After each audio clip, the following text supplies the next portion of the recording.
morning, everybody, and welcome to the Steel Toe Morning Show. I'm Aaron Imholt. Welcome to the program. What a hell of an evening show we had last night. Jesus Christ. I saw that Chad tried to pull a meltdown Melton, and it backfired on him terribly, and he made an ass of himself. It was wonderful. I was getting messages from people. They were like, yeah, his whole thing was based around you guys not hitting the goal, and then everyone went against him, and you hit it right away. And then went way over for this morning. And then at 9 o'clock, so we spent 2 hours watching the show, tried to mimic the 5-minute can rattling bit we do, and got himself winded. We gassed him out. I'd say that we're great on at rope-a-doping people, but I never meant it literally. And the dope tired himself out. And then for 2 hours, he watched our show and went, this is all just to watch their stupid music. He doesn't understand when we knock the goal out, we don't play the music. And I guess he got mad and he rage quit. It was beautiful. It was wonderful. And that matches earlier in the day when he fucking yelled at the potato. So now he's yelled at the corn. He said he wasn't going to talk to the potato. And then Kevin started yelling at the potato. Bob tried to tell them that he loved the potato. They just kept yelling at the potato more. And the potato was wondering what the fuck is going on that people think a potato is real. It was a fever dream of a day yesterday. But welcome to the show. We've got a great one for you today. Oh, shit. I got to change my goddamn Zoom settings. I hate this. Hide selfie. There we go. Now it's proper. I had a guy that I was talking to, last Thursday or Friday. I had to change my Zoom settings and shit. Now they're good. Corey Adam is here this morning. Good morning, sir, from Austin, Texas.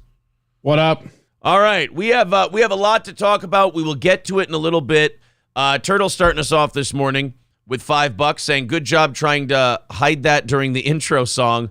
Mistake sip, daddy. Yeah, I forgot to hit loop on the intro video. So after the 30-second intro video played once, you guys got to see me having a little morning sip. That's all it was. And it's one of those, it was like a local news moment where you see the anchor looking into the camera. Like, it was the Hannity vaping moment, only with water. The video stopped and I went, and luckily I didn't throw it like Hannity did the vape with my glass here, but you guys caught me mid-sip. What are you going to do? And no, Ricky, it is not vodka. A little too early in the... Vodka, not my drink of choice anyway, but a little too early. Nicole Magenta writes, Corey works for MLC now. Here's my thoughts on the MLC thing, and I told Corey this yesterday when we spoke. I think that is fucking great. I hope he takes Chad's job, and I hope you have a steel toe person doing MLC. I think that would be the greatest coup of all time. So, and Corey, I guess the news on that is we will see. And I guess. By the way, if endorsing you for that gig hurts you getting that gig because 2/3 of that show are kind of butthurt over steel toe, then here's what I'll say. I hope he never fucking gets it. It would ruin my day. It would be terrible and awful, and I hope it never happens. There. Is that helpful? Is it? I don't know. I hope so. Oh, man. They're saying, no way, Chad gets destroyed on that show. It's hilarious. Yes, but long term, you got to have a guy like Corey because... do you want your whole show to just be one of us gets destroyed all day? And they even realized it yesterday. They were like, this show has to get some topics or something. You know, like I said, I got yelled at for it. I'm trying to help. I got to start billing people for, what do they call that in radio? Consulting work? I gotta start billing people for that shit. Patrick says, my first time watching MLC yesterday, and they tear Chad apart. Yeah, that's the whole show. They read super chats, and they mock Chad. That's kind of that. I mean, that's it. If you've seen that episode, you've seen the whole thing. Except yesterday, they yelled at the fucking potato. Corey, I don't know if you heard what happened to the potato or not, but Cardiff Electric decided to do a stream where he would interview Chad Zumach's attacker. That's what he billed it as. Now, Corey, do you think that a potato actually ran down somebody who may or may not have punched someone in the face and then interviewed them live on YouTube? No, because that would be ridiculous, right? He's not Edward R. Murrow. He's a fucking potato. Doesn't have legs, too, so it can't run. Can't run, no. Well, the potato, it turns out to be a bit, and he didn't really have the real person on. And I'm watching this in real time, and people in the chat are getting mad at the potato.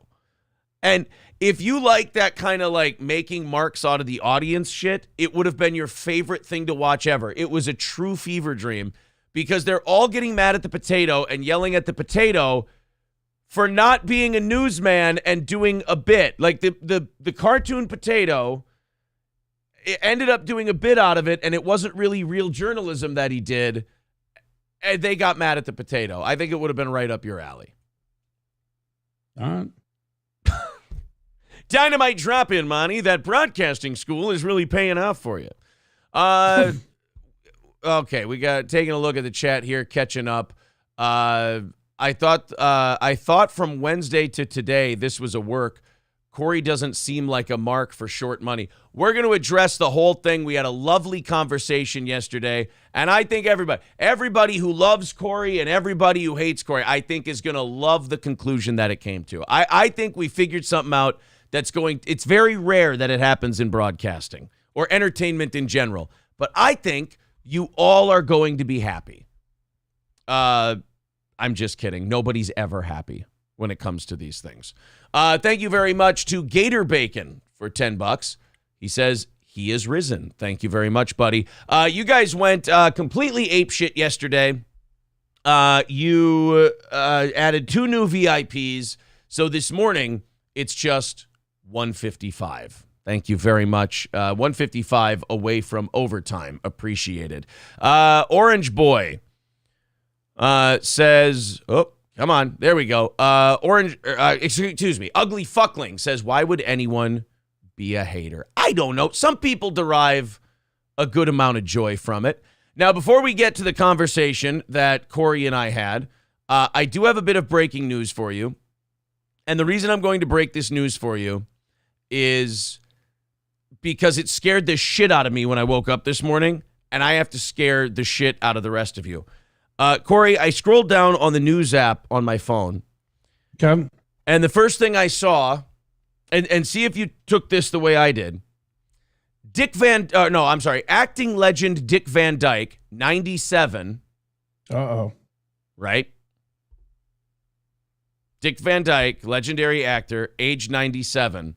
And I'm like, fuck, no, I don't, look, we're already going to have to talk about the phone call today. I don't want to, I don't want to go to the Dick Van Dyke thing after that. Dick Van Dyke, legendary television actor, 97 years old, crashes car into gate in Malibu. So apparently Dick Van Dyke still drives at 97, still goes to the gym, still fucks his like 55-year-old wife. And he skidded in wet weather conditions and smashed into his gate at his Malibu home. So basically, he was driving very slow. He slipped. He bumped into the gate. He got a bloody nose, bloody mouth, and a possible concussion. But Dick Van Dyke was treated at the scene by paramedics, and he's going to be okay. You didn't even go to the hospital? No, fucking Dick Van Dyke doesn't go to the Baller. hospital. Baller. What is he, gay? No. So Dick Van Dyke, it turns out, is going to be fine. Dick Van Dyke is going to be all right. As well as you can be at 97 years old, I suppose. Yeah, that's crazy. At 97, you hit anything and you should be dead. Right? Like if you're driving, if you're rolling and you just you tap a tree, that should be lights out for you. Yeah. Black Ornament. See, I disagree with Black Ornament, but Black Ornament's one of these guys who just likes just nonstop drama. Like not to check in on it a few times, once a day or so. I mean, he wants it all the time. He goes, why have the conversation off air? That is ratings dynamite. Well, I think this show has shown that we can kind of like do ripping on people for like 20 minutes at a clip and then do a 4.5-hour show. We don't really need the cheap heat like that. And plus, this was a conversation that, and Corey, I think you'd agree, that having it off air was extremely productive. I think so. Yeah, I think it was. If you have that shit on air, I've had enough of, well, not those, but that type of thing on air. Then the audience starts pumping people up. Then you got people like Black Ornament going to one guy, oh, yeah, get him. And then when the other guy goes, Black Ornament will go, yo, get him, you got him. You can't have that shit going on. And as Ugly Fuckling says, rage channels are lame. So we'll get to the conversation in just another sec. We're going to let people come in. So, one of the things that sucks about stuff like this is that you've got people every 5 minutes going, what happened? What did I miss? What did I miss? So we're going to make sure that enough people get in here. Wheat Diff says Corey is sniping for Jenny Craig this morning. People were saying you were going to stream snipe for Crowder today. We're doing the Crowder show on the other channel. You're doing the Crowder show is going to be on the other one. The other piece of news I have before we get to the conversation, your boy Tyson Fury, completely fucked us out of an undisputed heavyweight championship fight. What'd he do? What he always does, what he's been doing for the last couple of months. He kept putting a bunch of stipulations in front of Usyk. Like, they agreed to the fight on the 29th. Skeezy says old radio Aaron would have wanted it to be live. Not this one. There's plenty. Look, guys, there's plenty of conversations I've had with Steel Toe people off the air during the radio days that I didn't have on the air. The ones we had on the air were the ones that were already settled. And, nothing was going to there wasn't going to be any changing of the minds. There's a lot of shit. Believe me, I think the stories you've heard over the years show that we didn't have all those conversations on the air, especially the Gary ones and the Pete ones. Believe me. Turtle with $2 says, Caw is law, Steel Toe is family. Love Corey. That's very nice. Dabblers Unanimous also says, after he ran into the gate, Dick Van Dyke got punched in the face and was told not to fuck with Cumia. Oh, my God. That is very serious stuff. And then there was an oil can sitting next to the gate. Fucking prayers for Dick Van Dyke. So Tyson Fury keeps putting stipulations on this undisputed championship fight. The problem is Usyk keeps saying, yeah, sure. Okay, good. Let's fight. That sounds good. I'll accept. I accept. Let's do it. Then Tyson Fury put more stipulations on the fight. Can't be in Dubai. It has to be in the UK. All right, let's fight in the UK. To be fair, that's because he's not allowed to leave the country. Right. That's because of the whole criminal record. Yeah, I mean, that's not him being a weirdo. That's like, hey, I can't leave. Tosser. Yeah, look, we can't go fight in Dubai. They won't let me there because I had a manager who was a mob, an Irish mobster. Alleged. No, I think he is an Irish mobster. I think Tyson Fury's alleged to have done business with him. That's what I'm saying. Alleged to have done business. Alleged to have done. We don't know. I don't know what's alleged and what isn't. But then he said, well, there's not going to be a rematch clause. No rematch clause in the contract. He wanted to change that. And Alexander Usyk said, okay, sounds good. The fight's on. April 29th, we're going to have an undisputed title fight. First one since Holyfield Lewis. Then Tyson Fury said, well, you know what? I'm not comfortable with the money split. I'm the big money draw. It's in the UK. I want 70-30. I want 70% of the purse, which is not fair. It should be 60-40 or 50-50. They're both champions.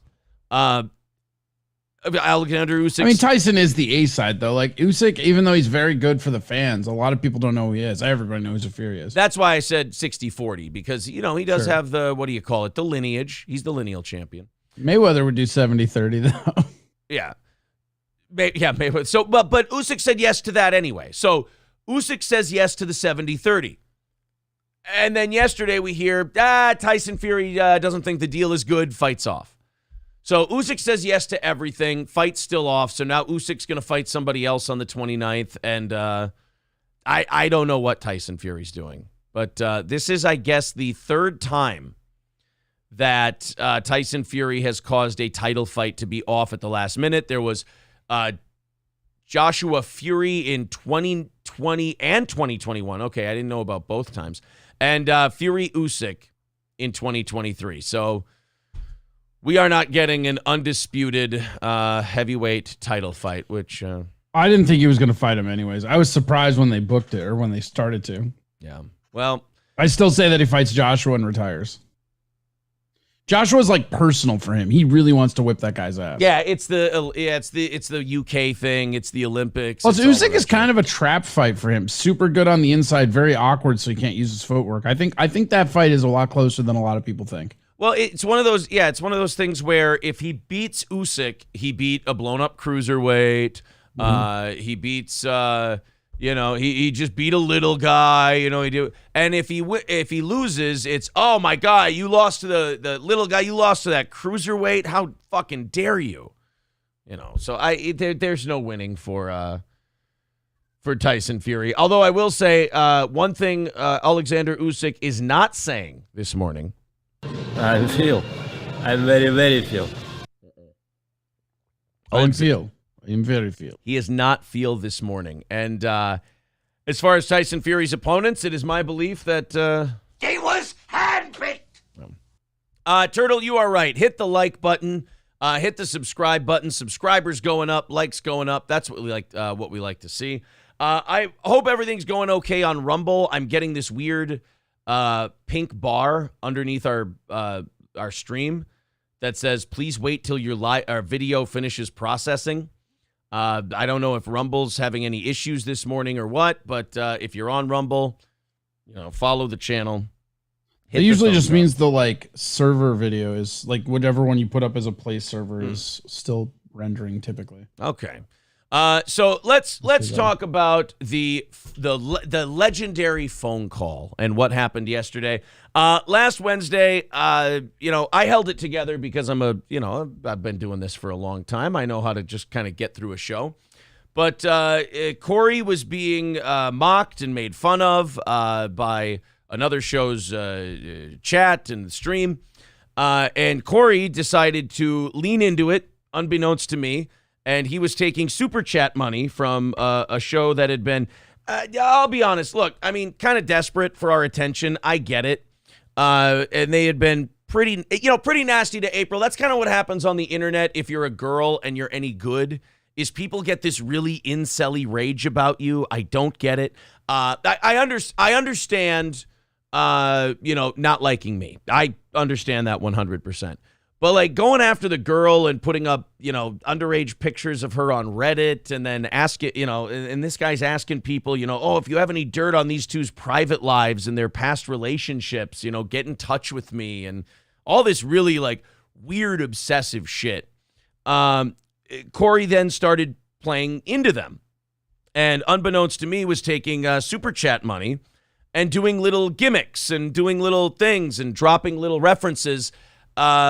It was I didn't know about it. If I would have known about it, if I would have been told about it privately, I would have said, fuck no, absolutely not. That's fucking bullshit. Sage Retard KF let me know about it. And I know Corey wasn't happy that Sage did that. He kind of yelled at Sage a little bit. I was happy that I knew about it because it really did make me look like a fucking idiot. It upset me very much.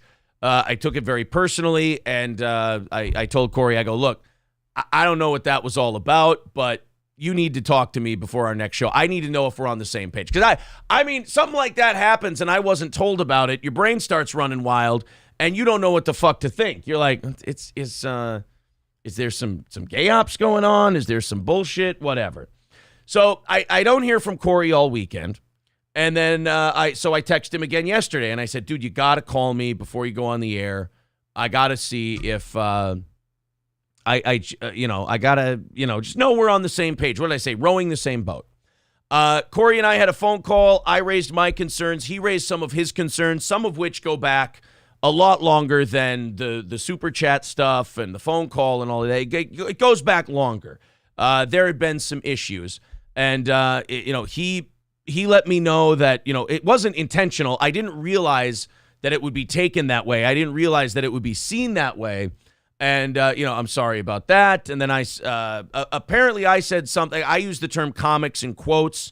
I thought I was referencing just the guy who was fucking around with the show, but Corey's name was in there as well. I said, I'm sorry for that. I certainly didn't mean to put comics in air quotes, talking about you. I apologize for that.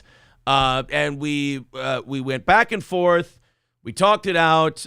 He yelled like an Italian. I yelled like a German. And we came to a nice understanding. We came to a nice agreement. I do want to say this to the audience, and I've said this to the audience numerous times. I did not give a shit about the MLC thing. That's fine. I've always said, guys, if you can get on other shows, go do other shows.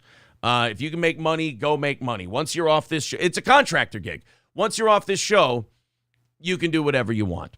So we had that conversation, and then I'll let Corey take it from there.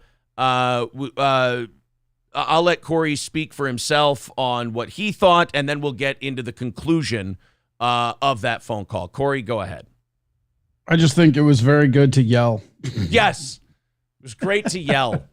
It was. I felt good yelling. Corey felt good yelling. But no, your thoughts on the whole thing. By the way, April's not obviously on the show today, but she was on the phone call as well. I don't know. My whole thing, like I said, was just I was told to call Wednesday. Everybody's like, oh, he's ghosting, this and that. It's like I was told to call by the next show. So I was just taking as long of a time as possible. That was all. And my thing with that was, well, then you kind of give me time for my imagination to run wild. Right. That makes sense. I mean, I don't know. Like, I get it. Like, you know what I mean? When you explained it like that I understood that. Yeah. So, and then you didn't like the comic thing in quotes. And that's kind of one of those, the way you see it, the way I see it. Sometimes when the other person tells you how you see it, you go, oh, yeah, that I get where that would sound shitty to me, too. You know, I get that. And my biggest thing with the not calling until yesterday was that, well, look, I've got this show to do. I'm doing fucking 2 shows a day. And now I got this thing hanging. It's kind of like anytime you have something unsolved over your head, and it's kind of a big. It was a big deal for me. And you're just sitting there. You're like, all right, what's going on? What's the deal? What's my plan? I'm a guy who likes to have a plan. And Sure. What's the plan going forward? And not hearing from you all weekend, and not hearing from you, after the Wednesday show. It was. It allowed my imagination to run wild. But I will say this, with the air quotes thing, I think that was me, with my imagination running wild. That's me holding back as best I can. Sure. Right? Ned Scheckler says, great, resolved. So let's get back to those banking commercials. Oh, shit, you've been gone for a while. I'm sorry. Uh-oh. So then we discussed the MLC thing. Corey made a lot of money. I said, and whether they had him on to try to trash Steel Toe, that didn't work. Whether they had him on as an audition, I think that worked out great. From what I heard from other people, and they told me that Corey busted Chad's balls, kicked him off the stream, said something. Now I got this from Granny, so you're gonna have to tell me what happened, because if I get something, I'm sure it'll be real accurate coming from Granny. But if it is accurate coming from Granny, you got to give Granny credit. Yeah. Well, I don't know about that. I never have to give Granny credit. You don't like federal agents. It's true. So Granny told me that you said something to the effect of, Corey told Kevin that no matter what, again, paraphrasing, no matter what you do, Steel Toe will always be around. They're always going to be there. Something like that.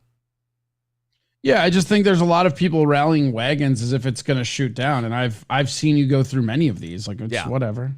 I've been through these quite a bit. And look, are they obnoxious? Incredibly. When and it's definitely people like Kevin or Red Bar, Patrick, whatever. When they do this stuff, when places like that come after Steel Toe, or like an SJW type, or someone who tries to cancel the show because of something we said, they're all kind of the same way, and they all have the advantage over us because we do a show that's driven by news and stories and topics and things like that. And the thing they're doing with us, that's their whole show.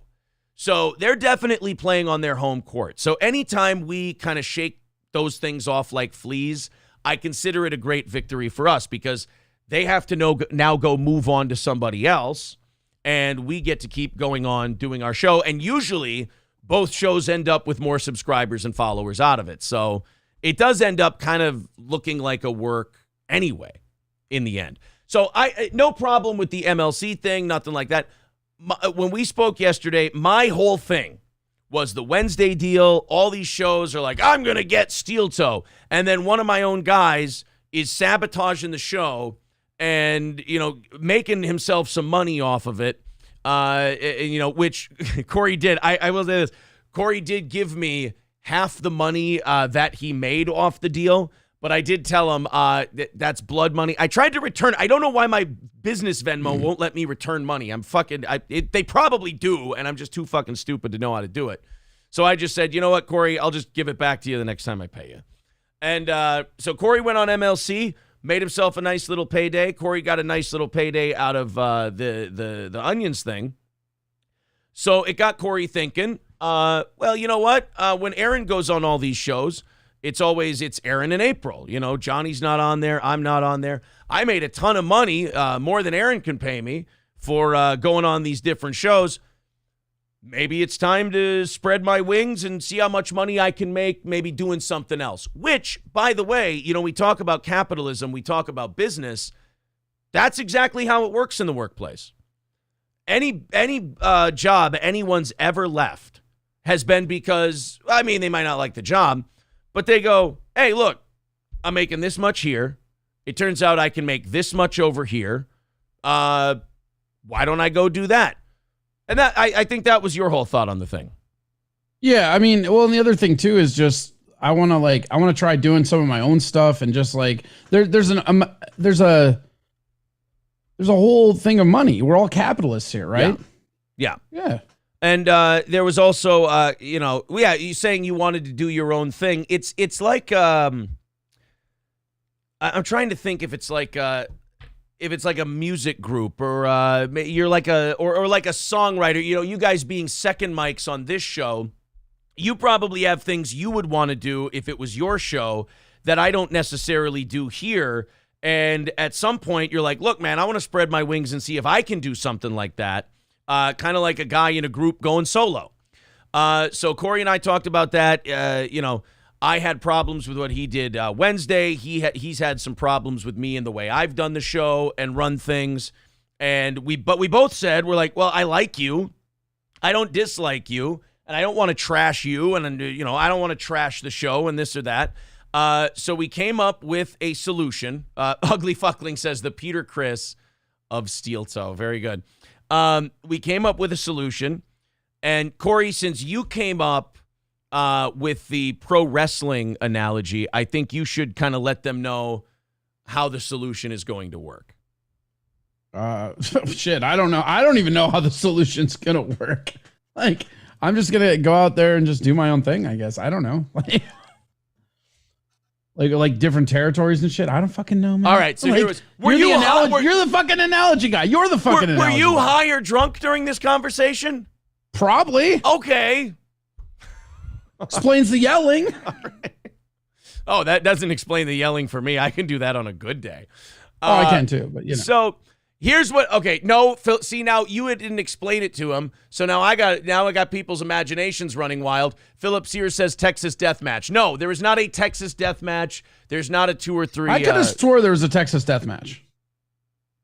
Again, honest to God, I think you were high. Get some barbed wire. We're doing this. There was no Texas Death Match.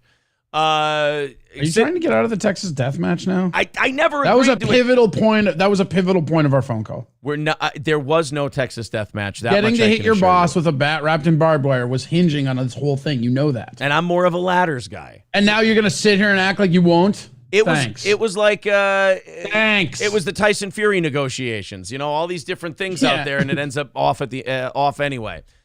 So here's what happens. Ross Dog's Broken Spirit is assuming. No, don't read that. Don't read that. Corey is facing imminent arrest for his participation in the January 6th insurrection. My last name's actually Epps. Anybody cares. Shit. So here's what we ended up on. The wrestling analogy, which was Corey wants to try and see what it's like at other territories. And I like Corey, and Corey likes this show. And so what we kind of came to was, why don't I go check out other territories? Why don't I go see what's out there for me? Why don't I've been loyal to Steel Toe. I've taken pay cuts as sponsors. The local sponsors have left, and he has, and everybody's been absolutely wonderful with that. And he said, none of us are getting any younger. Why don't I see what I can get out on the free market? Why don't I see if I can, do some other shows? I think doing MLC and what happened on Wednesday, I think made him go, look, maybe I can cash in on this a little bit. And I said, well, God damn, you absolutely have my blessing. And if you're going to go on other shows and we're going to talk nice about you and, you're going to talk nice about us, what better thing than to have people going on other shows? And when people bring up your time on Steel Toe, you go, wonderful show, love them, subscribe to them. And when people ask me about what Corey's doing, I go, hey, wonderful, go check it out, subscribe to it, watch what he's doing, check it out for yourself. Great idea. So then Corey said, I want to go check out the other territories. Well, the thing about wrestling is when you're going to go make a run in another territory, you basically have dates left with the territory you're in, and you honor those dates. So I said, Corey, I tell you what, why don't you honor the dates we've got this month? Gives us time to schedule something else for April, May, June, July going forward. And then you have our blessing, go out, make all the money, do the best you can, nail down the stand-up stuff, nail down the podcasting stuff, go out there, talk nice about us, we'll talk nice about you. Probably the kind of conversation that, we probably should have had with a Zach a month or two before he left, before he got really, pissy and before it all got, bad with the K-fan stuff. Maybe Zach and I could have worked out that arrangement and everybody would have been fine. So Corey. I don't know about that. I feel like Zach had that for years, though. You think Zach was kind of a little shit or what? Yeah, a little bit. So you think the way you and I did it, we did it very professional. We're going to, you're going to spread your wings and do that. And we had a nice, friendly conversation. You think Zach would have been a motherfucker no matter what? I kind of do, if I'm honest. All right, well, this is going to make this awkward. The first Wednesday in April, Zach Halverson will be the co-host of the... We'll make it awkward for me. I don't give a fuck. I'll be sleeping. Yeah, I don't give a fuck, dude. Yeah, damn it. How nice it's going to be to sleep? Yeah. Well, Corey Adam Comedy on Twitch, Corey Adam Comedy on YouTube, Corey Adam Comedy... YouTube is going to be the main one, and we'll have some kind of evening thing coming up here. I mean, again, it's mainly I'm going to focus on my own shit. Yeah, Corey's going to focus on his own stuff. We hope Corey can make lots of money. He's going to do... So you got this Wednesday, you got next Wednesday, and look, Corey wants to do shows and stuff his way. This has been something that Corey and I have butted heads on this show a long time. He's a stand-up comedian. I'm sorry. He's a comic. That's what you're doing it again. You're fucking doing it again. So, here, watch this. Corey's a comic. I'm a hacky, shitty broadcaster. There we go.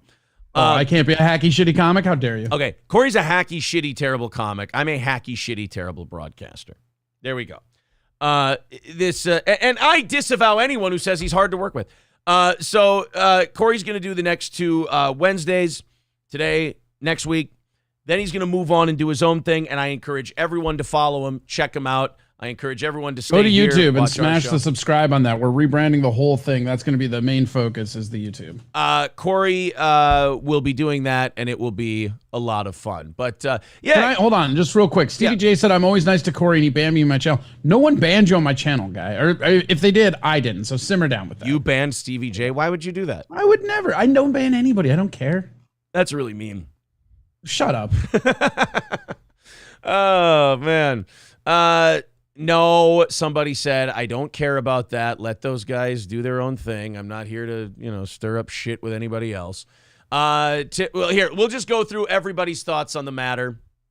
Make sure you read Tim Downs. He's my biggest fan. He's a scorn lover. He really is. He is upset with you. Like even when my mind was running wild with the worst shit. No, this is what I'm saying. Like when you say shit when your brain's running wild, a lot of these spurgs just latch onto it, and it's like, holy shit, he took down the Trade Center towers. No, what I'm saying is Tim Downs is one of those guys even when our brains were running wild over here, we would read his stuff and go, Tim, take it fucking easy, buddy. Like nobody, he's like, Corey's gone. We're like, Corey's not gone. Like, dude, fucking relax, Tim. Galloway fam says, I can't get over asking for half. Did you ask for half of something? I don't fucking know what these people are I don't know. talking I don't about. know what asking for half means. Tim Downs said, now Tim wrote this in all caps, Corey. I want you to know this. No, that's all he can do. He's so mad he can only cap. And I imagine he's screaming as he types it. Tim said, Corey made you look like a fool on your own show. He cannot be trusted. Well, Tim, I'll let Corey respond to that. But first I will say this. I believe, Corey, he made us look like a fool on my own show on accident. And he didn't do it with any nefarious thing other than I thought, my thing always was in radio, when somebody's chasing you and they're smaller than you, this was my attitude once we became number one. If someone's chasing you and they're smaller than you, ignore them, cut them off, starve them, let them die, and it works. If you're behind them, yell at them, yell at them, yell. I mean, on our way up to number one, we yelled at everybody. And then when we got to number one, it was, fuck them, let them die. So Corey's attitude is more, I ain't going to let these motherfuckers make a mark out of me. Fuck that guy. And he leaned into it. So Corey can be trusted. He didn't he didn't purposely make me look like a fool on my own show. It just ended up happening that way. Corey. Well, I mean, whenever the mic's on, right? Right. Gotcha. Right. So did you put new hair dye in, by the way? No, Kikkoman. Oh, yeah, that's right. I just went soy sauce. It's cheaper, inflation and all that. Mirth Red Rum says, who wants Corey on their show? Well, last week a bunch of people did. Yeah, a lot of people like. They're also before we just put that out there, that doesn't mean I'm doing your show, Cowpoat. I know you're listening. Jesus Christ! Nobody. You think you still won't do had a hectic week? Nobody was calling me more than Cowpoat, and I'm like, Cowpoat, I'm not giving you this scoop, buddy. Simmer down. I didn't even answer it, but like talking 2 to 3 calls a day for a week. Yeah. And he has my Google Voice. It's all going to my Google Voice. Matt's little blue pill says, oh my God, so you guys were never friends. End of story. No, this phone call went way better than that phone call. By the way, you're going to think this is very grown up of me. Maybe it's time to... usually do. Usually do. Yeah, it's Let's usually go. what people think. Yeah. I'm thinking about, I was going to talk to April about this yesterday, but we got very busy. I'm thinking maybe her and I reach out to that guy and see if everybody can't, put away the knives and see if maybe he takes back some of his stuff, we take back some of our stuff, and I wouldn't. No, really?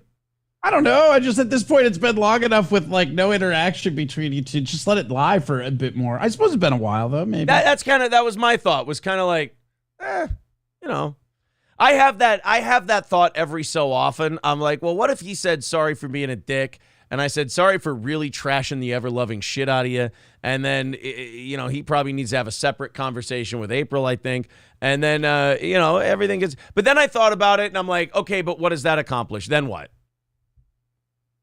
Yeah, I don't know. I mean, it's just going to happen again down the road, right? Like, not. You think so? Well, I mean, I'm just saying behavior-wise, like.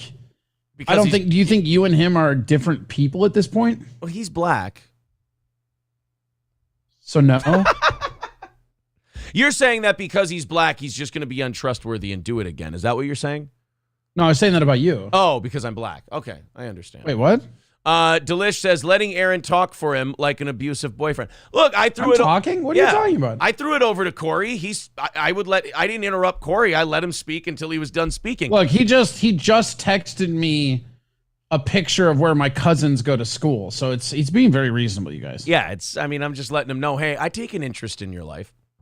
No, Delish, I might just be a wordier cunt than he is. That's all. Grank says we welcome him anytime. I love fat stash and puberty dust in the morning. Puberty dust? That would be my facial hair. That does look like a pubis. Yes.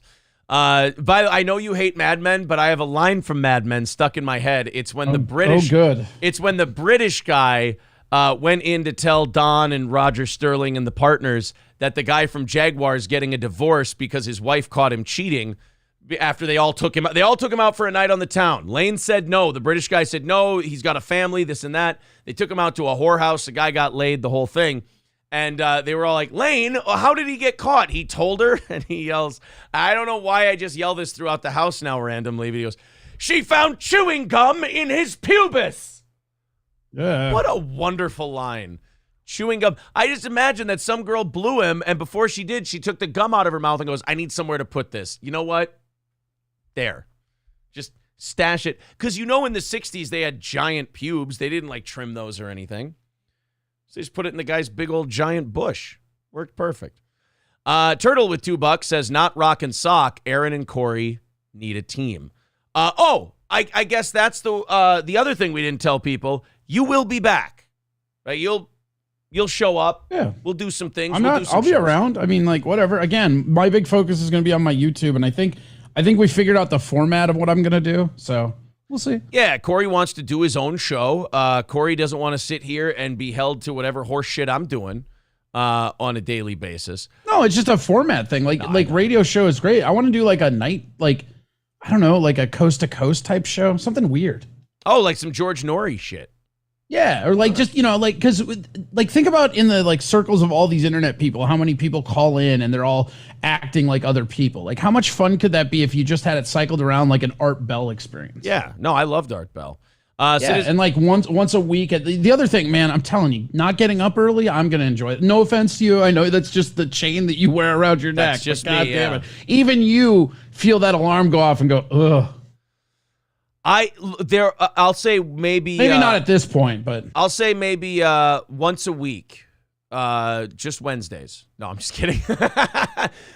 No, I don't really get that too much. There are some days where I go, fuck, it's early, but it's it's also I like doing the job. No, I like it too. I'll tell you this: as I got older, it's especially harder once I started doing comedy again. When I moved down here and shit, it was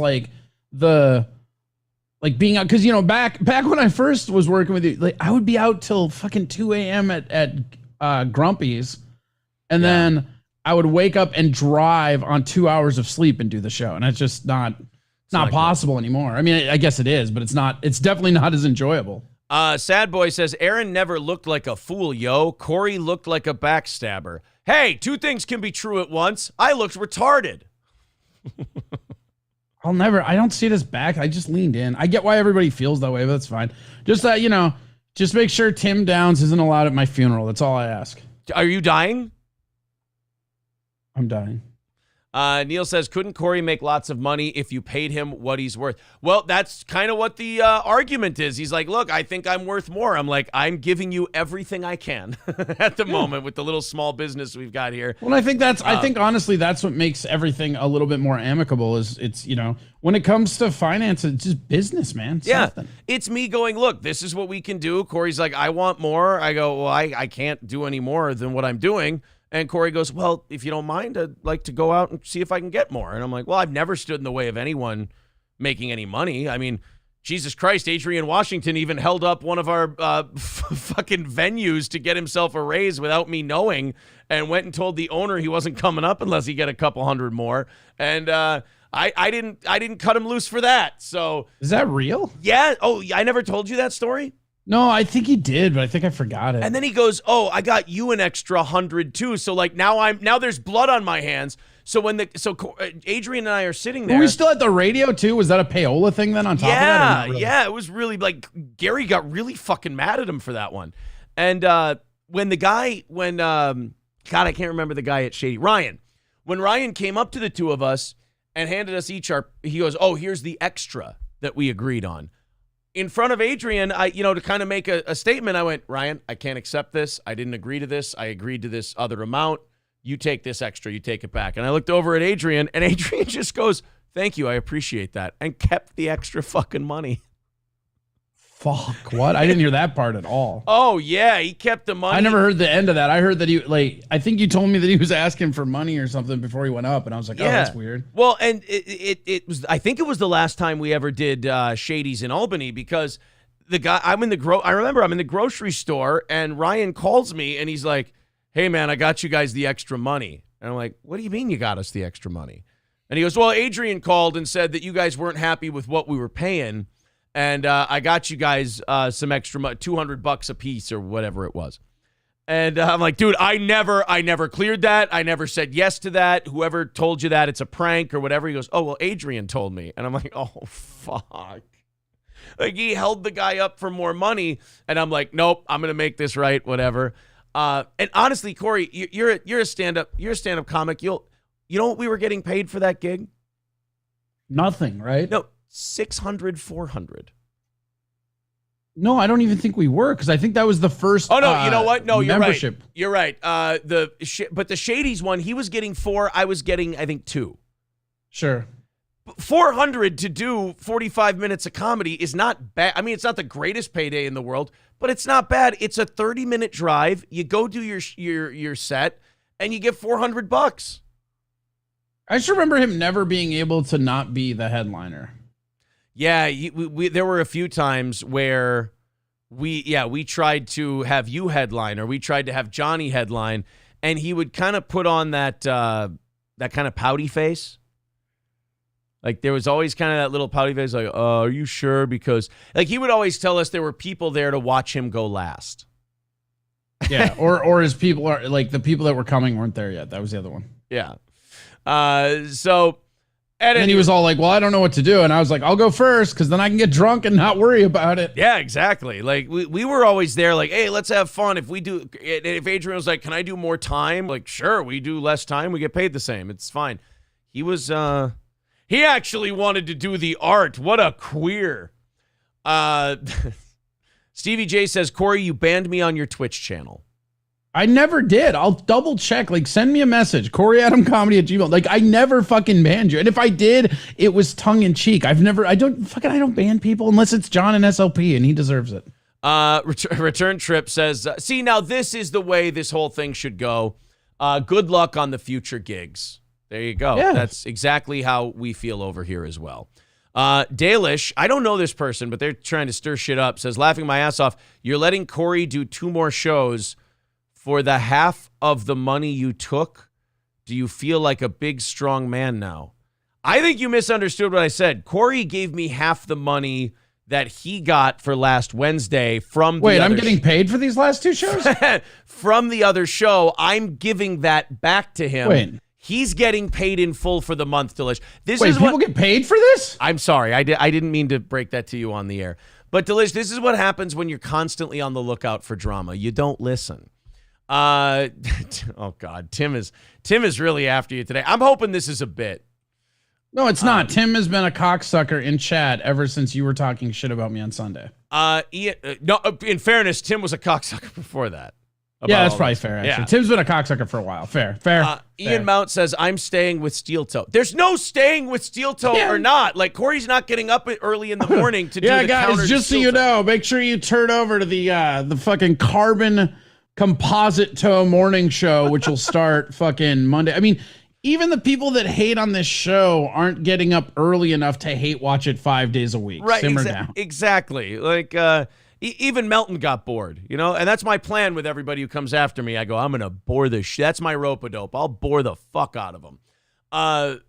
Mirth Red Rum. And yeah, exactly. I love how we had one person comment, and they go, I can't wait to watch what both of you do. And we're like, that's wonderful. And the next guy goes, fuck that guy. I'm Team Steel Toe. It's like, guys, that is the opposite of what we're trying to say here. That is, like, that's the big difference between radio and the internet, to me. I don't know what you think, but the big difference between radio and the internet is on the internet, everyone just wants the division.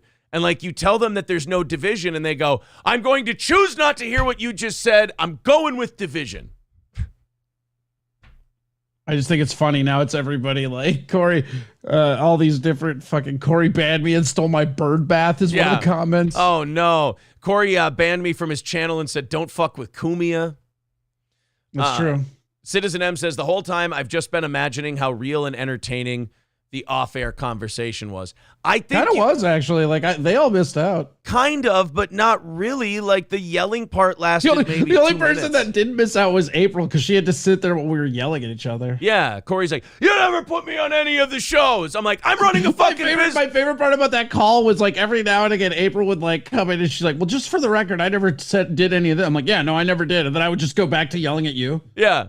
And then vice versa. It was just really funny because she was like, I think she was trying to calm it down, and both you and I were like, let it happen. Corey's like, I'm tired of dancing to your fucking music on that show. And I'm like, well, I'm the fucking host of the show. That's your fucking job. And then Corey's like, I'm not going to dress up like Shaka. Stop it. You never book me on any of the interviews you do. April's right fucking here, and they ask for her because she's better looking. And then I can't fucking do this shit anymore. How about you do the next 2 shows? All right, sounds good. Yeah, and while we're yelling, and I like you.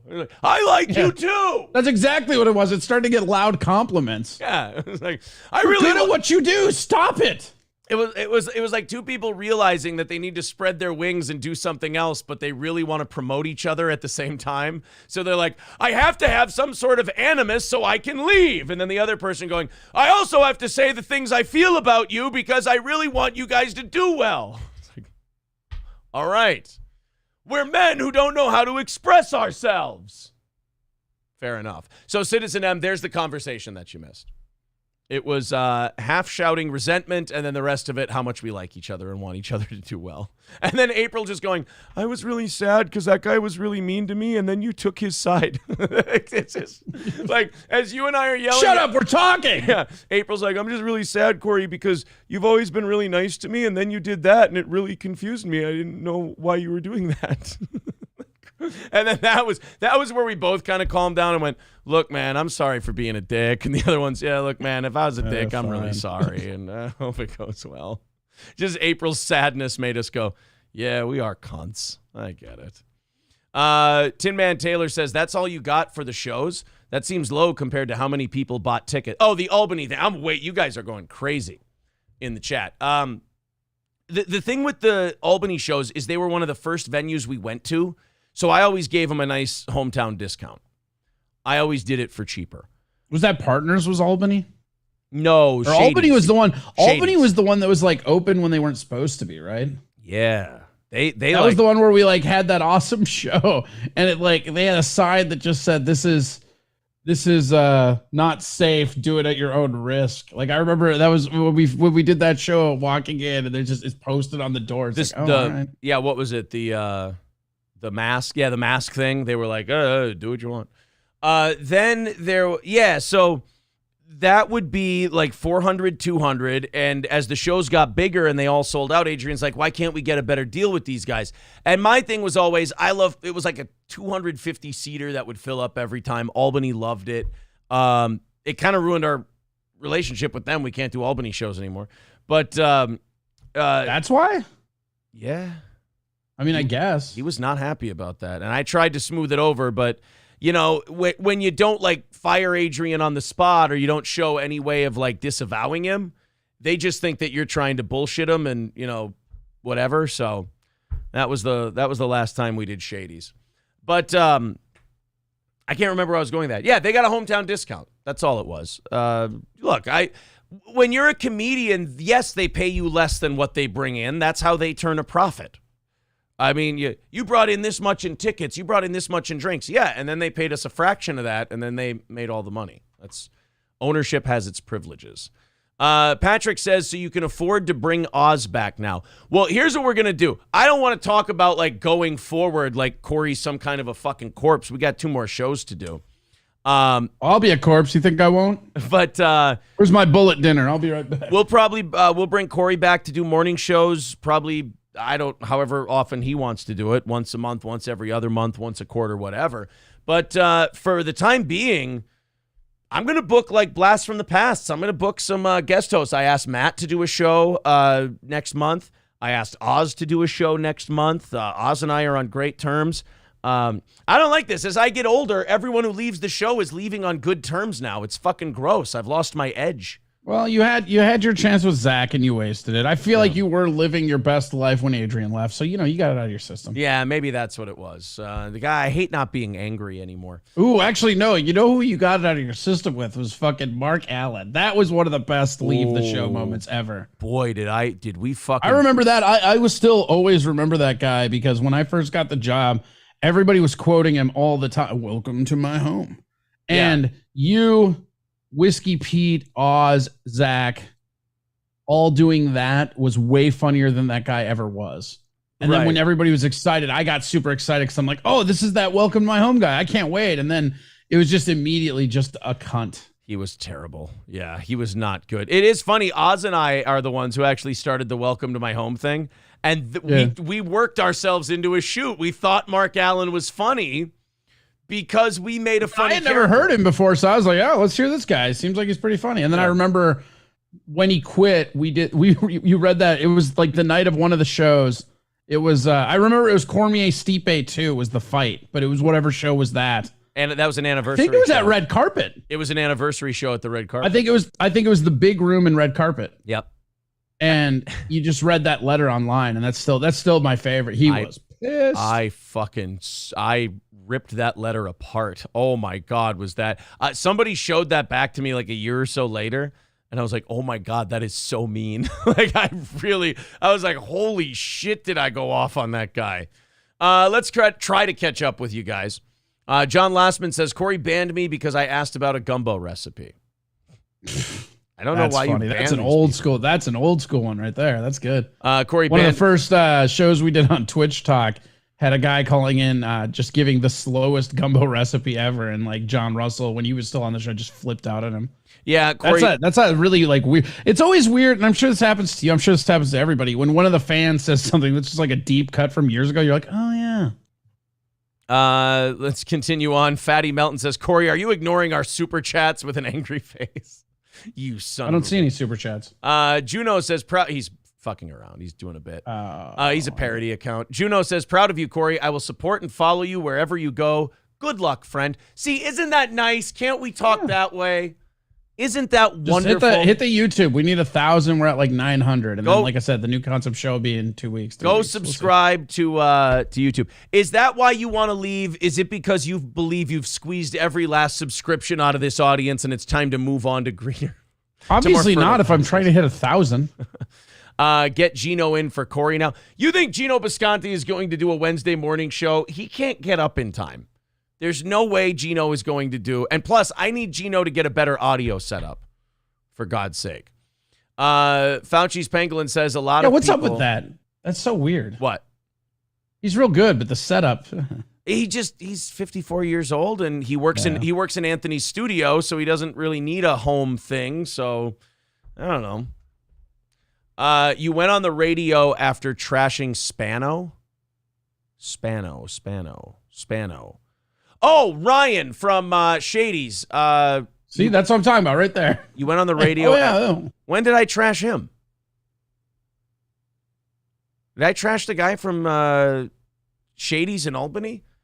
Look, I don't remember. It could have been on a day that I wasn't there, though.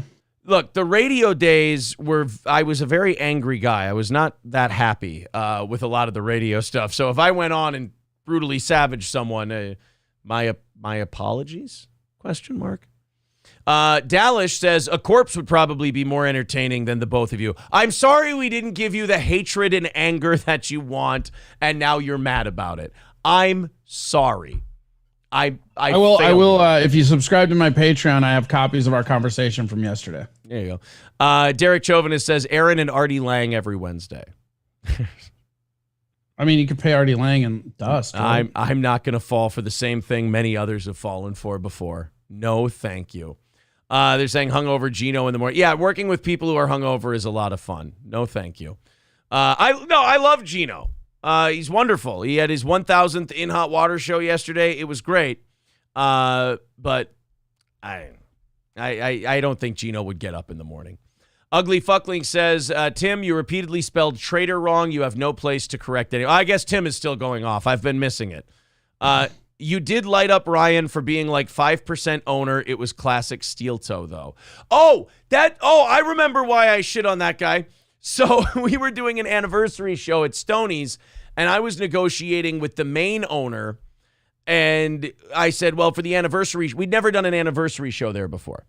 And I said, for an anniversary show, we do a door deal instead of a flat fee. We don't do the 400, 200. We do a door deal. And then fucking Ryan gets in there. The real owner tells Ryan how much he's paying us. Ryan's like, that's fucking bullshit. Those guys make this much. And I had to have a sit down. And he's going after us like, you're ripping us off and this and that. So he's texting me that during the show. Not the best time to text me that. And I did light him up pretty bad. But like, don't text me and say you're ripping me up. Especially when I called him after. I called the both of them like, guys, this is how the anniversary show works. We can go do it somewhere. I remember it was like a week. It was the week of the show. And Adrian's like calling that venue in Waite Park. We're calling all kinds of different places to see if we can move it. Until finally the owner's like, no, it's fine. It's not a big deal. It's cool. And we got the anniversary show off. But that, yeah, you're right. That was the awkward show that ended it for us with Albany. Was that whole deal. And then they got like 200. Remember they did that GoFundMe during COVID? Well, they got closed down over COVID too, didn't they? Yeah, and they tried. Weren't they one that they were making an example of because they were like, all bars are closed, and they were doing like speakeasy shit where people were coming in through the back. Yeah, and then the state found out, they shut them down. Yeah. And then Shady's challenged it in court, and they started a GoFundMe. And people gave them like $250,000, and Shady said, well, we're going to share this with other bars, and we're going to help small businesses stay open with this. And I don't know if people got money. I don't know if they didn't. It all just kind of went away. It was a little weird, in my opinion. God damn, there's just so much stuff. I'm just going to have to pick a spot, go to it, and then we'll move on with the chat. Mersh called in drunk, and it was funny, says Michael B. Oh, to Gino's show. We were going to call into Gino's show. We were out running around doing errands, and I didn't want to. I felt like such a bad, like, podcast acquaintance. I'm like, oh, I should call in and say, hey, happy 1000th show. And then I was like, I'm kind of busy. Fuck it. It would be a mild inconvenience. I really want to reach out and show my support. You know what? Fuck it. I got a piece of pizza right here from Casey's. I really am a bad guy. It was not that far off. I was like, I got a sandwich from Starbucks, and we're going into the grocery store. I don't want to sit on hold for 5 minutes. You buy sandwiches at Starbucks? Who eats the food at Starbucks? That's gross. April stopped for a coffee, and I was like, you know what? You should try it. The ham and cheese on ciabatta is pretty good. I'm good. Oh, check it out. You'll like it. I promise. Yeah, nothing I like more than stale, been there wrapped in plastic all day coffee sandwiches. Well, you can't. No, you can't let it cool down because then you kind of taste the stale. So that's like, what if we mixed Panera and diarrhea? Ooh, Starbucks. Yeah. Well, however, a little cheaper than Panera. Holy shit, we went. Yeah, not by much though. Not by much, but we went to Panera recently, and I looked at the total after we were done. I looked at April. I go, when the fuck did it get like this? And she's like, always. She's like, this place is Starbucks always. No, Panera. Oh, Panera. Yeah. Also always. Yeah. Also always. All right. We got to move on. We got to do a show here. I got to say this. You guys have been remarkably mature and very cool about this. Except for you, Tim Downs. Well, Tim, of course, you have some work to do. But, Tim, you're getting your way. You know, so there you go. You can be happy about it. Brown Candy says, I'm still stuck on Aaron saying Granny told him about Corey's interview on MLC. Well, it's kind of a public podcast. I mean, it's not like Granny was telling me. I know you encourage it, but I will not miss the fucking legion of spies. Like, narcs. The whole damn chat, narcs. The little birds. Yeah, little birds. You don't like my little birds. Little birds. I don't like your little birds. Citizen M just obsessed with causing trouble. He's like, why is April mad at the Onions guy? Because he's going into subreddits and asking people if they have any insider information on her past dating life and if they know of, and he's like trying to dig for information. It's fucking gross, Citizen M. You got to stop making excuses for this, people, and just quit trying to play both sides, because we've talked about it before on the show. Nobody thinks you're clever. just say you're a bag of shit and we'll move on. That's because you make excuses for everybody. You go on someone else's show and you make excuses for us that when they hate us. You go on our show, you make excuses for other people. It's kind of nerdy. That's all I'm saying, buddy. It's a little weird, and like you're doing you're an audience member, but you're doing a character. It's kind of weird. I mean, Corey, at least Ryan the Garbage Man is just genuinely that stupid. He's very stupid. I love Ryan to death, but God damn it, he thinks Buffalo Wild Wings has the best burgers. He's a problematic individual. That's for sure. Citizen M is playing. Do you know he doesn't get blowjobs? Ryan the Garbage Man? Yeah. Doesn't give blowjobs? Doesn't get them. Like his wife doesn't like him. He married all these years. Probably hasn't got a blowjob since when they were dating. I'm gonna say this. I don't. Stop. This is gonna sound really gay. No, this is gonna sound gay. Stop it. I'm not necessarily defending Ryan the Garbage Man. Jesus Christ. Here we go, guys. But what I will say is, I don't like a blowjob to completion. I like a blowjob to set up the main event. I like a blowjob as foreplay. I don't like it as the solitary act. I feel like it's a waste of a load. Jesus Christ. And now I know why you can't grow a goatee. It has nothing. You show me one study that shows a connection between blowjobs to completion and goatees, and I will eat my hat. You are the study, and it's proven. That's not a large enough. There's no control in that experiment. There's no control in it? You got to have a control. You got to have your control group, and Citizen M says, I'm highly autistic and not talented enough to have a show. All right, well, there you go. I mean, I didn't say the not talented enough to have the show, but the autistic part, that's the admission I was looking for. Thank you, buddy. Stevie Lou wants to know if he can ban Citizen M. Are you out of your fucking mind? He just said he's remarkably autistic. Now we're banning tards? Don't be a dick. Kidding. Stevie Lou was telling me a story yesterday. Stevie Lou's got some wild fucking stories. That guy is out of his fucking mind. He's like, yeah, went to a box. I actually enjoy him. That's why I'm like kind of surprised. He's like, oh, you banned me. I'm like, I didn't ban you. No, not Stevie J. Hilarious. Not Stevie J. Stevie Lou. Oh, yeah. Okay. Sorry. I get the Spurgs mixed around. Yeah. Stevie Lou's not a Spurg. Stevie Lou's a Spurg buster. Ooh. But he was telling me a story about like how he met Jerry Cooney, and he was like, I was at a Matthew Macklin fight, and like me and my friends got in a fight with 12 Argentinians because he was farting. He was fighting Sergio Martinez, and I'm like, Jesus Christ. Oh, man. You're just surrounded by 12 fucking Argentinians, and then my friends came, and then we squared off. It's like he's setting up a whole West Side Story thing, like without the music and the dancing. Then Jerry Cooney came in. He just started left hooking Argentinians. It was fucking awesome. Although when he brought up Jerry Cooney, I was like, there's a guy I'd like to talk to. There's an interview. Gentleman Jerry Cooney. What was it like being the great white hope and then having Larry Holmes knock your fucking head off? And you failed white people, Jerry. No. All right. Not his fault. Larry Holmes hits good. There's a boxing channel I've been watching recently. I'll send it over to you, and it's got like documentaries on the 70s, the 80s, and the 90s, like 3 separate videos. They're all like 3 hours long. That's good, because I think I've expunged all of the Rubby in the Corner videos at this point. There's like Rummy's Corner, and then there's one that's like fake boxing documentaries. They did like Fury and a bunch of those, and I'm done with all those. So yeah, send those over for sure. Rhythm Boxing is a really good one, but then the one I've been watching recently is Boxing. I think it's called Boxing Encyclopedia. The guy's only got like 1,500 subs, but all of his documentaries have hundreds of thousands of views, and they're really well researched. It's always weird when that happens. I've noticed that more and more with YouTube as I look around at other channels where it's, these guys have 2,000 subs, but here's a video that's 200,000 views. Right. All right, guys. I promise we're an hour in. We're gonna do a show. I promise we're gonna do a show. Let's get into it. Corey, this is right up your alley. Let's see. Right. Banks on fire, France. Did you? We talked about this, I think, on Monday's show, and I saw that you did a France stream.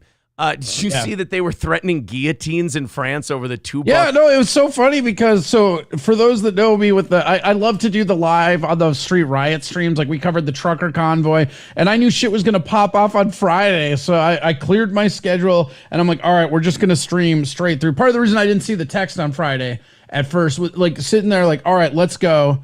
And I was like, I'm going to do like a 12-hour stream. We got this. And about 3 hours in, they're like, all right, curfews. And they just brought in trucks and started hitting people with tear gas and relentlessly with beanbag shots till they left. And I was like, man, France does not fuck around. No, and like the people, the whole thing they were protesting over is the government. Not word. They're still out there. They were out there last night too. Like this is 6 days in a row. Oh, they're still going. Oh yeah, and it's gonna pop off again this weekend. It's just they amplify the amount of like brutality that they can go at with, because again in America and even in Canada, they're not gonna, they might throw some tear gas. These guys just came in, they had batons, they had like bean bags, and people were like, and it's like, man, it's French, we don't give a fuck. They had riots a couple of years ago, the what they call them, the yellow shirt riots or whatever, where yellow jacket riots, yellow vest, that's what they call yellow vest riots. Well, the manual labor workers, they were taking away some overtime or benefits or some fucking thing. And, they went apeshit and just started burning France to the ground. And now this one, they're doing it all over the fact that the government raised the retirement age by 2 years. And the crowd is literally yelling, "We beheaded Louis the 16th. We can do it again." It's even funnier than that, though. The real part of the story that nobody's covering is, so they did it by like bypassing this vote is the narrative.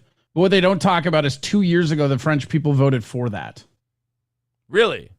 Yeah, they voted for it. Like that, they're just, all the government did was fast track something that the people already voted for, and this is their reaction. Now, what I've been reading is that it wasn't voted on, and that's why people are mad, and you're saying... No, so there's a procedural thing that was supposed to be voted on, but 2 years ago, they had a vote on it where everybody voted on it. And now they bypassed a procedural thing to just enact something that was already voted on, but that was supposed to have a vote, and they skipped that.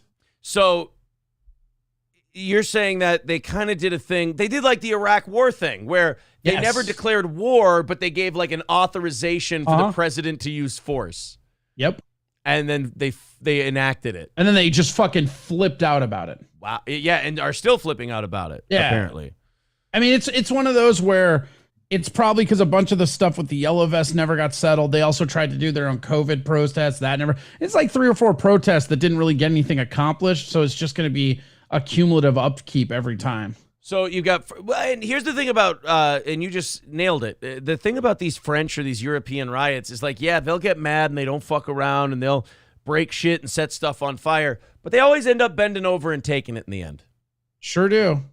French surrender monkeys always have been. Well, I mean, here in America, we don't really protest any of the bad shit that's been happening to us. We just kind of bend over, take the dick. At least France like struggles and claws and bites a little. I mean, you get them in the end, but they. I mean, we're getting close to claw time. I mean, we did have the Floyd riots. We did have the January 6th Capitol tour, I guess we'll call it now. Yeah, what do we call it now that we've seen all that footage? The police guided tour of the Capitol. Yeah, the insider tour. Yeah, finding out that Q shaman guy wasn't the wild, crazy asshole that we all were told he was. That was a bit shocking to see the guy dressed as a goat just being guided around by 2 police officers. Like, here you go, man. Paraded around, no big deal. Here you go, man. And you see this? And then the officers are like trying to open doors for him and shit. My favorite is when he prayed for those guys that like escorted them through the building. Like, what a horrific terrorist. Yeah, you're right. Yeah, he did. He sat there with a circle of cops and he prayed for them. Then when he was coming out of the building, he's like, "Guys, Donald Trump has told us to leave the Capitol and protest nicely. Guys, let's break this shit up." That guy, is he still in jail right now? Yeah. That guy's he is. Still in jail, and this video we have of him, like, I get it. Like, he's the perfect looking mascot for nailing someone for January 6th, but based on his actual behavior, the guy's not a criminal. And I just feel like they didn't release this evidence that could have helped him. That should be some sort of crime in and of itself. Shouldn't it be like withholding evidence or something for this guy? Something. I mean, but he should at least have given bail, right? Oh, you know what? They're saying he took a plea deal and took 4 years.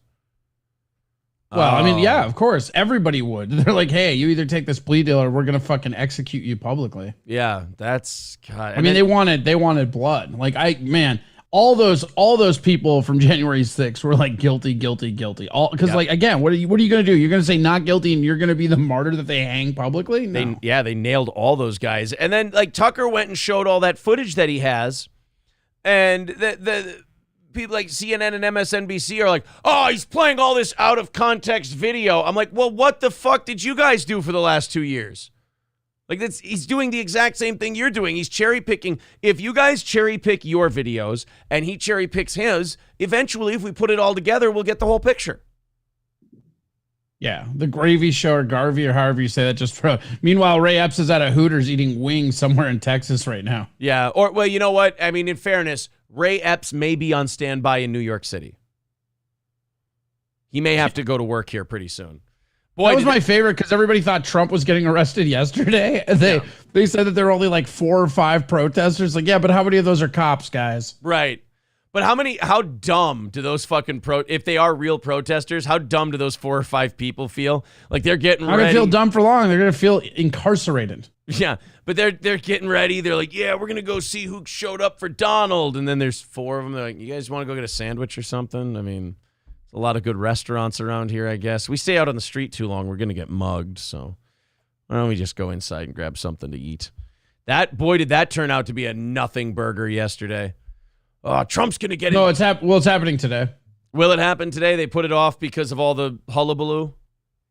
I don't know why they put it off till today because it was supposed to happen yesterday. Now everybody's saying, I think they just didn't dot their I's and cross their T's, but it's really, really flimsy, and he's going to get out of it.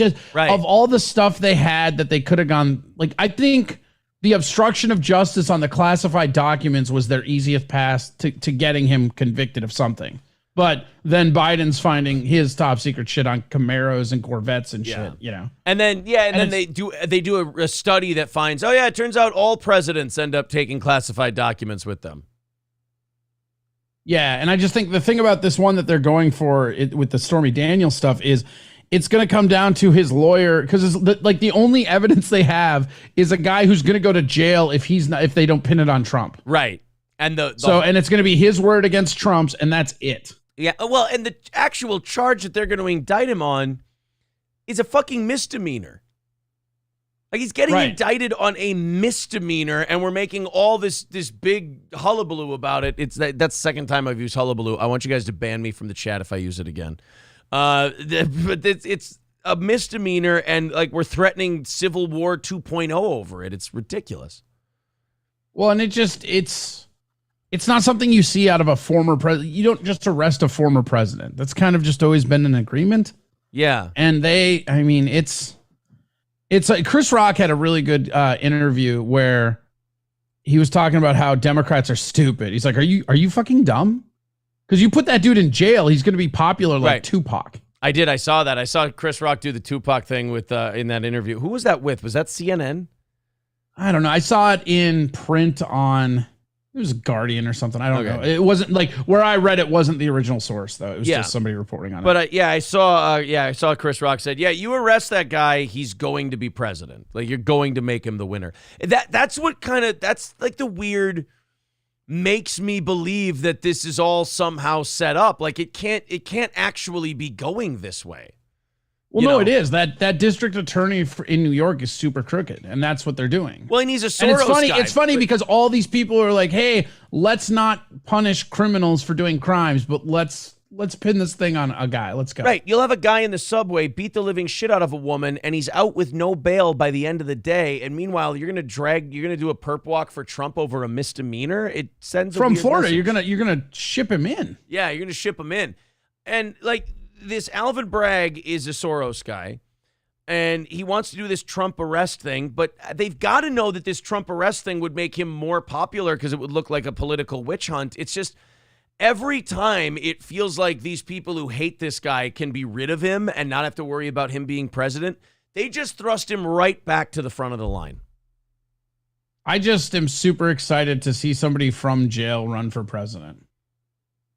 Yeah, like what was his name? Eugene Debs, the socialist who ran. Could you imagine? Could you imagine if these weird ass Trump movies that he's putting on his website are actually coming from prison? Like, you have 20 minutes remaining. Yeah, look, I've got to keep this short.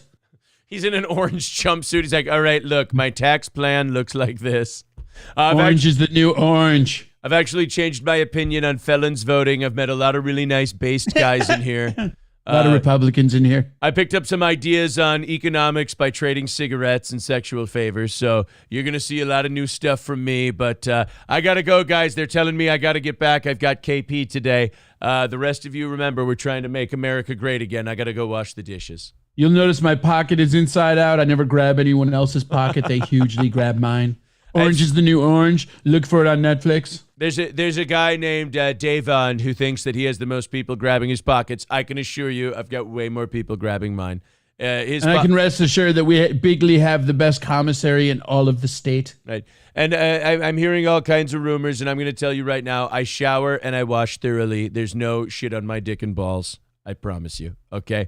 I'm a dominant guy here in prison. All right. I always get love from the homies. Like as it goes on, as the months go on, like he's adding, like he's got a do-rag or a bandana on in one of them. He just gets ripped and has like knuckle tattoos that say fuck and Biden. He's got the fucking. Or no, it'd be Hillary. It'd be Hillary jail Hillary. He's got the fucking dots, the cut here dots on his neck going all the way around. And he's like, bunch of teardrop tattoos. Shit gets thick when the light gets dark, all right? That's what I'm here to tell you. Some of my homies were rolling with that Soros money. I don't fucking play that shit. That's right. You want to know what gang I've joined up here in prison? I don't join gangs. I started one. The MAGA Club has 4 kills. One of our guys didn't get his teardrop tattoo. We jumped him out. We beat the hell out of people we don't like. We call them maggots. We call them maggots, and they're dealt with appropriately. You cheat at cards, we beat the shit out of you. That's the rule. Dominoes, you either play or you get the shit beat out of you. That's the way this They just call me Orange. I'm like that Shawshank guy. I can get stuff in. Yeah. We can get you sipping whiskey. I can get you Rita Hayworth posters. It's incredible. I can get you whores, but I'm not quite as good with the cover up. Yeah, I just love the idea that we're gonna see him. Like one time, he'll do one of his videos from jail, and he'll have a teardrop tattoo, and he'll go, "Hi everyone, yeah, you see it, don't you? Yeah, there's a message attached to this one. Don't fuck with Donald." People say it can only help his numbers. Right now, he's pulling hard with the like ex-cons. Yeah, exactly. Like, as long as they can still vote, I love them. If you did something that makes it so you can't vote, I know it'd be funny if he got convicted and won in an election that he was no longer allowed to vote in. Yeah, he's like, I've changed my opinion on felons voting. It's good. And also, you see my teardrop tattoo. You also heard the news that Ghislaine Maxwell is no longer with us. I'm not confirming or denying a goddamn thing. I don't snitch. Look, I want you to know if I kill myself in here, it's not going to fucking happen because I'm not a pussy. That's right. They're going to take 7 of me to get me down. Michael B says, I shave the garlic with a razor blade. I slice it so thin it melts into the sauce. Okay? It's bigly huge. Stevie J says, I will vote for President Facial Tattoo because that is clearly the best timeline. It's all kind of becoming the best timeline, though. Yeah, our options are limited. Face tattoo really is the best timeline. Face tattoo or face pudding. That's our options. RGZ Max says, don't worry, Corey. You'll get your chance to vote for Biden again. Jesus Christ, this fucking guy. Every fucking week with this piece of shit. Oh, he's a Democrat. What the fuck is wrong with you? Why are nobody that's alive voted for Biden. They're all gone. They're all gone. So anyway, the whole thing I was setting up with this, but we got into France and we got into Trump, we got into the whole thing, is that you got France burning, you got the bank system burning to the ground. We've got a story later today, I don't know if you saw it, where we're not even going through the banking crash this time. We're just going straight to the bailouts. Like before it was, oh my God, the banks all crashed. What do we do? All right, we're going to pass a relief package. We're going to get this. And then they didn't pass the first one. And then they had to pass it the next day. And like, we got the bailouts done after. Now they're not even letting the collapse happen. They're just like, you guys hurting a little bit? Yeah. We're going to organize a shitload of money for you. Oh, so we're going to get the bailouts without the pain this time. That's doubly insulting to the rest of us. So banking. You said it couldn't be done. Well, it couldn't back when you needed it. That's right.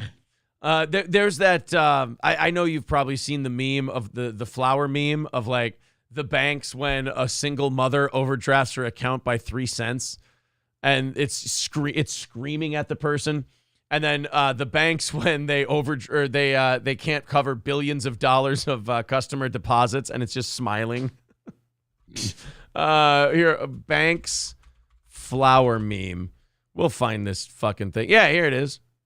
Oh, that's 9 to 5 workers at a grocery store. Ah, shit. I hate it when I bring something up. I'm like, you know what I'll do? I'll search it. I should be able to find it in a couple of seconds with a quick Google Images search.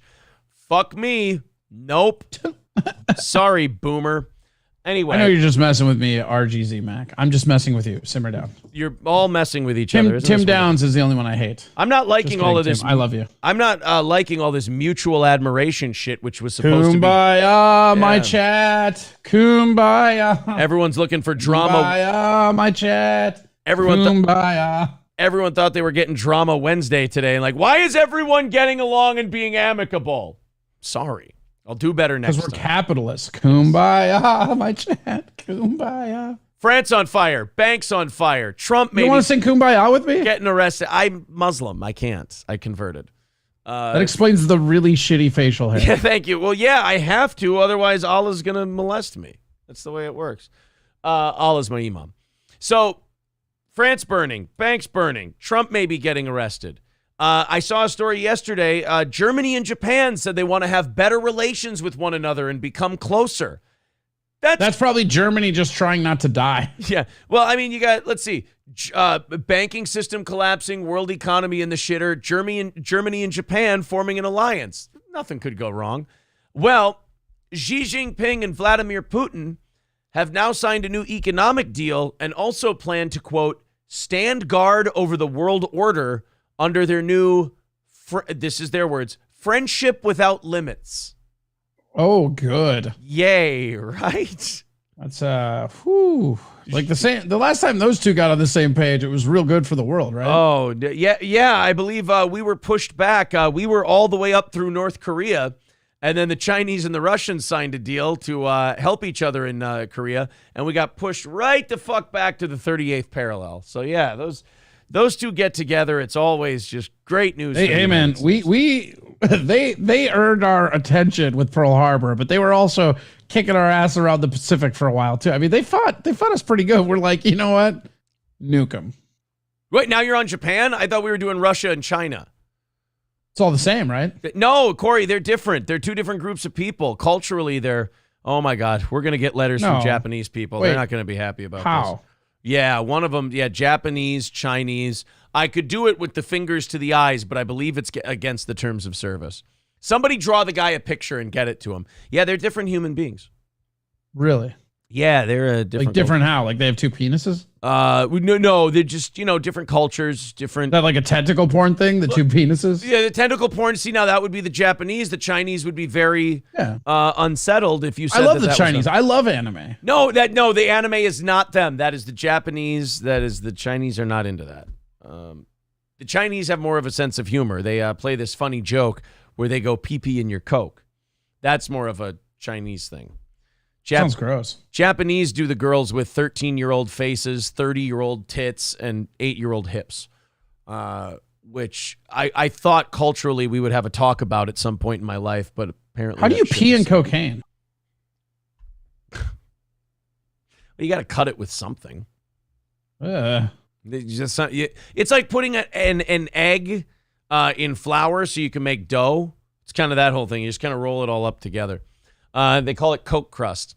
So China and Russia are getting together. They're going to be pals. It's going to be fine for everybody. Xi Jinping is clearly still hoping to build on momentum from the China-brokered rapprochement between Iran and Saudi Arabia, perhaps hoping that China could cement its position as the new dominant global power by negotiating an end to Putin's Ukraine war, while the Biden administration glares sullenly from the sidelines. Yay. Or they're going to give Russia a shitload of weapons and let them roll over Ukraine. One of the two. Probably that second one. Yeah, I love that the news is going, hey, maybe this China's going to broker a peace and make us look foolish. I'm like, yeah, or they're going to escalate the shit out of that war. And instead of it being a proxy war between Russia and us, it's going to be a proxy war between China and us. Great. I knew. Yo, bro, we heard you like proxy wars, so we proxied your proxy war. I'm really glad we gave that. Where's Exhibit? I want him to pimp our proxy war. Yeah, I'm really glad we gave them hundreds of billions of dollars of American taxpayer money and weapons so that we could drag China into this whole thing and escalate it further. It's just, you know how there's no limit? Like, you know how for sure there's no limit to what we'll do for Ukraine? All that money we gave them, they're going to give us back with interest. So it's in our interest to make sure they don't go anywhere. Right, yeah. It's very similar to Iraq and Iran. Yeah, they're selling a bunch of our weapons and not even using them. They're marking them up and selling them. They're losing them. And losing them.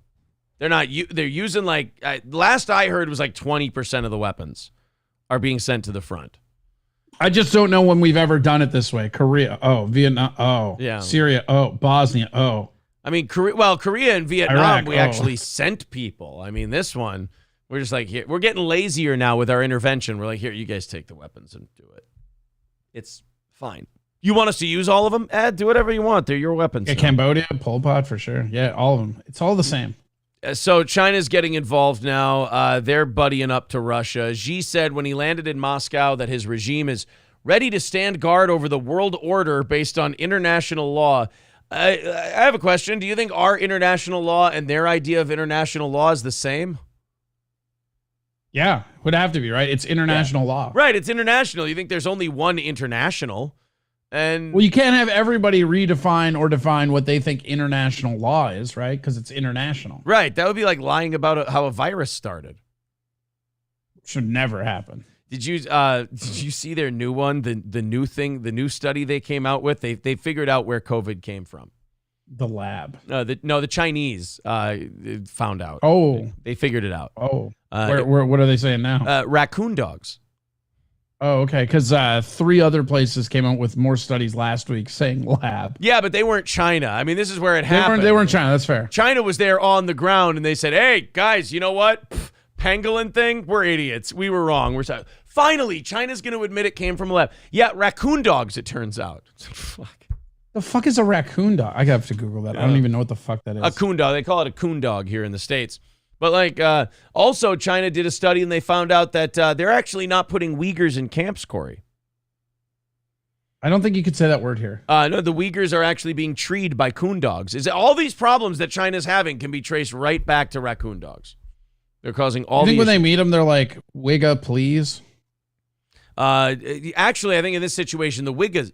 Now you got me saying it. The Uyghurs. God damn it! I just totally went ahead and said the thing. No, I think it's the Uyghurs who say please in that situation. Like, please, no, let me be close to my family. Don't rip me apart from my home and take me to a concentration camp. It's a little bit longer, but they're not going for marketability, I suppose, over in China. Shouting. So how do you get raccoon dogs from bat DNA? Well, science. Okay. It's just science. Why are you questioning it? What do you have? I just had one question. What do you have, a degree? I mean, these are Chinese. No, I don't. These are Chinese government scientists, for God's sake. Oh, and then the World Health Organization said, "Oh, great, awesome, okay. So, you guys found out that it was raccoon dogs. Would you like to share the study with us?" And the Chinese went, "We don't have to tell you."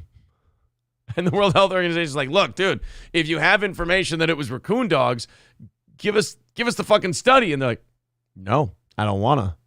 They're just telling us, "Hey guys, take our word for it. It was raccoon dogs. They spread COVID. We're not going to show you the study, so please stop asking." God, the audacity. Don't worry. Their buddies in Russia now will cover for them.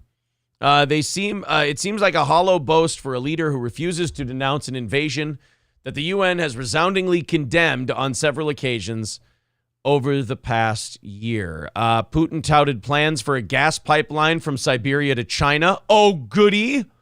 Saying the agreement was all but finalized. Xi's visit comes just days after the International Criminal Court issued a warrant for Putin's arrest for war crimes committed in Ukraine. Every leader on the planet is getting arrested. Watch. Everybody. Except for China, because they'll just kill their population first. Right. Nevertheless, the pair called each other dear friend when they first shook hands on Monday. It really does feel like we're just trying to run out the clock on our administration before the entire world goes to dog shit on us. Well, I think the entire world is waiting for that too, because if Trump gets back in, I think a lot of this stuff simmers down. And I've always said this. I don't even think Ukraine happens if Trump is in office. Not because he's a good diplomat, because he's fucking crazy. Right. And people are, I mean, with his hand on the button, nobody's starting any fucking shit. But senile, like, no matter what you think of Biden, if you like him, it's just, nobody's scared of him. Like, are you scared of a guy who needs his dinner? Like, are you scared of the guy who talks like this and literally anything you do, I can backtrack it and make it bigly my own idea? Or are you scared of the guy who needs his wife to blend his dinner? Well, and not only that, like the way Trump talks, it's like he doesn't have like a diplomat's caution. So he'll be like, he'll just go off the cuff about very serious personal matters that could cause World War III. He's like, what, China and Russia made a deal? Well, they can't keep that deal if I bomb the fuck out of their pipeline. Like, Don, you can't just say shit like that. And then they're like, Russia and China have scrapped plans to build a pipeline. He goes, see, I told you. Yeah. It's just like, it's going to be hard to do it when I nuke their land. It's going to be terrible when I have to land an expeditionary force and occupy Beijing. Donald, I don't think there'd be as many Asimov deployments in Ukraine if we contaminated their water. You know, it's Donbass is going to be just that, done when I'm done with it. I'm going to flatten I'm going to change it to the dumbass region. Fuck those people. Derek Chauvin is... Stupid European shitholes anyways, huh? Yeah. Corey, you ready for this bit? Derek Chauvinist. Who is the World Health Organization? Correct. Yes. Wait, who is? Yes. Yes. Who is the World Health Organization? Yeah, but who is the World Health Organization? Right. Correct. That's what I just said. I said who is the World Health Organization? Right, exactly. Like that's what I just said about them. Fine. Who? What are you talking about? Like who? The World Health Organization. Oh, who? The World Health Organization. Right. Who, right? Yeah. Sure. Their second album sucks. Yeah. Who? Called Tommy Vax. Oh. Okay. Yeah, the World Health Organization. Right. Okay. Yeah, I like them too. Who? Right. Huh? The World Health Organization? Who? Yeah, exactly. So you like them too? Like who? Yeah, you do? The World Health Organization? Who? How do we stop this? No, they're on the next pandemic. Are they on second? I was gonna say second, but it doesn't work as well.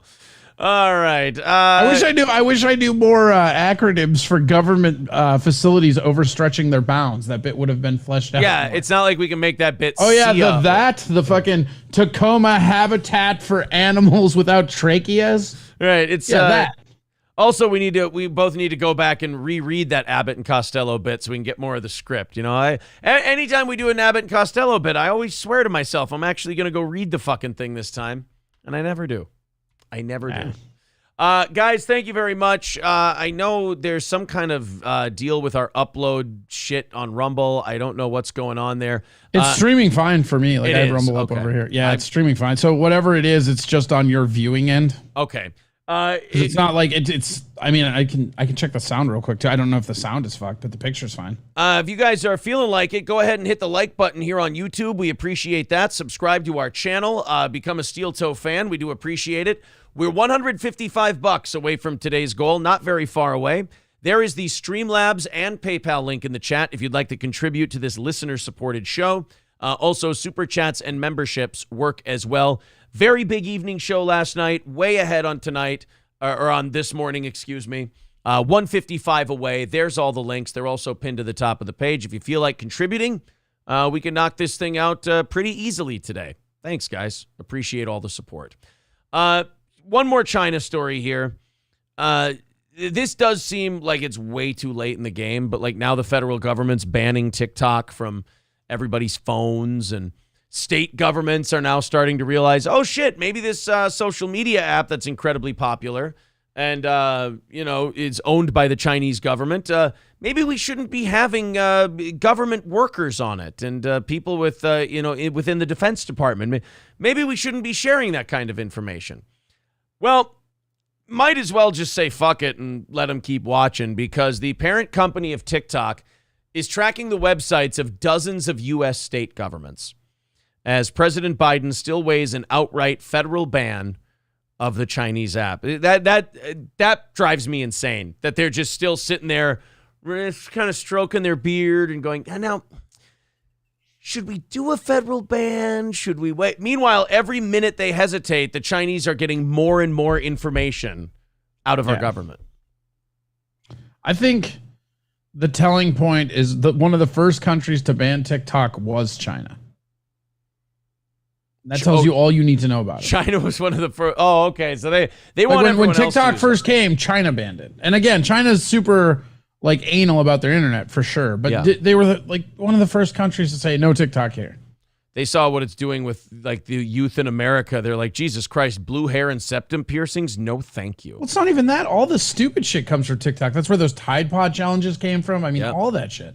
Yeah, the setting yourself on the nail wasn't the nail polish remover challenge. That was a big the stealing a car challenge was that. The Tide Pod, all this crazy shit was always TikTok. Choking yourself out. Yeah, the choking game. Yep. Retarded.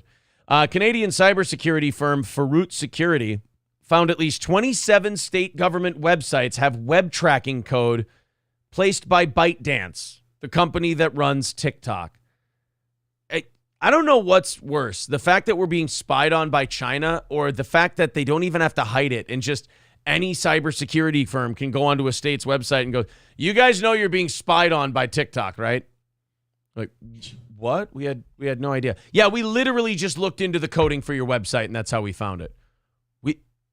We have coding for our website? All right, fuck. You know what? You know what you guys need? They also have no TOS stuff. I mean, you could say whatever the fuck you want on TikTok. They don't give a shit.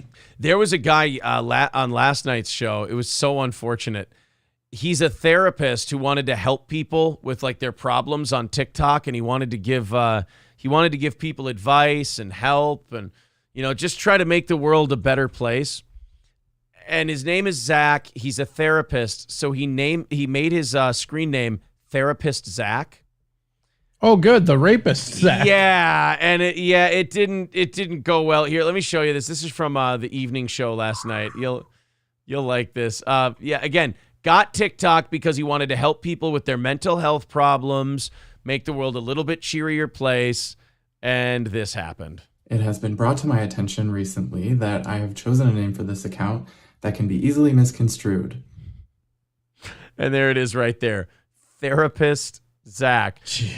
Thank God. I was saying this last night, though. Thank God he didn't put his first name first. Zach Therapist. Well, I mean, but look at him. I know his look doesn't help him either. Because he doesn't look... When you see that name and then you see that face, you don't think Therapist Zach first. I mean, he looks like he's doing a reboot for the Jeffrey Dahmer show, right? Yeah, exactly. If you're watching this in the future, and I've already changed my name, here is my current name. Now, did I ever once think to myself, does this sound like something other than what I think it does? No, you didn't, because you just kept clicking next, next, next, next, next. You were so excited to set up your TikTok account and get to helping people with their mental problems that you didn't do a quick proofread. No. I never. Yeah, Peter Terricho. That is an old SNL Jeopardy celebrity joke with the Sean Connery. The Sean Connery thing. Yeah, I'll take the rapist for 500. It's therapists, Mr. Connery. Anal bum cover for 400. Was that Daryl Hammond? Who was Sean Connery? Yeah, that was Daryl Hammond. Was Sean Connery. Very fun. And Norm Macdonald as Burt Reynolds, too. I loved Norm Macdonald. Burt Reynolds was the best. Turd Ferguson. Yeah, I loved his impressions because they sounded nothing like the people, but it was like I always call it a character impression. And you were just like, fuck it. He doesn't even need to sound like Burt Reynolds. That's just how Burt Reynolds sounds now to me. He sounds like Norm Macdonald. I'll take the pen is mightier for 500, Trebek. I'll take the penis mightier. The penis mightier, that's what it is. It's the pen is mightier. Hey, call it whatever you want. If it works, I'll order a whole case. Don't try to fool me, Trebek. That's an anal bum cover. I've been trying for years to invent an anal bum cover. Failing to do so is my greatest regret. People would read it that way, but I guess they are. And by the way, once you see the rapist Zach instead of therapist Zach, you don't start seeing it as therapist again. It's just, again, his aesthetic doesn't do him any favors. no, those glasses gotta go if you don't want. If you want, And the bathrobe jacket, I mean, yeah, he looks like Dexter taking a selfie after one of his trophies. yeah, you're gonna have to change up the And aesthetic. he kind of looks like he's wearing lipstick on top of that. Yeah, and he's pursing his lips real hard. This guy is so dejected. This is a perfect, like, to me, this is another one of those perfect examples of what the internet is. Just a nice, decent guy who didn't mean anything by it, wanting to make the world a better place, and the only feedback he gets is, aha, you fucking idiot, look at your name. So I think it'd be funnier if he was on TikTok being like, it's come to my attention that my name is being misconstrued as therapist. Yeah, that would be funny if he's like, guys, I just made this TikTok to let you guys know I've been informed that my name is being misconstrued into something that it's not intended to be, and I feel horrible about this. So for anyone wondering, my TikTok screen name, just to set you all at ease, is The Rapist Zach.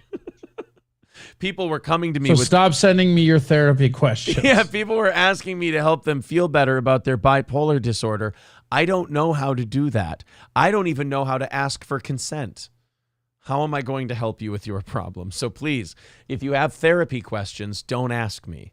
I'm the rapist Zach, not therapist Zach. It's my understanding that you can only change your username on this app every 30 days. Oh, no. And I've got a while until I can do that. So Awkward. This is going to be my name for a while. As the It'd kids... be funny when he rebrands it and everybody leaves. Oh, he's a therapist? Fuck this, I'm out. Yeah, his follower numbers just drop to the bottom. They're oh, this guy's helping people? Oh, what an asshole. I thought I was going to get way better TikToks than this. Ugh. I'd hate to see his inbox. Feel like Guess I'll go back to the KKK TikTok. So anyway, TikTok, 27 states now are 27 state governments have web tracking code. Imagine you're one of the states that doesn't have Chinese spy tracking code in there. Like even the Chinese don't think you're interesting enough to spy on. I'm looking. Shout out to you, Arkansas. I was looking at you, Idaho. Congratulations. That's right, Alabama. Sorry, guys. Just you're not interesting Tell enough. me something good. Shut We want to the introduce you to fuck up.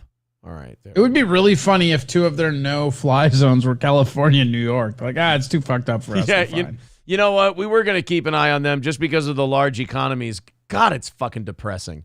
I saw a guy hit another guy with a 2x4 on the subway, and he was out by the end of the night. It was incredible. He hit him in the head with a 2x4, and then he yelled, "Ho!" I can't keep an eye on New York anymore. Kelly Berger says, "Hey, Corey, I think there's a therapist on this bus." Oh, well, that's Yeah, you good. should talk to him. Kelly is busing back from Minnesota back down to Austin. He's probably in at this point, he's probably in Oklahoma. Man, I shout out to Kelly Berger. Did some shows back home, but man, the guts it takes to bus home. It's crazy. Right? Yeah, I could never do it. Kudos, I think. Kudos, question mark? God, could you imagine just being on that bus and having to shit? Like, I bet that bus toilet is the worst thing on the planet. Oh, it's got to be. Like, do buses stop? Like, do they ever? No, they have like a little walk-in, little weird bathroom by the stairs. So there's It's like like a plain bathroom, but it's on a bus. so no matter how mean, long I've- your bus ride is, like, there's no stop for food. You got to bring food. No, I think there's probably a few stops, but I mean, there's Okay. going to be, you're eating garbage gas station food the whole way. There's going to be moments where you have to do it. Oh God. Yeah. Good luck shitting on the bus. That sounds awful. It does. I mean, I guess it saves you a shitload of money, though. I don't even know. I mean, yeah, probably. Everything is so crazy right now. Greyhound from Minneapolis to Austin. $126. Oh, that's pretty good then. That's pretty How long does good. it take? Like 18 hours? Let's see. 24? One way, Minneapolis to Austin. Book now. It doesn't tell me how long it takes. Well, I'm guessing like it's 22 hours from Minneapolis to San Antonio. I know that drive. I've made that one before. Sure. So let's say 22 hours away is San Antonio. So let's say 20 hours with stops. A day and a half? Fuck, that sounds horrible. Yeah, I think he left yesterday. Yeah, I think that's about right because he left yesterday, and I think he gets in late tonight. Yeah, I don't know Stops anything. 30 times. Yeah. Yeah, I don't know anything about buses. Do you have to sleep on the bus? Yeah, well, I mean, you don't have to sleep, but I mean, they're not gonna stop and be like, all right, everybody, it's nappy time. Everybody, get out of the bus, get your nap carts, and we'll just be right here. Ooh, I'm sorry. I'm with you. I'll eat the money and I'll fly. I can't. Oh, the bus just sounds terrible. Kelly's the time involved too, because it's an extra couple $100 to make the trip take half a day as opposed to 2 days. Yeah, it doesn't sound good. Let's go to this next story. Greyhound bus did originate from Hibbing, Minnesota. Freaky deaky, that is true. Greyhound started in Hibbing? Yep. The Greyhound Museum there. I grew up knowing that piece of trivia. Also, Hibbing is the largest city in Minnesota. There you go. Like square footage wise? Well, yeah, obviously. Yeah, I was gonna say, how the fuck does that work? It's because Hull Rust, the giant iron ore mine, is considered part of Hibbing. Oh, okay. Yeah, that'll add some space. Sure do. Greyhound had to originate in Hibbing. You got to bust those hookers up from Minneapolis to keep the iron workers happy. Well, kind of. Yes, that too, but that's what they used to use to ship the immigrants up. They would go grab them right off Ellis Island and ship them up there. That's why the Iron Range is super diverse amongst white people. Yeah, right. Like in the 30s when all the the Italians, the Irish, Croatians, Bohonks, everybody. Just everybody. Doesn't matter. Get on this bus. We got a place for you to live and a job. They just drop you off on the bus and they throw you right in the mine. Get to work. Yeah, and then you go get to work and then you would stay in a company house. Yeah. Oh my soul to the. That's where that shit came from. Yeah, there was a store and you just bought all your shit from there and it was all just it was almost like a commune. Like it was a capitalist. No, commune. It was a capitalist commune. Yeah. It was what Elon's doing in Texas. Yeah, or you know what? The movie, God damn it, the Rocket movie. Jake Gyllenhaal, son of a bitch. October Sky. Same thing. $155 away from today's goal. If you guys want to chip in and help us out and knock that out and do an extra half hour today, $155 away. There's the Streamlabs, the PayPal. Check it out. Tell us what you think. All right, moving on from China and Russia and arresting presidents and burning down European cities.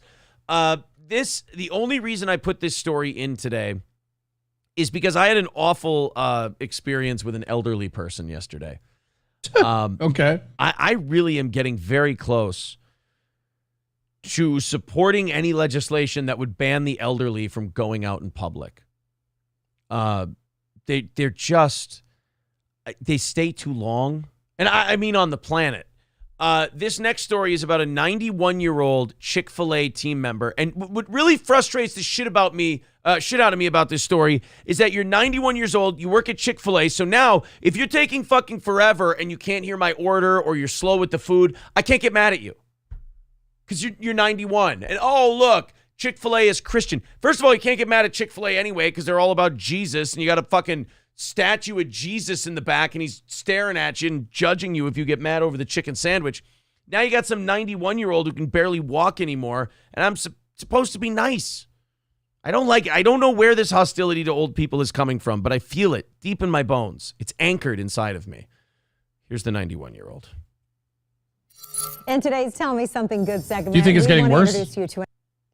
Who? Oh, sorry. Just your hatred for old people. For the elderly? No, it's what do you call it? It's a proximity issue. Like the sooner and the closer something with an old person happens to me, I get really angry. But if I don't see any elderly people that bother the shit out of me for a while, I forget about it. Like it pops. It's like herpes. So kind of like their children and their grandchildren. Yeah, it's like it's a herpes outbreak for me. If I don't see them, if they're out of sight, out of mind, I don't worry about it. But when it happens, I hang on to it for a good 36 hours or so. What are you going to do with that goatee if you have a little lip event? Oh, yeah, I wonder. Well, see, mine are like on the actual lip. Yeah, but I wonder if it's going to it probably will just you could pick it and it'll just look like you have more facial hair, bro. No, well, see, I think where's mine? Mine is on the bottom right here. Whenever it comes in right on this spot. And you just put a little breathe on. Actually, I've got it down now. After having herpes for a few years, you once you feel it start to get puffy, like it doesn't show up at first, your lip just swells. And you put a Breva on it for a couple of days, and you never even see the thing. Did you get those in San Antonio from a lot lizard? No, I got it on a Greyhound bus, actually. It's a real bumpy ride. I wasn't even eating pussy. I just took a shit and I flushed, and it just kind of, I think all the poop particles flew up and caught my lip, and, dry air, cracks. Why are you taking a shit with your mouth down by your toilet? That's so weird. Were you trying to give yourself a blumpkin? I wasn't not trying to give myself a blumpkin. Jesus Christ. This was when you were doing that DDP yoga, wasn't it? Yeah, I was really flexible. I was kind of feeling myself. I was like, let's take this shit for a ride. I just see you standing over the toilet with your head in the tank, sucking your own dick as you shit. Yes. And I'm like, oh God, I came so hard, I have herpes. And I just remember I had DDP's voice in my head from leading the DDP yoga. He goes, just remember, if you say you can or you say you can't, you're right. You got this. You can do this. Dude, have you ever done DDP yoga? No. I've seen Jake the Snake talk about it before. DDP yoga is great, like especially if you can't go to the gym or something, you feel like staying home. It is a really good workout, but fucking DDP leads the yoga sessions, and he's just such a happy, inspirational, just a happy-go-lucky dude, and he's leading it, and you're sitting there huffing and puffing, and like the first time you ever hear him go, if you say you can or you say you can't, you're right. You got this. You can do this. The first time you hear it, you go, fuck you, asshole. I hate you. Goldberg was way better than you. But then when you start getting into it and he gets to that point, you're like, you know what, DDP? God damn it. You're right. I can do this. So it's just... That reminds me of the, the insanity workouts that I did? It's the same kind of thing, because you're just like, I fucking hate you, Sean T. Yeah. He's like, come on, you got this. And about halfway in the insanity program, they go to where you switch over to different workouts at it's like body muscle confusion or some shit, where the exercises all change like month 2, basically, right? Yeah. And when you get to that second one where you're actually feeling okay with it, he's like, all right, now we're gonna step it up. You're gonna have fun. You're like, I fucking hate you. Like I'm scared if I meet that guy in real life because I want to slap him, But then towards the end of the program, you're like, yeah, I can fucking do this. You Jay Leno'd that and a little bit. And then you throw out your fucking back and just cry on the floor. Yeah. You Jay Leno'd that a little bit at first. You're like, maybe I do some Doritos instead of workout. What are you guys saying? I was, sometimes when I do Leno, I almost start as Mike Tyson. I go, hey, you know what I'm saying? Same voice. Yeah, I know. It really is. It's just different tones. It's like, you know what I'm saying? I'm going to stomp on his testicles, and I'm going to kick his children in the fucking head so you can feel the pain that I feel every day. Or you just go, well, you see this, folks? Mike Tyson bit a guy's ear off. That's pretty insane, right? Have you guys tried these insanity workouts? I was trying them the other day. I yelled at the black man who was in charge of them. I said, don't yell at me, you Negro. I can do this myself. Jay, that's not how you're supposed to talk. All right. 91-year-old. I thought that was Tyson. I was like, why is he saying Negro? Oh, that would be great. You just have them you have them switch roles where you just go, you know what I'm saying? Listen, folks, did you hear about this? Did you see this? The other day there's a guy walking down the street and he just fell down. And I was like, oh, that guy looks ridiculous. It's like, oh, Mike Tyson's Tonight Show is great. Hey, I was talking to Letterman the other day, and, I stomped on his head and I stomped on his testicles. And I said, Dave, now you can feel the pain that I feel every day. Yeah, I hope you guys like these new Doritos. They're ear flavored. After I'm done here at the Tonight Show, I think I might just fade into Oblivion. Sweet abyss. I just want Mike Tyson to do Jay Leno quotes, and I want Jay Leno to, you know what I'm saying, when you're in the ring sometimes. Just do like one of those Conan where you combine them so it's like Jay Tyson. Yeah. You know what I'm saying? Sometimes when I'm in the ring, I say to myself, if I think I'm going too slow, slow down. You know what I'm saying? And then Jay Leno goes, what I always say about doing a show against other people is if I don't kill him, it doesn't count. I would love to eat these Doritos, but I think you're a rat piece of shit. Yeah, you're a rat. That's my favorite one. Hey, I was telling NBC the other day, we were negotiating contracts, and I said, I think you're a rat piece of shit. I just... That's right, champ. Yeah. You know, sometimes I get hungry. I want a bag full of red piece of shit. You know what I'm saying? I was telling the other day, you know, I don't give a shit. You know, if you guys don't like it, turn off your station. We're going to have to let you go, Jay. Yeah, fuck off. Yeah. Wow. Yeah, that's right. Fuck you. Jesus. What are you gonna do about it? Yeah. I love that when the guy's like, all right, Mike, have a good day. You fuck off. I just like the, whoa, we're live. Well, fuck you. What are you going to do about it? Like Mike Tyson gives a shit. And that was like Death Pool Mike Tyson, too, where he was really spiraling out of control. Yeah, you know, it's nice of you to have me on your show, Maria Menounos, but I don't do interviews with women unless I can fornicate with them. So you should probably stop talking unless you want to, you know. I love the idea of Jay just saying the horrendous shit that Mike Tyson said. Or how about Jay Leno beating the fuck out of somebody on a plane? Somebody popped that in there. Like, that's so funny. Just yeah, you know, I don't know why you gotta be such a, you know, come here, I'm gonna punch you in the fucking face. You rat piece of shit. Or where he does the one where he goes, you know what I'm saying? Oh no, I'm doing Tyson. Well, you know, I'm gonna. How can you keep them different in your head? I mean, they're all the same. Hard. Well, you know, I'm going to fuck you till you love me, you get. Like, whoa, Jay, Jesus Christ, you can't say things like that. Oh my God. All right, let's find out about this fucking 91-year-old at the Chick-fil-A. I hate feel-good news stories because they're always like infinite times more patient than I am. I don't think there's anything about a feel-good story that involves a 91-year-old working at a Chick-fil-A. That makes me feel bummed. That's somebody who didn't plan for their future. That's what that is. Exactly. That, like, to me, a 91-year-old, if the speed in which my lunch is going to get to me is dependent on the hands and feet of a 91-year-old, I'm having a terrible day. I'm not doing well. Let's check it out. A 91-year-old beloved team member of Nashville's Chick-fil-A. She'll be retiring after 11 years of service. Marie Catherine. By the way, Jesus Christ, she got that job when she was 80. Yeah. Chick-fil-A is not a job you, quote, retire from. You quit. Like, it's not like, I'm going to cash out my 401k here at Chick-fil-A and get a gold watch and call it. No, you're quitting. You have to quit your job. As Ms. Marie began working at the restaurant on Charlotte Pike when she was just 80 years old.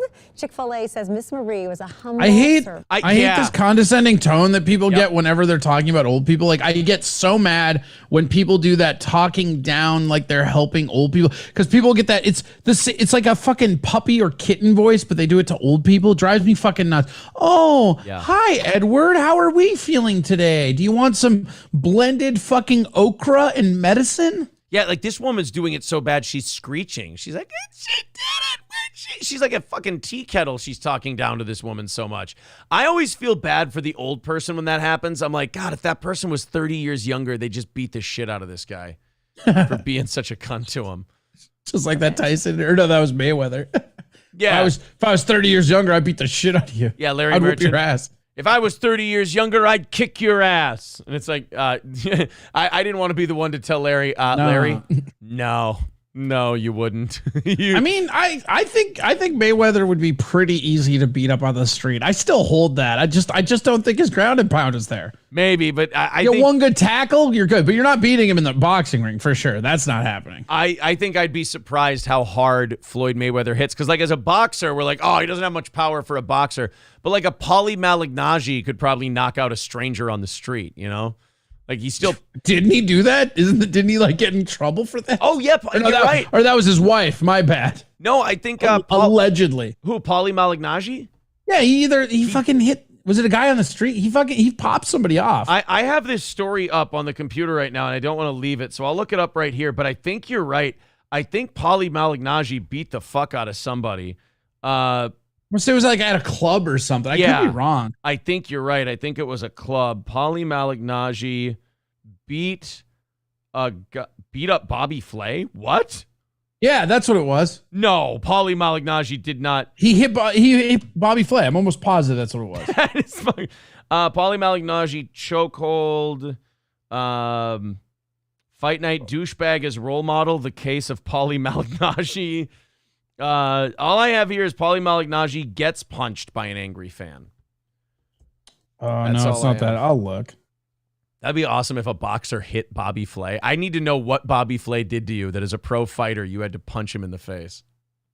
All right. Sorry. Continuing on with the talking down to the senior citizens. Chick-fil-A says Miss Marie was a humble servant. She was known for her positivity, friendliness, and exceptional work ethic. Hey, she's quitting Chick-fil-A. She's not dead. Can we stop with the was talk? Jesus, she's gonna have a heart attack listening to this news report. She's gonna think 91 years young. I hate that too. I will deal with the years young as long as I don't ever have to deal with the fucking baby talk again. That drives me nuts when people, and it's because I only encounter, kind of like you, I only encounter it when I'm out and about, and it doesn't happen all the time, so I forget that it exists. Yeah. But you're sitting there at a restaurant, and you just hear like, "All right, Brenda, would you like more peas?" Yeah. Here you go. Oh, you like that? Oh. They're a person. Stop that. Right. Stop treating them that way. Because I'm just thinking of myself as that old person, and I'm like, God, I would just hate that human being. Just hate them. Over the years, Miss Marie developed strong relationships with other team members. Oh, she fucked. Yeah, she did. Marie fucked the staff at the Chick-fil-A. She caused problems. She hot? Where's her picture? Yeah, they're not showing her. Where is this little hellion? Where is this Chick-fil-A who? She's just all plastic surgery and in a fucking like tight ass bikini outfit. There's a pin in the back of her head that's holding all of her loose skin in. It's more like one of those awnings that you crank on an RV. She's got a remote like right in the awning. back of her neck, just. Sometimes I hook up with gentlemen with bigger dicks, and then I gotta loosen up the bottom drapes. Well, sometimes when I finish my shift at Chick-fil-A, I go over and I check out the meat over at Popeyes, if you know what I mean. Love that chicken at Popeyes. That's right, I do. Hold on. I'm smoking Pall Malls and unhinging my neck so that I'm spread eagle. Yes, but my Popeyes lovers smoke Cools and Newports, if you know what I mean. She just takes her pussy flaps and puts them over her shoulder. All right, here we go. Time for the sex. It's how her grandkids build forts out of the couches, is they just use Granny's labia. Just drape it over. She has all of her couches in plastic because she's also a squirter. Oh, no. It's piss, for God's sake. It's piss. I mean, hers is more like powdered milk, right? Yes. Members, I have to admit, I always amazed when I would see her in there. Becoming Dry fish flakes everywhere. Local celebrity. On Thursday, Chick-fil-A invites the entire community to come on out and say goodbye to Miss Marie at 9:30. Let's all go. Super sweet and amazing to see her out there. Truly. Why would you go? That just means it's going to take you way longer to get your fucking food. Right. Do you know how much of a logjam that's going to be having and how dare they do that to the 91-year-old and just hey, it's your last day. We're going to be swamped for you. Hope you're ready to work your 91-year-old heart out. Thanks.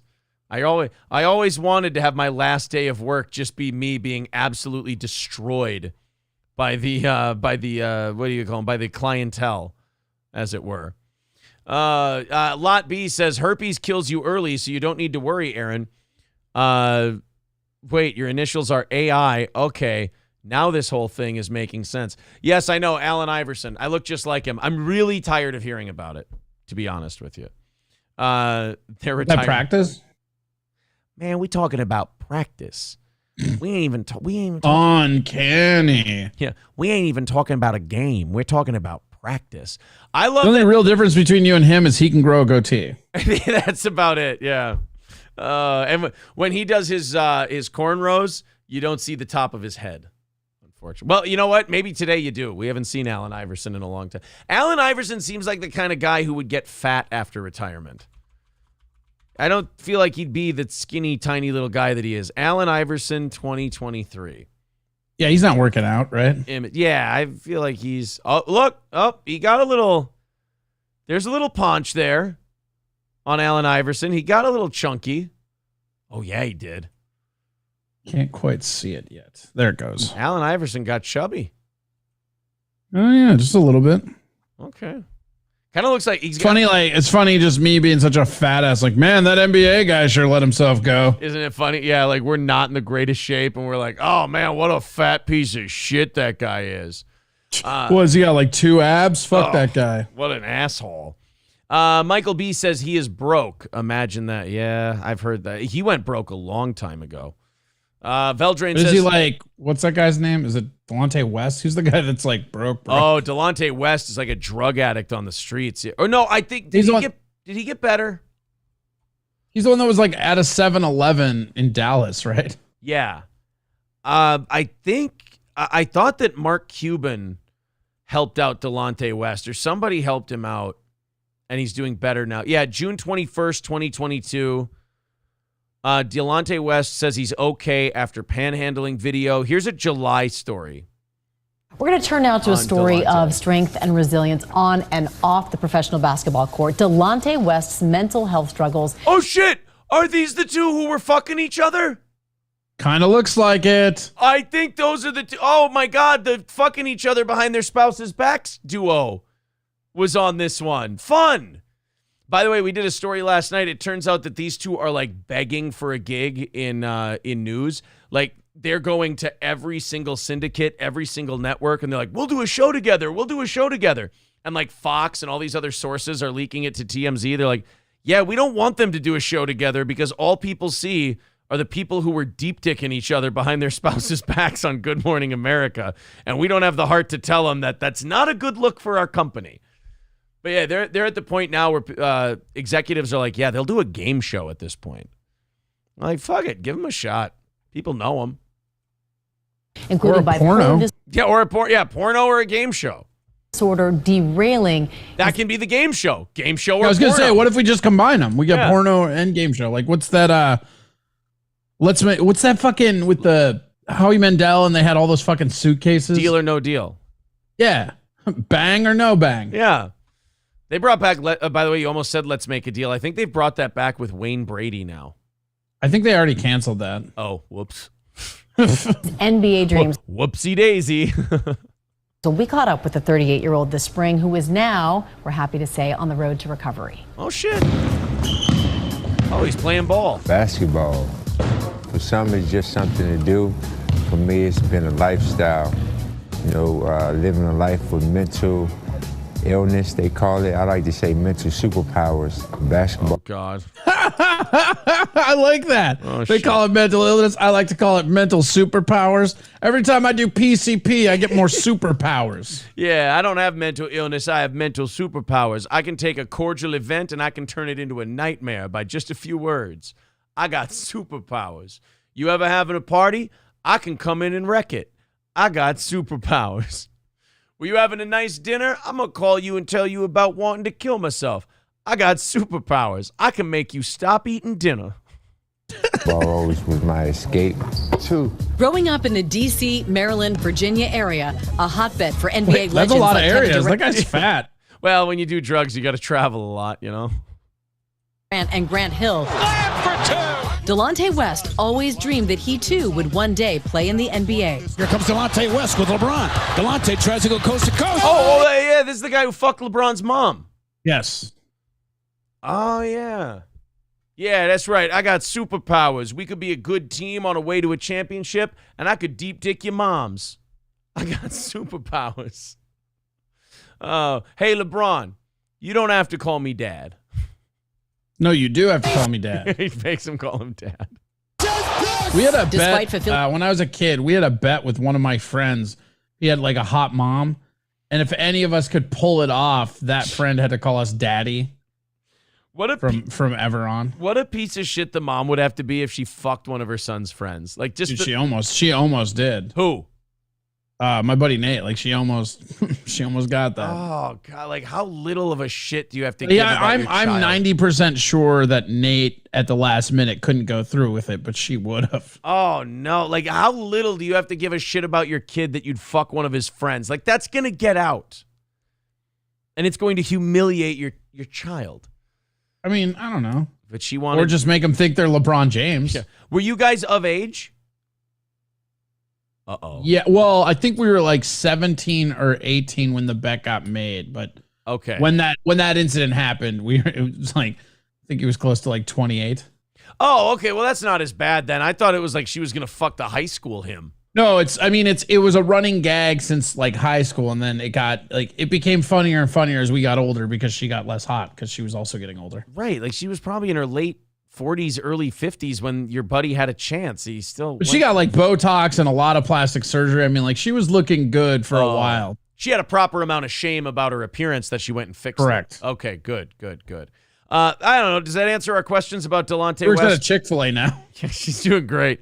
Do you want more Delonte West, or does that answer our questions? Always. All right. Feeling that fantasy as a 21-year-old, his success came with suffering when he was first diagnosed with bipolar disorder in 2008. There's been times where, a missed shot or lost game can turn into a spiraling, snowballing depression to where it's took me hours just to leave the gym. I hear you, buddy. I feel the same way about Monopoly. You have a tough... Remember when people just used to call those people pussies? Right. We didn't used to call it bipolar disorder. It's like, God, that guy's really... No, we used to call it being a sore loser. You didn't have bipolar disorder. You were just a sore loser. You wouldn't leave the gym. You made excuses. It was all the ref's fault. Oh, my God. I'm thinking about like 3 of my friends I grew up with that we would play pickup sports with that I'm now pretty sure probably have bipolar disorder because every time we lost, whether it was by 2 points or 20 points, they would always blame someone other than the team. Oh, yeah. Shit. I knew some Delonte West. One of them, ironically, also had a hot mom.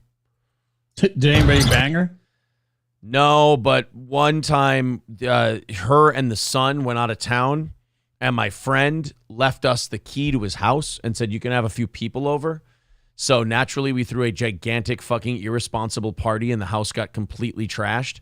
And one kid from our school actually went up into his mom's room, locked the door, and I think stole her vibrator. So gross. Yeah. So we had to have this uncomfortable thing. Like we knew the vibrator was gone because it got around the party that this guy went upstairs and he stole the vibrator. So we spend the whole rest of the weekend trying to clean up this house. And you know how high school guys clean. It was shit. Somebody had puked on the stairs. Somebody had puked in the closet. We're trying to clean it up. I remember whenever my mom would leave town and we have parties, we would clean it up, and then my mom would come home and she'd just be pissed because, the house was trash. And all I could think is we cleaned it. Right. Imagine how much piss you would have been if we didn't clean it out because we cleaned. You're mad because it's dirty, but trust me, it was a lot dirtier. It was a disaster. We our high school eyes, we can see it and we're like, it looks good to me. And then she got home and she knew immediately. And we all got called into separate meetings with her, so we couldn't, but we came up with a story, though. So we had plausible deniability, and luckily our buddy's cousin had thrown a party that they knew about, so we kind of pushed it all off on them.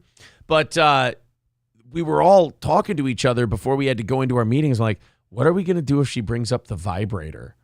That's going to be fucking awkward. How is she going to bring it up, though? You know, she's not gonna. She's just going to go buy another vibrator and note that you guys found her sex drawer. Exactly. Yeah, she never brought up the vibrator. We did. No, why would she ever? There's never a point. Hey, you guys weren't in mommy's dresser and found her special back massaging wand, did you? Could you imagine? Yeah, because our parents came with us to these confrontations because they were fucking pissed at us.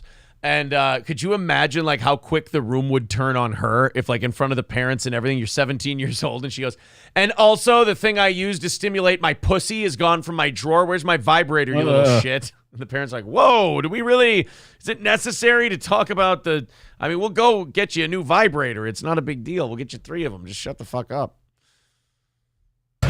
Just leave a pickle West began in there. seeking counseling and taking medication, but the struggles between calming his racing mind and unleashing fury on the court proving too tough to manage. That and a series of off-court incidents accelerating his eventual exit from the league. I'm happy that Okay, you know what? Yeah. They're going to just abbreviate past all his good stuff. Fuck them. The 7-Eleven videos and all that shit. If we're talking Delonte West, unless you're talking about banging LeBron James' mom or 7-Eleven, I'm not interested. That's all we want to see. We want to see the one where he says he's the commander and the chief, and he was sent from the Lord Jesus Christ to get rid of all the demons. That's the Twisted F and Joker says that's what my mom used to do when I stole her weed. Never brought it up. Yep. Exactly. You steal their vibrator, you steal their drugs. What are they going to do? Confront you about it? I remember when I was... this had to be 30. Me and my mom smokes weed, I smoke weed, but we never talked about it, right? Right. And I, for Christmas, got her a pipe with some weed. And she was like, I don't smoke weed. And I go, yeah, you do. And she goes, how do you know? I'm like, I've been stealing your weed since I was 16. Like, you know, it's so funny because I don't do this stuff. Yes, you do. Shut up. Corey, why would you do that to me? I've been calling the cops all these years and telling them it was a black man. Oh, Mom. Where was it? Oh, I had one. Oh, Granny. Somebody made a name called Granny's Labia. Very good. It says, who took my tickle stick? Yeah, like you can't just yell that out to a group of kids. It doesn't work that way. Guys, we are 155 away from knocking out today's goal. The evening show audience was very cool. Got us down to like 170 or so. So we haven't really been pounding the pavement on the goal today. 155 away from today. 30 minutes of overtime if we knock it out. So also be sure to hit the like button. Let's get those likes up to 300 or 400 today. We would appreciate it. If you're watching the show, hit the thumbs up, subscribe to the channel. We do appreciate that. And, go for a little cruise around the Steel Toe channel throughout the day today. We got a lot of stuff up there. Also, Corey Adam Comedy on YouTube as well. Yeah, pump that YouTube. I'm excited about this new night thing. I'm going to... And my new composite toe morning show because I get up early in the morning, bro. Corey's here's where I'm gonna fuck you over, bro. My show it's gonna go at 5 a.m. Fuck you. If I was under any concern that you were going to do that, I would not let you say that on this program. But I know you, and there is no. Dude, you know what was really funny, and I was thinking about this last night. So last night, as I get done doing comedy. And I come here and I try to go to sleep because I got to get up early. And I'm like sitting there almost not, I wouldn't say they were like, it was terror, but in my head, I'm just like, God damn it, I better not fucking oversleep tomorrow. Like this show of all shows. Yeah. Cause I mean, I've on average, I get like one in a year where I oversleep, Yeah. And I haven't had one in a while. It's been a while. Yeah. And so it's like, if I overslept today, it's like, fuck. And it was so funny because I was like I was neurotically checking to make sure my phone was charging and shit. Yeah. I'm like, all right, all 18 fucking alarms are good to go. We're good. Like, you know what the analogy is now that you brought up doing a night show and all that stuff. Corey is going from Robin to Nightwing. Corey's Nightwing Radio. Yeah, Corey's going to be Nightwing as he's leaving Batman. He's going to be Nightwing. And then every once in a while, you'll see the Batman-Nightwing crossovers from time to time. Like Return Trip says, is Aaron going to be a guest on Corey's show? Ooh, I don't know. I'm really busy. No, I'm kidding. Of course I will. If I'm asked. Does that make Johnny Batgirl because he's a cripple? Yeah, he's Barbara Gordon. Oracle? Yeah, he's Oracle for sure. Johnny's 1,000% Oracle. Absolutely. Amanda Bynes is still, they checked on her this morning. She's still out of her fucking mind. Did you see what happened to Amanda Bynes? No, something new happened with that crazy weirdo? Yeah, exactly. People, when this story broke 2 nights ago, people were going, oh my God, what happened to Amanda Bynes? And I'm like, have you not been paying attention? She's been nuts for at least a decade now. She's got a heart tattoo on her cheek. She's got a septum piercing. She's making SoundCloud rap songs. It's nuts. And are we sure it's not just a Britney Spears impression? Well, you can't be too mad at Amanda Bynes because being a Nickelodeon kid, that she was probably like severely molested. Yeah, that's how you get that job, right? Yeah, like Nickelodeon in many ways is almost worse than Disney.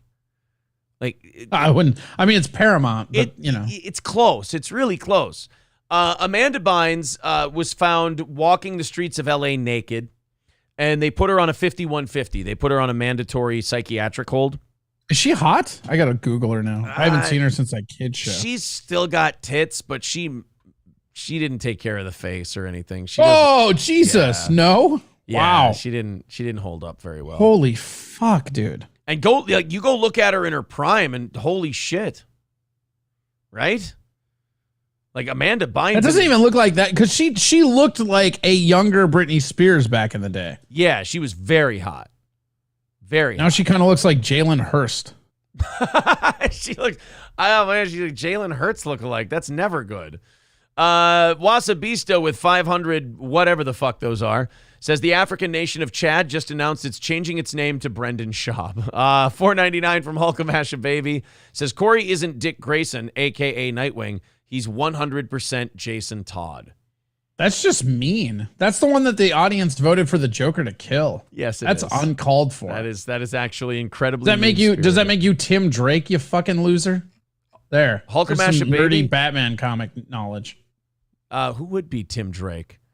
Loyal till the very end and never gets properly rewarded. Oh, he's clearly Oz. That's Oz. He is clearly Oz. Oz will be back. Tim Drake will be back. And does that make wait? Does that make Adrian Jason Todd? No, Adrian's the Black Commissioner Gordon. Who got killed by the Joker? I guess it would be Jason Todd Zach? got killed. Jason Todd got killed. No, I'm saying if that were our canon. Oh yeah, I don't know. We don't really fall into the Batman canon, mostly because none of us are scary and in shape. But like, is there an evil like force that murdered one of our guys? Oh God, yeah. K-Fan would be the Joker. There you go. Yeah. So Zach is Jason Todd. Yeah, Zach would be Jason Todd then. TS Moose says Adonis Paul made a good video breaking it all down too. Breaking what down? What did I miss? The Amanda Bynes thing. Oh, okay. Yeah, we just kind of touch on stuff like that a little bit at a time. So if you need some big Amanda Bynes report, go to Adonis Paul, I guess. But yeah, she got held on a 5150 mandatory psych hold for 72 hours. So I would assume she's still there. Johnny told us because of his personal experience, he said that those 5150s usually get extended also. So that she'll be there. One of our listeners is in Texas. Hit me up. It's barbecue time, baby. Sorry. You're down for barbecue anytime. So Amanda Bynes' parents. So now Amanda's been off of a conservatorship for a couple of years now. Are we going to get to a point where we recognize how bad for the people it is to lose their conservatorship like this? Yeah, hopefully this is the end of conservatorships. I honestly thought that was going to be the greater good of what Britney Spears would bring to everybody, right? Yeah. Is that, right. We freed Britney and fuck, or Bam. Bam's another guy, right? Yeah. Well, and Bam never had a conservatorship. They're talking about it. And it's like, yes, they absolutely should have him on a conservatorship because unlike Britney and Amanda Bynes, like Bam still got a lot of money. You can still like save that empire. Like Britney Spears got down to like $5 million left and her family rebuilt it into 60. And then when they rebuilt it, their thank you was, okay, great. Now give me my $60 million. Let me go off on my own. Those should I think those should be as permanent as possible because Britney Spears needs somebody to take care of her. They need it. They need somebody. I always go after that Steve Adler thing because that's the personal experience I had with it. Like if Steve Adler's mother did not have control of his money, it would all be in his arm. Yeah. Yeah, it's that old John Prine, Sam Stone song. Daddy has a hole in his arm where all the money goes. That's Steven Adler, and if his parents didn't intervene, he'd be dead. Yeah. Well, and with Britney Spears, you and I said the same thing when that was going on. We said, should she be allowed to have her freedom? Should she be? Yeah, sure. Is it a good idea? Absolutely not. But yeah, let her live her own life, but she's going to fuck it up. I remember that was our take on the whole thing. Yeah, I mean, everybody should be allowed to fuck up their own life, but we need to stop celebrating this as if anything but a death sentence, really, right? I mean, that's the sad part of it. Yeah, it ends up being a death sentence for, I mean, shit, Britney's already doing fucking wackadoo shit on Instagram again, right? Yeah, she's been doing it for a while, too. And yeah, it's almost like the moment she got her drug money back, shit went weird again. Right, exactly. That's exactly what happened. And like she's fighting with her family publicly and just all kinds of embarrassing shit. Amanda Bynes, though, I guess her family now says they're not considering another conservatorship, and I can't understand why. What else does she have to do? You found her naked in the streets of Los Angeles, wandering about the streets. We're just going to put her on a psych hold for a little while, and she'll be fine. I don't think so. I don't think she's going to be okay. Zen Rhino says the whole concept of a conservatorship is that you develop life skills so that you can eventually get off the conservatorship. Right, but I don't think that's, I mean, I understand that's the concept, but I don't think that that's what it actually, like, that's one of those where I think the letter of the law is different than the spirit of the law. Right. Like, okay, yes, that's the, because you're there to, at the core of it, it's there to protect somebody that can't protect themselves, right? Right, like you want to, that is the point of it, but whoever actually ends up qualifying for that. You know, like who's Just rich people whose parents want their money. exactly. But like if you're in a conservatorship, you're like, all right, we're just going to hang on to this until you're ready to take care of yourself. But there's no rule that says they're ever going to be ready to take care of themselves. No. And in Britney's case, she totally wasn't. They take them off of these things too early. No, Mario, I was just going to make that point. Remember here in Minnesota, we had that sex offender rehabilitation program where after your jail sentence... Did that actually go through? It went through for a while, and then they had Dayton. I thought that got voted down. That actually went through. It was a thing for a while in Minnesota, and then Dayton got rid of it because it wasn't right. It wasn't okay. It was wrong. So basically, what would happen is you'd go to jail for a molestation or some kind of sex crime, and then as Aaron does, as you do. It's a goatee joke. Then you get down to the end of the sentence. But they say, well, you're a sex offender and we think you're going to reoffend, so we're going to put you in this program. So you're still locked up in this program and we can keep you there indefinitely. And I think they released like 2% of the people they ever put in that program. Or was it 2? It might have only been 2 people they released. I mean, you're talking news to me. I thought it got voted down. No, this thing was a thing in Minnesota for a while. And I remember it was like a huge ordeal as they were trying to get it through then, you know, because everybody was like, yeah, we're going to do it. And a lot of people were like, what the fuck are you talking about? Yeah, the facility was in Moose Lake, Minnesota, and they only let, it says here, they only let 2 people go ever, and one of them reoffended. And so it was, yeah. Right, exactly. I mean... 50% batting, right? Good job, guys. Right. Good job. You're solid. Proving that the program was absolutely necessary. But then we voted in our Republican governor was gone. They voted in a different one, and the Democratic governor goes, well, we need to make sure that they're getting their constitutional rights. And he got rid of it, and now, fun. Granny's Labia says those rich kids go from a conservatorship to a very liberal ship. You see, he did the... I don't get it. Can you explain that for me? Well, you see, there's a conservative point of view politically, and the opposite of that would be a liberal point of view. So you see, he's doing a play on words. Can you do it again? I'm still not following you. Well, you see, like conservatives are seen as a more politically on the right, and so the opposite of that would be the politically what's on the left, and that would be liberal. So the opposite of a conservatorship, what he's saying would be a liberal ship. You know, we'll just have to move on. I'm just not following. I thought you were too wrapped in nuance. I just can't. I didn't know how much you were going to dig in, and I was going to make the third time the last time let you make me do that. That was going to. Yeah, see, King Kong, that case, what do you mean by it? No, I'm not doing it 3 times. King Kong Dong and Familiar Human. I want you to pursue your dreams. Still. All right. Well, this can be your last show then. No, I'm kidding. I was only kidding. King Kong Dong says, still not following. How dare you? Familiar Human says, could you explain the joke again? Sorry. I can't. Guys, if you don't get it by now, just conservative, liberal. Well, you know what? Fuck it. Because you see, Corey, the opposite of conservative would be liberal. So the joke is the opposite of conservatorship would be liberalship.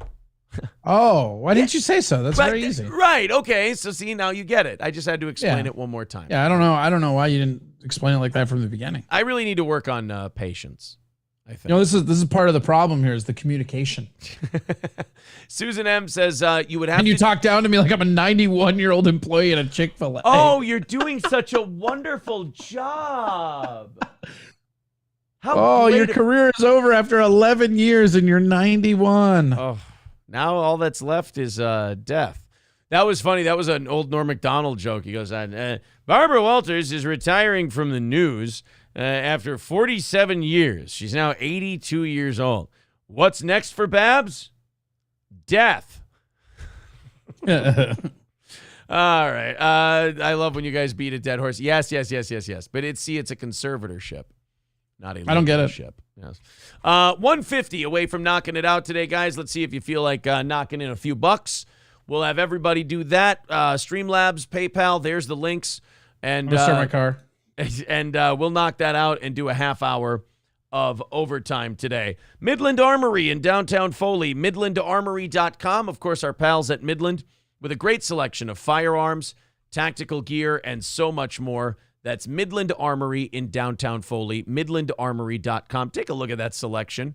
Great selection of lower receivers, handguns, rifles, shotguns, magazines, optics, knives, parts and gear, suppressors, you name it. They've got it all at Midland Armory in downtown Foley, Minnesota. That's midlandarmory.com. Our friends at Midland have a great deal. If you use the promo code SteelToe, you get a huge discount on your order. Derek and Tracy can answer all your questions as well online at midlandarmory.com. Again, that's midlandarmory.com. Midland Armory in downtown Foley, Minnesota. All Care Towing, 320-253-5203. Of course, All Care Towing, if you go in the ditch, you get in an accident, you need somebody to come pick you up. It's our pals at All Care Towing. That's 320-253-5203 for All Care Towing of St. Cloud. And Stoney's Bar in downtown Rockville has the Steel Toe 9th anniversary party coming up Saturday, August 12th. That's Stoney's Bar, downtown Rockville. Gino Bisconti, Keanu C. Thompson, everybody from Steel Toe. Everyone's going to be there. Stoney's, of course, Thursdays, Bike Night. It's coming back very soon, so be ready for that. Great pizza, world-class Bloody Marys, live bands on the weekends. No better place to go party in central Minnesota than Stoney's Bar in downtown Rockville, Minnesota. Check out Stoney's today. All right, Corey, this happened late last night, and I know there's just as many people happy about it as there are horrified about it. Tekashi 6ix9ine got the living dog shit beat out of him. I thought that guy was in jail. No, he got, see, the controversy about this Tekashi 6ix9ine. That's the face tattoo guy, right? That's the face tattoo guy. He's got the 69s all over himself. He got into a bunch of trouble, ratted on his whole management team, ratted on everybody in his crew, just snitched him out, dimed him out all over the place. Just his little birds, bro. Yep. And then, so he went to jail for I don't even think he went to jail for a year. And I don't know if the snitching has anything to do with this beating, but he took a pretty bad one. And now should have everything to do with every beating. Yeah. Well, there he is. It's not like he can go out incognito. Like, you can't even it doesn't even look like he got beat. It just looks like he got some new terrible tattoos. Well, it's not only that. I guess he got beaten up in a gym. He got beat up at the gym. And when the guys beat him up, they yelled at him. They said, "Don't fuck with Kumia." And it was, I guess it was really vicious. I didn't even know that Tekashi 6ix9ine and Anthony Cumia had problems with one another. But apparently they do. And then there was an oil can right there in the bathroom. It was terrible. They have video of it now. Somebody took video. And, oh, God. I'm just imagining how much money you get from TMZ if you tell them you have that video of Tekashi 6ix9ine getting the shit kicked out of him. That's got to be worth tens, right? Tens of thousands you get for that? Tens of thousands. Hundreds of thousands. Oh, boy. Well, here we go. This is Tekashi 6ix9ine getting the shit kicked out of him last night at the South Florida gym. Yo, what the fuck? That's how they gonna treat you, bitch ass. Oh, that's a rough way to start. And this is in the middle of the beating. That could be a rib problem. Oh, yep, here it is. There, the Snapchat says king shit. We caught 6ix9ine slipping. Fuck a rat. ADR not in our hood. So, yeah, he got the shit beat out of him for... I like that they Snapchatted it, though. Like, that's for the street cred. You got it. And you know that in their gang, like, they're the kings now. Yeah, exactly. Oh, yeah, these guys are untouchable after beating the shit out of 6ix9ine. They're being celebrated. Oh, Mickey Mouse ass, clown ass. Do something. Go ahead. Take a picture. Go ahead. Take a picture. I want to be famous now. I want to be famous. Fuck. Yo, this is Jump 6ix9ine, bro. Yo, homie, I'm not gonna lie, bro. I'm a fan, bro. Oh, fuck that guy. I'm not gonna lie, I'm a fan. I did nothing to help you while you got your ass kicked, but I'm a huge fan. I did not get in there while that giant gargantuan... I got it all on Snap, though, so if you want to add me, I got that, boo. I said fuck rats on the Snapchat. You know, I just needed to fit in. I just didn't want them to kick my ass, too. I was just recording. That reminds me of that scene in Kingpin where Roy punches Ishmael. He goes, "That's what you get for trying to dance with another guy's girl." And he's like, "What? I had to make it look real." And they're like, "Did you have to go have beers with them afterwards?" That was just the fun part. Yeah. Bro, I'm a big fan. Yeah, you look like a big fan when I was having my bottom ribs snapped in half by that guy's giant foot. Yeah, well, I'm not that big of a fan. I mean, if your last album would have been better, then I might have stepped in. But that guy kicking his ass body was crazy, too. It looked like he skipped all the leg days. Yeah. I'm a fan. I'm just saying, bro. I'm a fan, bro. I know, but I know. I ain't jumpy, bro. I'm just saying. To quote Mike Tyson, what a rat piece of shit that guy filming is. He's I'm surprised that dude didn't get his ass kicked. I didn't jump you, man. Yeah, that's because when the guy was kicking his ass, the guy filming was like, oh, I'm on your side. I'm on your side. Then as soon as that guy left, oh, I'm a big fan, bro. I'm a big fan, bro. I didn't know any. Oh, man, I didn't know. I thought you guys. Yeah, what is it? Oh, I thought you guys were just playing. That's crazy. That's crazy. Oh, man, he got fucked up. He got stomped on. Got in the picture that they show from the hospital, they must have had him on some good drugs because he looks like he is in a dream state. Yeah, it's kind of hard for a guy like that. If you're a snitch, it's kind of hard for a guy like that to go out and not be noticed. I mean, fucking, your name's literally plastered on your forehead. You're kind of very incognito. Yeah, you're kind of a walking billboard. Well, he always tells people like this is kind of what. The morning, oh God, what's that really famous morning show? The Breakfast Club. That's what Charlemagne said to him when they were doing an interview. He kept saying, Tekashi 6ix9ine kept saying, yeah, I tell people all the time, test my gangster. And he's like, don't do that, bro. Don't do it. People are going to test you out in the streets. Don't do that. He goes, you got to stop. And he said, you got to stop telling people to suck your dick. He's like, I don't care. I'll tell people to suck my dick. And it's like, to me, like this beating is long overdue. Like, I'm surprised he went this long without getting the shit kicked out of him. I'm sure he's probably gotten the shit kicked out of him before. It just wasn't on Snapchat. Maybe he didn't go to the hospital for it. But Yosemite Sambo says he should have been more incognito. That's yeah. I know you're proud of yourself for that one. Brown Candy says ADR is Latin Kings. Oh, well then fucking respect on your name. RGZ Max says it's fake. He did it for publicity. Why would he have no security?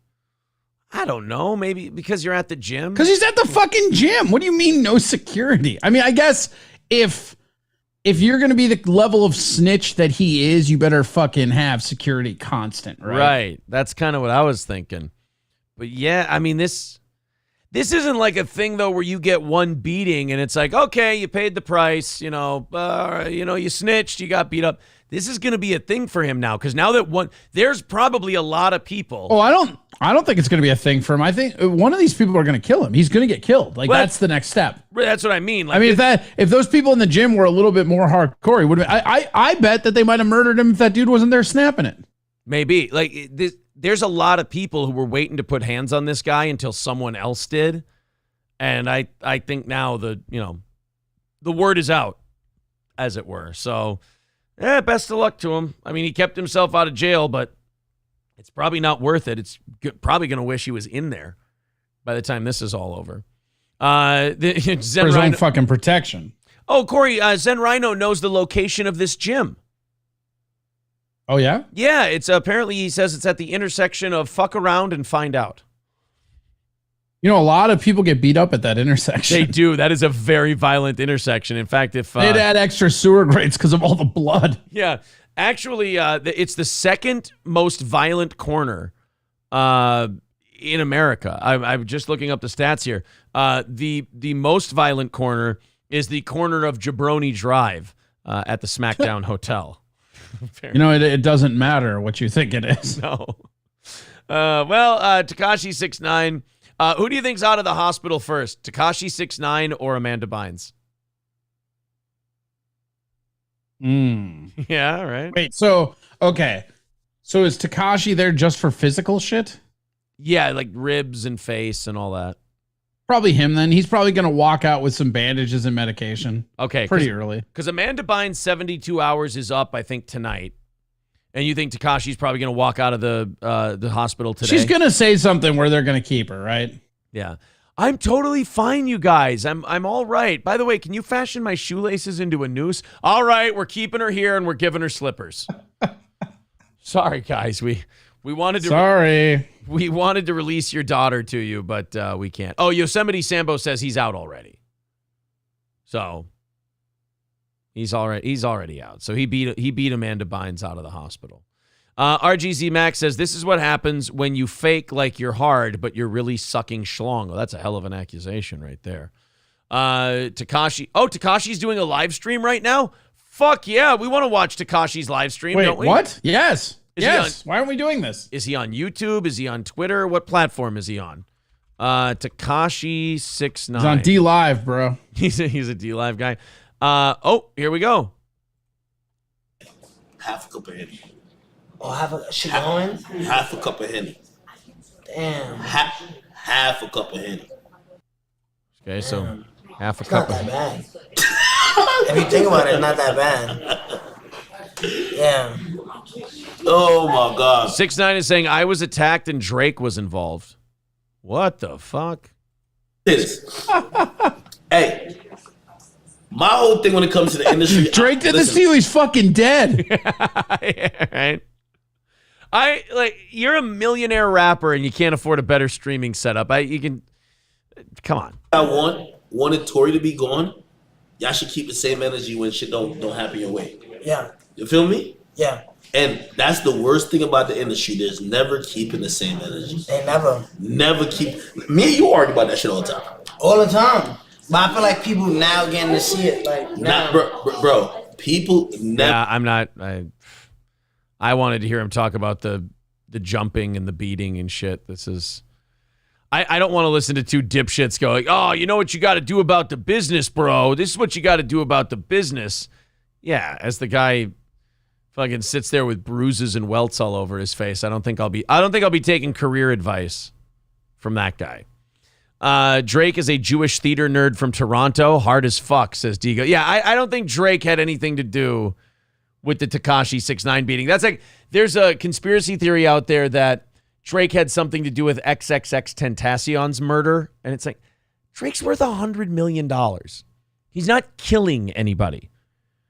Like, if you want to say Drake had somebody done in, okay, maybe we can discuss it. But Drake ain't getting his hands dirty. What's the point of being Drake if you can't get somebody taken care of once in a while? Exactly. You know what? Dub is pointing out. I thought the most violent corner was Malcolm X and MLK Boulevard. I don't go to LA that much, so maybe. Yeah, I have no idea. Let's go from one retard to another. Joe Biden tried to read from a teleprompter yesterday, and oof. Yeah, rookie mistake. Not only did he try to read from a teleprompter, Corey, he tried to read a poem from his teleprompter. He did not. Yeah, he tried to read a poem. Jesus fucking It didn't go well. Before I play the audio, he tried to go like this. He went, there's one fish, and then there's two fish. There's a red fish, and I can't remember what the color of the last one was, but it was some kind of aquatic species. Actually, you know what? That's a terrible impression. He would never say aquatic. Not without stammering more on it. Yeah, that wasn't good. 1, 2, buckle my shoe. What do you do with the 3, 4? I forgot. Corn Pop had curly legs. Roses are red, violets are blue. When it comes to Ukraine, you can blame the Jews. Wait, no, Joe, what the fuck are you doing? Guys, we told you, put the poems on the teleprompter for him and give him a fighting chance at this shit. Oh, my God.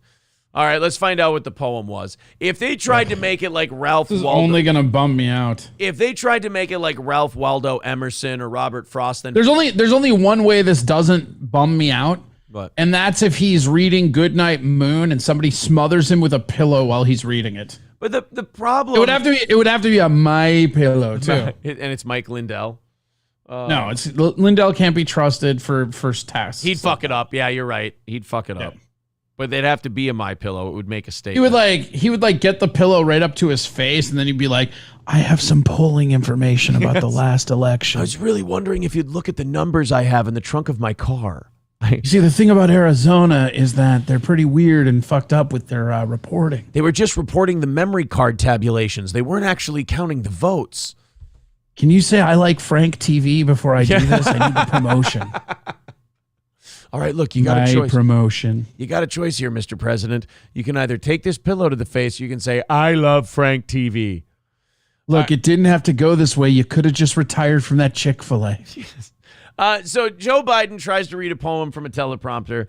I blame the people who make the teleprompter or who put the stuff on the teleprompter because you shouldn't be giving him poetry to read. Doesn't his whole face just look CGI though? Every time you see him speak, every time he's speaking in the White House, it looks fake. It looks like a deep fake every time. Every time. Let's watch. I'm really excited to watch Joe Biden try to recite poetry.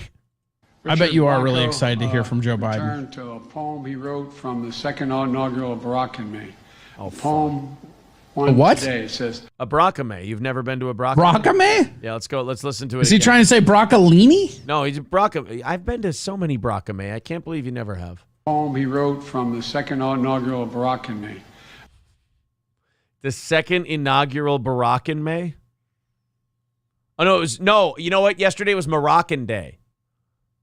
And they're just celebrating Morocco. Are you sure he's not saying Baracktober? Barack Obama would instantly be my favorite war criminal president if we found out that he made all of the staff call it Baracktober. And when he was Dude, if you declare war and call it Baracktober, you are the best president ever, period. We're gonna like, oh, you know, I'm kind of bored. Maybe we should just bomb some brown people like we do in America. Yeah. Call it Baracktober. I want to tell the American people that the bombing of Libya will be safe, and it will be codenamed Operation Baracktober. Wow, that's pretty badass. Quote from the second inaugural Barack and Me.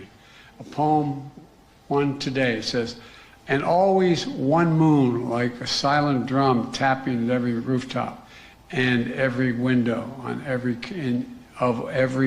county. Oh, country. Let me start this over again. Oh, no. It's just, I feel like an American allied country gets invaded every time this motherfucker makes a speech because the neighboring countries see it and they go, that guy ain't going to do shit. He can't even read a poem from a Barackame. You can't read Barackame. I'm getting War of the Brock Roses. Brock Turner. Wait, what? No, not him. Brock Turner Overdrive. It was right there. Start this over again. I'm getting so intimidated by you being here. No, you mean old. The word is old. Oh, man. No, you get it? Because he's intimidated to be there as the president. Look, you're not giving that as much room to breathe as the comedic gem it was. I'm intimidated. That's what it is. No, I think, Corey, you misunderstood. He meant by words. There's words on the screen, and he gets really rattled whenever. Joe Biden versus words is it's the lifelong struggle of this generation.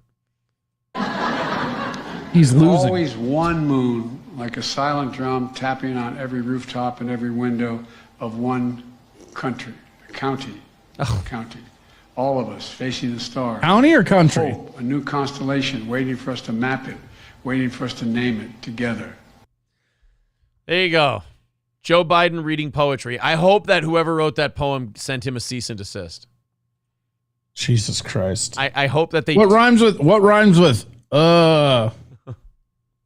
Could you imagine him actually sitting down to write a poem? Yeah, I actually, you know what? I would pay very good money to hear that poem. I go around here, me and Jill, she likes to nag. Yeah. Oh, God. Also, a lot of people in my cabinet are a bunch of... My transportation secretary is a... I got curly legs! Yeah, I didn't follow that poem at all. I didn't. I don't know what the guy was trying to say, but then again, he didn't have the best reciter. When I have a tough decision, I like to take a nap. I really like it when little kids would sit upon my lap. Thank you, familiar human. It's a good one. A lot of people are mad about what I lack. But if you don't vote for me, you're not black. A lot of people think that I'm running out of time. But just like any other leader, I too can commit war crimes. Roses are red. Violets, they're blue. I'm a refrigerator. That's it. Mr. President, that didn't rhyme. I'm free-versing. You know what? I'm gonna write an executive order that makes that rhyme. Yeah, exactly. I had Dr. Fauci change the definition of rhyme, so it actually did. You guys don't know. All right, I got a new poem for everybody. You're really gonna like this one. In 2 more years, I will be out Mike Lindell showed me the real vote count. All right, I'll see you guys next week. I'm here to represent all of the folk. My son did crack, and now he's broke. Scott, or is he dead? I forget. I think I just have one son. Where's Jill? I need the Easter Bunny. Scott Richard Staska with a Mr. Deeds line. I'll bring the beers. I'll bring the beers. Got beers. They say that charisma is a thing I lack. I gotta go. My son needs his crack. Thank you, guys. God bless America. I appreciate it. A lot of you people think I'm insane, but I got a underhanded money from Ukraine. A lot of you think that I should run with Cory Booker, but I can't run now. My son needs a hooker. God bless the United States. I might not win this re-election. It might fail, but at least Trump went to jail. Sir, we haven't put him in jail yet. Shit, would you guys keep me up to date on these goddamn things? I'll write an executive order about that. I got hairy legs. Oh. Another term I'm trying to nab, but I have to say that COVID came from a lab. Mr. President, you weren't supposed to read that out loud. God. When I go down to the lake, I'm covered in chiggers. Oh, God, no. My biggest demographic is white women. I have hairy legs. Oh, thank God. Oh, thank God. They make me ride. Tune in next week. Tune in next week for the uncut version of that poem. They make me ride in cars. I can't ride a bike. My press secretary is black, but she's also all right, the president has to go, ladies and gentlemen. His blood sugar's low. He's got to go give him a sandwich, I think. He's not feeling himself. 150 away from knocking it out today, guys. There's the Streamlabs. There's the PayPal. If you feel like chipping into the program, we really do appreciate it. Thank you very much for that. Streamlabs, PayPal, Super Chats, and memberships.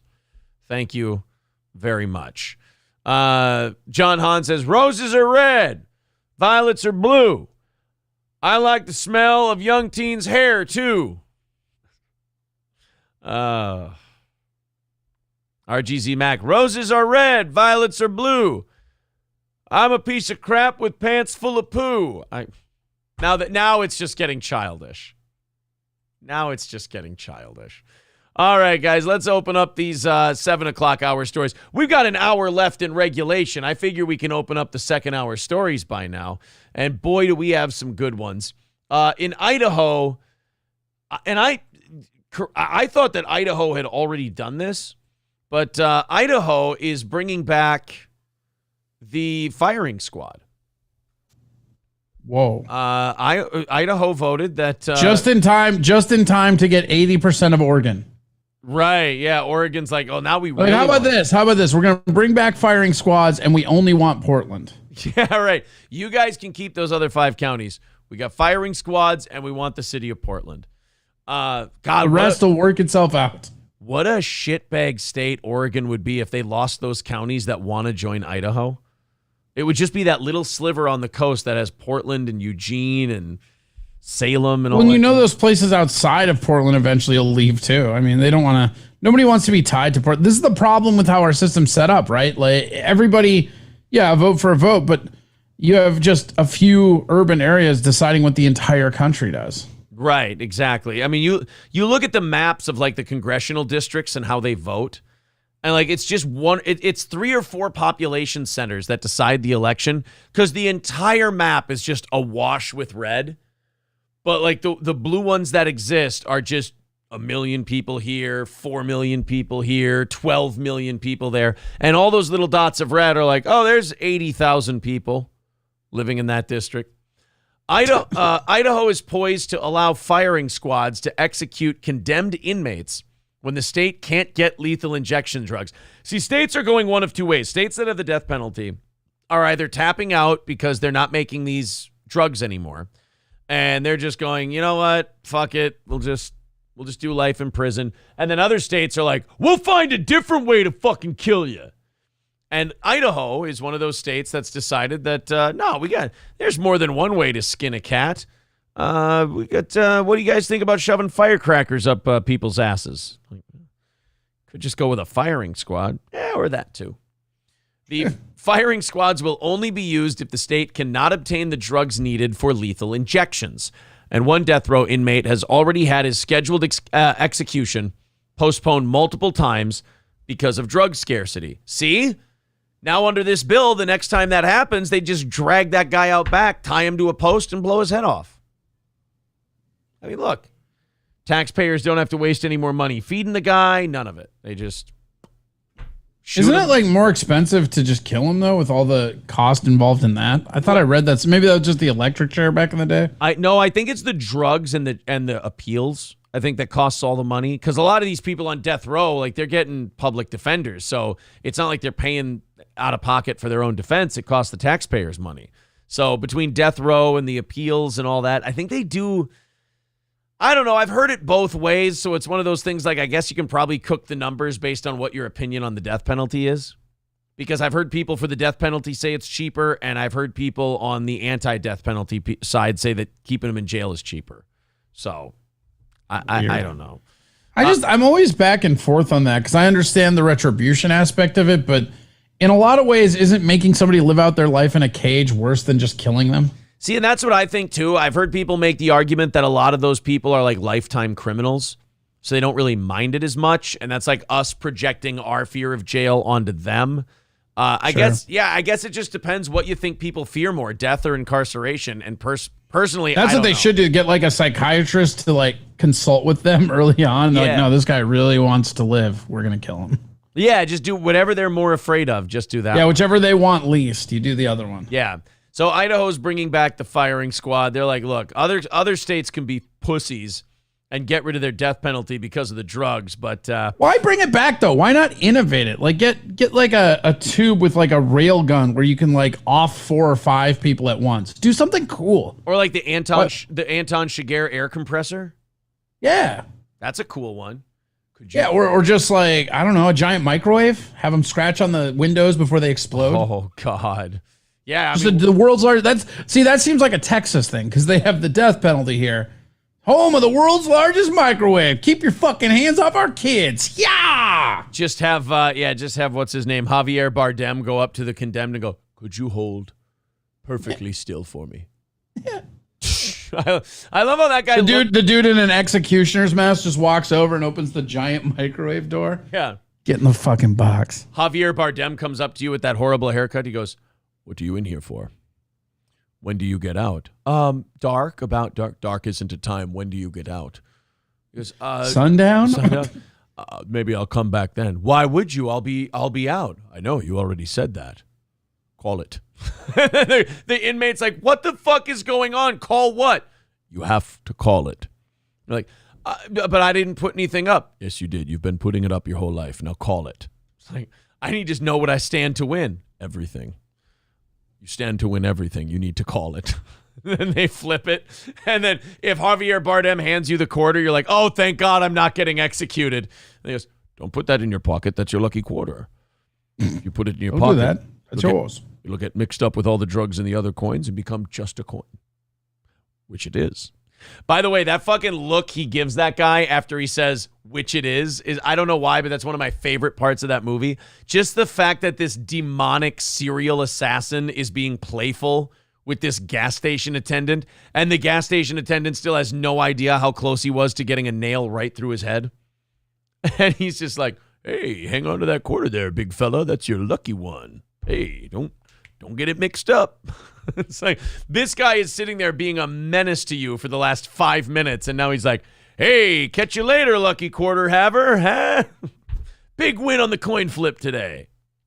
He goes and pokes him in the belly. He goes, who's my big man? It's almost makes him more terrifying to watch him that playful. I kind of like it though. That's really like gives a gradient to the character. Right. And then when he's sitting down with Woody Harrelson and Woody knows he's fucked and he's dead and he's like, do you have any idea how crazy you are? He's like, you mean the nature of this conversation? He's like, no, I mean the nature of you.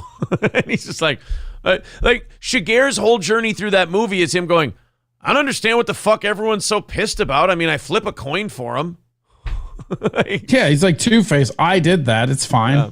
He's like, why? Yeah, he even asks that to Llewellyn Moss's wife when he comes to her house after the funeral. And she's like, you don't have to do this. He goes, why does everyone always say that? Like, he doesn't understand why he's the bad guy and why everybody's so afraid of him. He's like, I'm going to give you a 50-50 shot at getting killed. I mean, fine. Fuck me. I guess I'm the dick. It'd be funny if it was just a double-sided coin.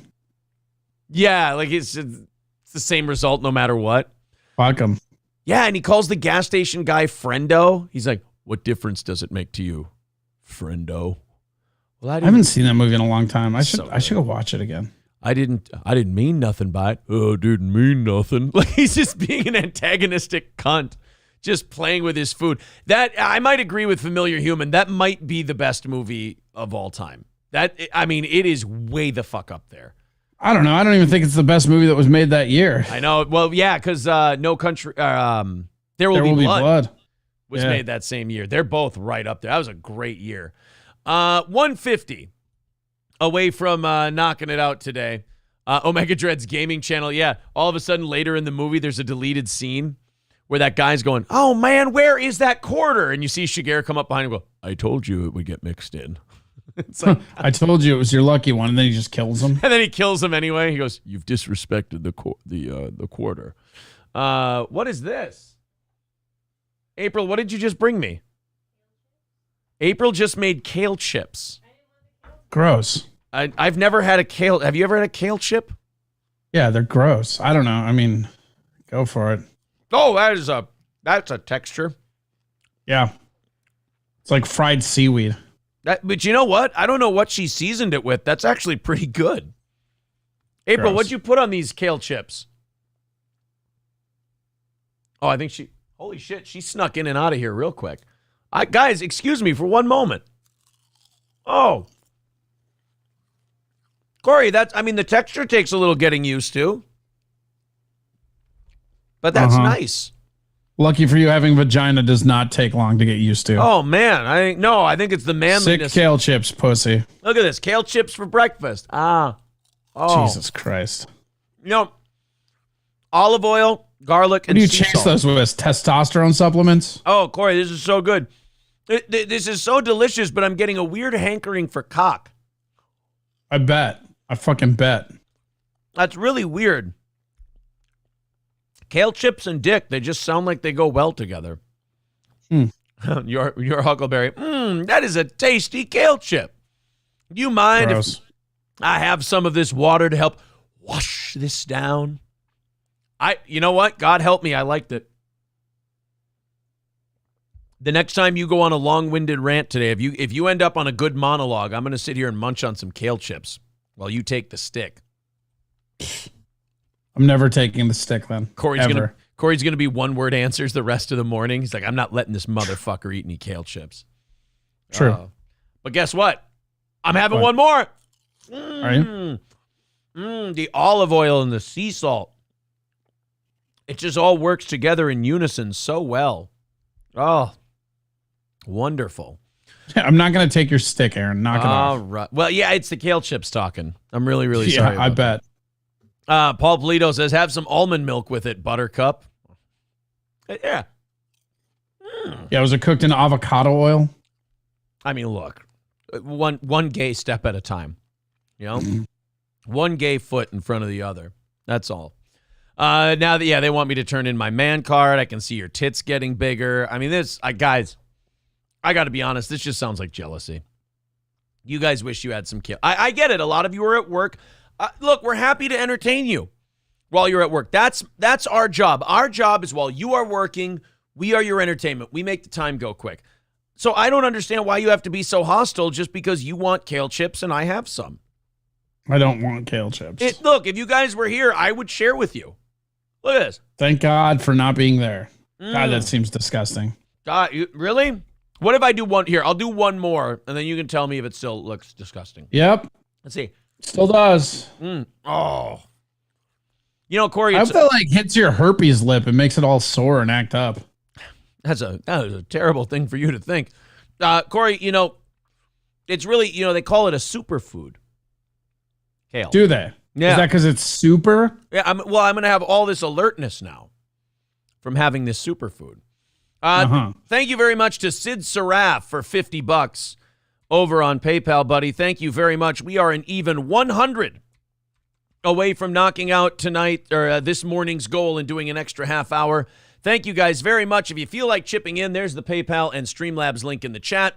Let's do a show here and let's earn it. I just was able to make a bit out of making an excuse to eat my whole plate of kale chips. Yeah, great bit. You just cramming your fucking pie hole with kale chips like an ass. I wish that I could say I didn't like them, but I'm not going to lie. They were good. I enjoyed those. I would eat those for a snack. Sorry. You're a disgusting human being. April's maybe I'm not a disgusting human being. Maybe April's a wonderful cook. That's all it is. Hey, I don't think there's enough seasoning in anybody's kitchen to make kale chips good. No offense to April, who's probably a good cook. Let's go to something less depressing than kale chips. Let's talk about the banks. Would that make you less? Okay, yeah. See, there you go. Shares of First Republic Bank surged on Tuesday. First Republic is back. They're back from the dead. Oh, they must have shored up their accounts. They must have been able to turn things around and restructure the business. At least they didn't come out of our tax money, right? After Treasury Secretary Janet Yellen pledged support to U.S. banks in a bid to tamp down fears of financial contagion. Hey, but Corey, we're skipping the bank breakdown this time and going right to the bailout phase. Good. No way this backfires on us. Boy, that $100 billion in Ukraine is looking pretty good to shore up the banking system right about now, isn't it? As long as they don't lose this fucking war, yeah. You and I were looking at... That's the other thing, is that if Russia somehow manages to win... Yeah. Then we don't even get that money back. Right. Ukraine's just going to go, yeah, fuck you. We're not paying you back. No, Ukraine's not a country. There's nobody to pay you back. Well, I just figured, they'd put a Russian puppet president in there and they'd go, yeah, Russia says we don't have to pay you. What? Yes, you do. What are you going to do, invade us? Well, no. Well, go fuck yourself then, I guess is the... Putin says do it in the winter. It's going to work out for you. Yeah. We looked it up last week, but $546 billion is our annual debt service. So that's the interest. Great. The interest on the debt every year is $546 billion. But remember, our annual budget deficit, Corey, is $1.582 trillion.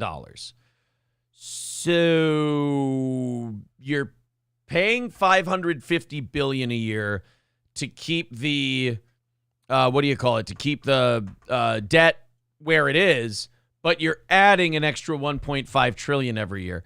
It doesn't. I can't believe that a country that runs its finances like that is having bank problems. Doesn't seem. And how bad are you running your banks that the financial institution you look to help you is the United States government? Oh my God! Talk about the. I mean, probably the best because you're not paying what you owe, right? That's true. Yeah, you just get the money from somebody else. Good gig if you can get it. Yellen told members of the American Bankers Association that the federal government is ready to step in to help other troubled lenders after the collapse of Silicon Valley Bank and Signature Bank. The steps we took were not focused on aiding specific. You know what it is? It's the kale chips. Fuck kale chips. I'm way too jacked up on kale chips right now. I can't enunciate. The steps what was that gesture? That's a kale chips gesture. That's just you running, man. It's like you're fondling your own tits. These are, they used to be this big. Now they're going down. There's nothing I can do. The steps we took were not focused on aiding specific banks or classes of banks. Our intervention was necessary to protect the broader U.S. banking system. Oh, well, see, Corey, they have to bail out the banks not because they're all rich and powerful and we're nobodies. It was just to protect us. Now you feel better, don't you? Oh, yeah. I believe everything the government says all the time. Look, stupid American taxpayers, we're taking this money away from you and your grandkids, not because these bankers pay us a shitload of money to be in power, but because we care about you. You see, we're taking this stuff away so that you're in a better position. Oh, how generous! That is really, you know what, Janet Yellen? You know what? I think we're all ungrateful, is what this is. We're kind of being cunty, aren't we? Yeah, little bit. Thank you, Janet Yellen. That's so nice of you. It's you know how like in UFC, it's impressive when you become a 2-division world champion. Yes. Is it impressive that Janet Yellen is now a 2-institution fuck up? Like probably more than that, because she probably fucked up some shit on her way up, right? That's true. So like it's not like she just started at the Federal Reserve. Yeah, Federal Reserve, Treasury Department. She's fucked them both. Also, if you guys didn't know, the Swiss bank, Credit Suisse, they're being bailed out as well. But still, this is so fucking terrible. I mean, I don't know how anyone can like banks. So Swiss bank is being bailed out over in Europe. Like banks and mutual funds and shit all over the world. I don't know if it's mutual funds, whatever. But investment houses, they're bailing out Swiss bank to avoid a greater meltdown. And Swiss bank is still going to lay off tens of thousands of people. So all of these CEOs, all of the rich people who hold over $250,000 in bank accounts, they're all okay. They're all free and clear. But the poor worker bees, they're just going to get fucked right in the ass and kicked out the door anyway. God. Yeah. You know, sometimes it's their fault. Yeah. Like sometimes those whiny hippies have a point and it hurts to admit it sometimes. Like they're like, they don't care about the little guy. They're just in it for themselves. And while that may be an oversimplification, it's like in instances like that, it's like, yeah, the hippies are right. Like these fucking billionaires are going to get all kinds of, they're not going to miss a bonus. They're not going to miss any of that. But then a bunch of people are going to lose their jobs. Wonderful. But hey, you guys rescued the banking industry. And Corey, doesn't no big deal. Thank you for that, guys. Yeah, doesn't this kind of feel like a game of whack-a-mole? Because we were told it was Silicon Valley Bank. Then it was Signature. Then it was Swiss Bank. Then it's this First Republic. Like, doesn't it feel like every time we're like Clark Griswold at the Hoover Dam? Like every time we put a piece of gum on a hole, like another leak pops out. We're not done. We're never done. It's never done. It'll never be done. The steps we took were focused on aiding. We're not focused on aiding specific banks or classes of banks. Yeah, it just so happens that all the banks we're adding or that we're aiding are really, really, really big ones. That's just a coincidence. That's all. When's the last time they bailed out a small bank? Right. Do you think if Center Bank in Litchfield, Minnesota called the Federal Reserve or called the Treasury Department and said, boy, we're having a lot of trouble with our deposits here. We were wondering if you could give us some money. And they just go, who the fuck is this? My name's Dave from First Yellen Bank. Yeah, the Treasury That's Department. the thing. They would grab it, and then the next day it would reopen as like Bank Yellen. Yeah, exactly. Well, and also those small banks, the reason they don't have to get bailed out or anything is because they usually responsibly lend. Like their books are in order. They have to play within a certain kind of rules. Whereas these big banks just over leverage to the hilt. And when they go belly up, they just go to their buddies in government. And because most of them used to work in government and they just get a nice little payday out of the deal. Right. Well, because they know they're going to get bailed out, so they don't give a fuck. Right. That's why I always hated it when people blamed the banks for 2008. The government passed legislation, and it was signed into law by Clinton, that said, hey, make shitty loans if you want to. We'll back these mortgages with the full faith and credit of the U.S. government, and if they don't pay them back, we'll cover it for you. And then the banks just said, oh, well, then why don't we just write a shitload of those loans because we're getting paid no matter what. In fact, we're probably getting paid earlier because these people won't be able to pay them back. And then we'll just go to the government with the bill when we're done. And then 2008 was the bill. I mean, that's all. Yeah. Weird how that always gets lost in the shuffle, though, right? Right, because it's easier to blame the banks and those evil bankers and their terrible. Or whoever was president at the time. I mean, that shit happens all the time, where whoever's in office gets credit and blame for everything, regardless of them not doing anything. Yeah, people say that about quarterbacks too. They're just like, yeah, they get too much blame when the things go wrong. They get too much credit when things go right. Same thing with presidents. There's so many of the problems we have, like brew and cook for 20 or 30 years, that a lot of the times when the shit goes bad, the president who did it isn't even alive anymore. Like, you're like, oh, that was a Nixon era problem. So good. Glad it marinated for a while. Liberal Ship says Swiss Bank needs a bailout. I think we should stay neutral. I see. Is that a Swiss bank joke? I see what's going on. That's a Swiss bank joke. Liberal Ship says, name your financial institution Queer Bank. It will get many small accounts started. Well, it's diversity and inclusion and all of that happy horse shit. You'll get a lot of investment. Arrest Eisenhower. Tiny Chud goes, arrest Eisenhower. He's put our banking system in a state of fritz. Put it on the fritz. FDIC, my YouTube account, please, says Mr. Null. Yeah, just ask him for money. Yellen's vow helped shares of regional banks like PacWest soar 19%. New York Community, which agreed to buy up a chunk of Signature, rose 6.7%. Oh, that's nice. Your stock goes up when you buy a cancer-ridden bank. It's a good thing this all shit isn't all numbers on computer screens. San Francisco bank based for good thing it's not. Good thing this all these investment numbers are based on real world shit, Good thing anybody but Keynes could get Keynesian economics to work. Yeah. Hey guys, our bank stocks are going up. Why? Oh, because we're spending a bunch of our really good money buying a rancid ass bank's assets. Wait, isn't that bad? Yeah, that's bad, right? That's a bad thing. Not according. I thought we all agreed that's bad. Not according to the stock market. They love it. And when has the stock market ever been wrong? San Francisco. Not for almost 100 years. Yeah, we're good. Don't worry about it. San Francisco. Don't worry. The stock went up 6.7%. Me and the other partners just dumped a shitload of shares. It's been a great day for us. San Francisco based First Republic Bank reached $15.77, bouncing back after suffering a 90% drop this month, including nearly 50% on Monday. Well, Corey, thank God we could help them out. I mean, it's what they needed to keep float because that's how capitalism works, right? Yeah, right. You don't just... Everybody has to compete in a fair, equal market unless they're government-backed. Yeah. My God says Kramer is right now screaming, buy, buy, buy. Kramer thinks all these banking stocks are just great. As a matter of fact, when all this shit goes wrong, just search Jim Cramer 6 months previous, and he's always recommending all the shit that's falling apart. Kramer was never good at any of this shit. No, he just yells a lot and breaks cups, and he was on an Iron Man movie, so everyone thinks he knows his shit. What's that? He was Jim Cramer... Bear Stearns. Remember the Bear Stearns domino that plunged our entire economy into chaos back in barely? I mean, yeah, I do, but I don't know a lot about it. It was one of the banking institutions that insured a lot of those subprime mortgages.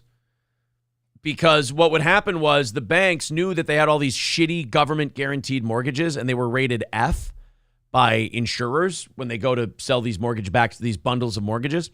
So basically, they would monopoly money the shit out of it, and they'd wrap a couple of A-plus mortgages in there over top the F mortgages, and then a bonding house would go, we're stamping that one A-plus. That's an A-plus mortgage-backed security.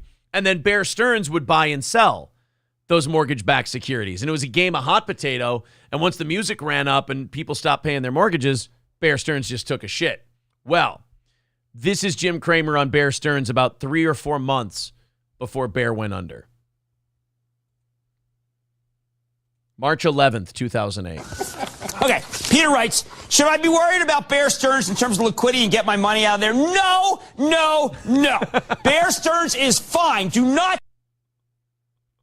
That's not the whole clip yet. This guy is just always, I don't even understand how this guy still has a job. All the clips of him being wrong are hilarious. How do you get to be that wrong? And you just all the time. This is what makes me believe that Jim Cramer's and again, in the last 3 years, I've gotten really paranoid about this shit. But Jim Cramer's got to be a CIA plant to cover up all of Wall Street's dirty shit on TV for the public. Because every time something melts down, you can find Cramer sucking its dick 60 days ago, and this guy never gets yanked off the air. He's wrong about all the big ones. Oh, but he made me some 3M money last week. I went up 8 cents a share. That Cramer knows what he's talking about. Take your money out. This is real. Look, if there's one takeaway other than a plus 400 somewhere, Bear Stearns is not in trouble. I mean, if anything, they're more likely to be taken over. Don't move your money from Bear. That's just being silly. Don't. Dude, quit leaning. You're a big old silly. You're just being a silly goose if you take your money out of Bear Stearns. How dare you make a decision based off your own research? And they showed a chart like where Bear Stearns in the last few months had gone from $100 a share to $62. And it's like, come on, they're fine, you guys. Somebody just said, how will Corey work diff into his new stage name? It's easy. Core diff. It's easy. Yeah, core diff is easy. It's like right there. What are you talking about? How? How not? Oh, I was wrong. It wasn't 2 months later. It was 6 days later. Ha ha ha. All right, now it's funny. Here we go. It was funnier before, but 6 days, that's better. Yeah. Okay, just so you get a sense of what's causing the agony by this point, I know you've been talking about it. It's financials led by Bear Stearns after what essentially is a bailout from the Fed. Oop. Bear Stearns shares are down 90% this morning, and it's not just Bear. Pretty much every single bank is plunging in early trade this morning. Lehman, which is very similar to Bear and its reliance on fixed income, is down nearly 30%. You have big names like Goldman Sachs down 8%, Citigroup down 8%. So it is pain across the board this morning, and as you know, it all emanates from Jim Cramer. Right now, we bring on Jim Cramer, who has his head in stocks as we all throw tomatoes at him. Jim, what do you think about Bear Stearns? I still think it's going to pull out of this. Yeah. Mad money goes where it is. That's right. So, all right, prediction time. Have we seen the end of the banking problem, or is this the nice slipping your toe into the warm water of disaster? Toe water. This is toe water. Toe water of disaster. Jesus. $100 away from knocking out this morning's goal and doing an extra half hour of overtime. We got about 30 minutes until we get to that lovely super chat music, as Just a Dabbler calls it. Or, Just a Dabbler. $100 away if you feel like throwing in. There's Streamlabs, there's PayPal, Super Chats, memberships, and Rumble Rants count as well. John and SLP, Corey, try to pay attention because this is a tricky one. He says his show is called Mad Money. It should be called Bad Money. See, because that's a John comment for sure. See, because it's Mad Money, but all of his takes are off, so you call it Bad Money. I got it. It's different. Good news, guys. All those predictions about climate disasters and all of those, Florida's going to be underwater by 2020, and Greta Thunberg says, by 2023. If we don't stop using fossil fuels, the world's going to end. She had to delete that tweet. Well, it's not that all these climate predictors were wrong and that climate change is maybe a little more complicated than they make it appear. But apparently a scientist from Texas Tech University, Catherine Heo, she says the reason a lot of this stuff never came true is because all the climate activists were right and we took steps to prevent it. So that's why it never happened. It's because of them. It's all their fault. They did it right. Wow, I got to tell you, that is remarkably convenient. I mean, to just go, hey, you guys might be full of shit because all this stuff you predicted, it didn't work out that way. Oh, yeah, I know. But you see, the reason is because we warned you so far in advance. So that's why it never happened. You see, too much warning, you see. Yeah, we weren't wrong. We weren't full of shit. It's not that we pushed an agenda over actual science. It's that we did such a good job of preventing all these things from happening that they never happened. That's really It's like a Minority Report thing. People are telling me Rumble is down. I'm hearing from a couple of people.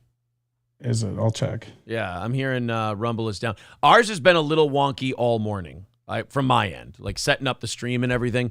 It's been a little... Yeah, the entire server is down. It's like anything you click says 300 service not available. Okay, so Rumble's down. What are you going to do? That makes sense because Rumble was being a little wonky all morning with me. So, so they gotta keep the climate hustle alive. And the way they do, if, eventually people are going to say, hey, where are all these doom and gloom predictions you guys made? If they don't come true, you got to come up with some line of bullshit for it. And theirs is, oh no, it's because it worked. That's why it didn't happen. She says the previous predictions were not wrong. This is a quote from this Texas Tech scientist. The uncertainty is us. The predictions for what will happen depend on the choices that we make. Prior to the Paris Agreement in 2015, the world was heading towards a future that was between 4 to 5 degrees Celsius warmer than today.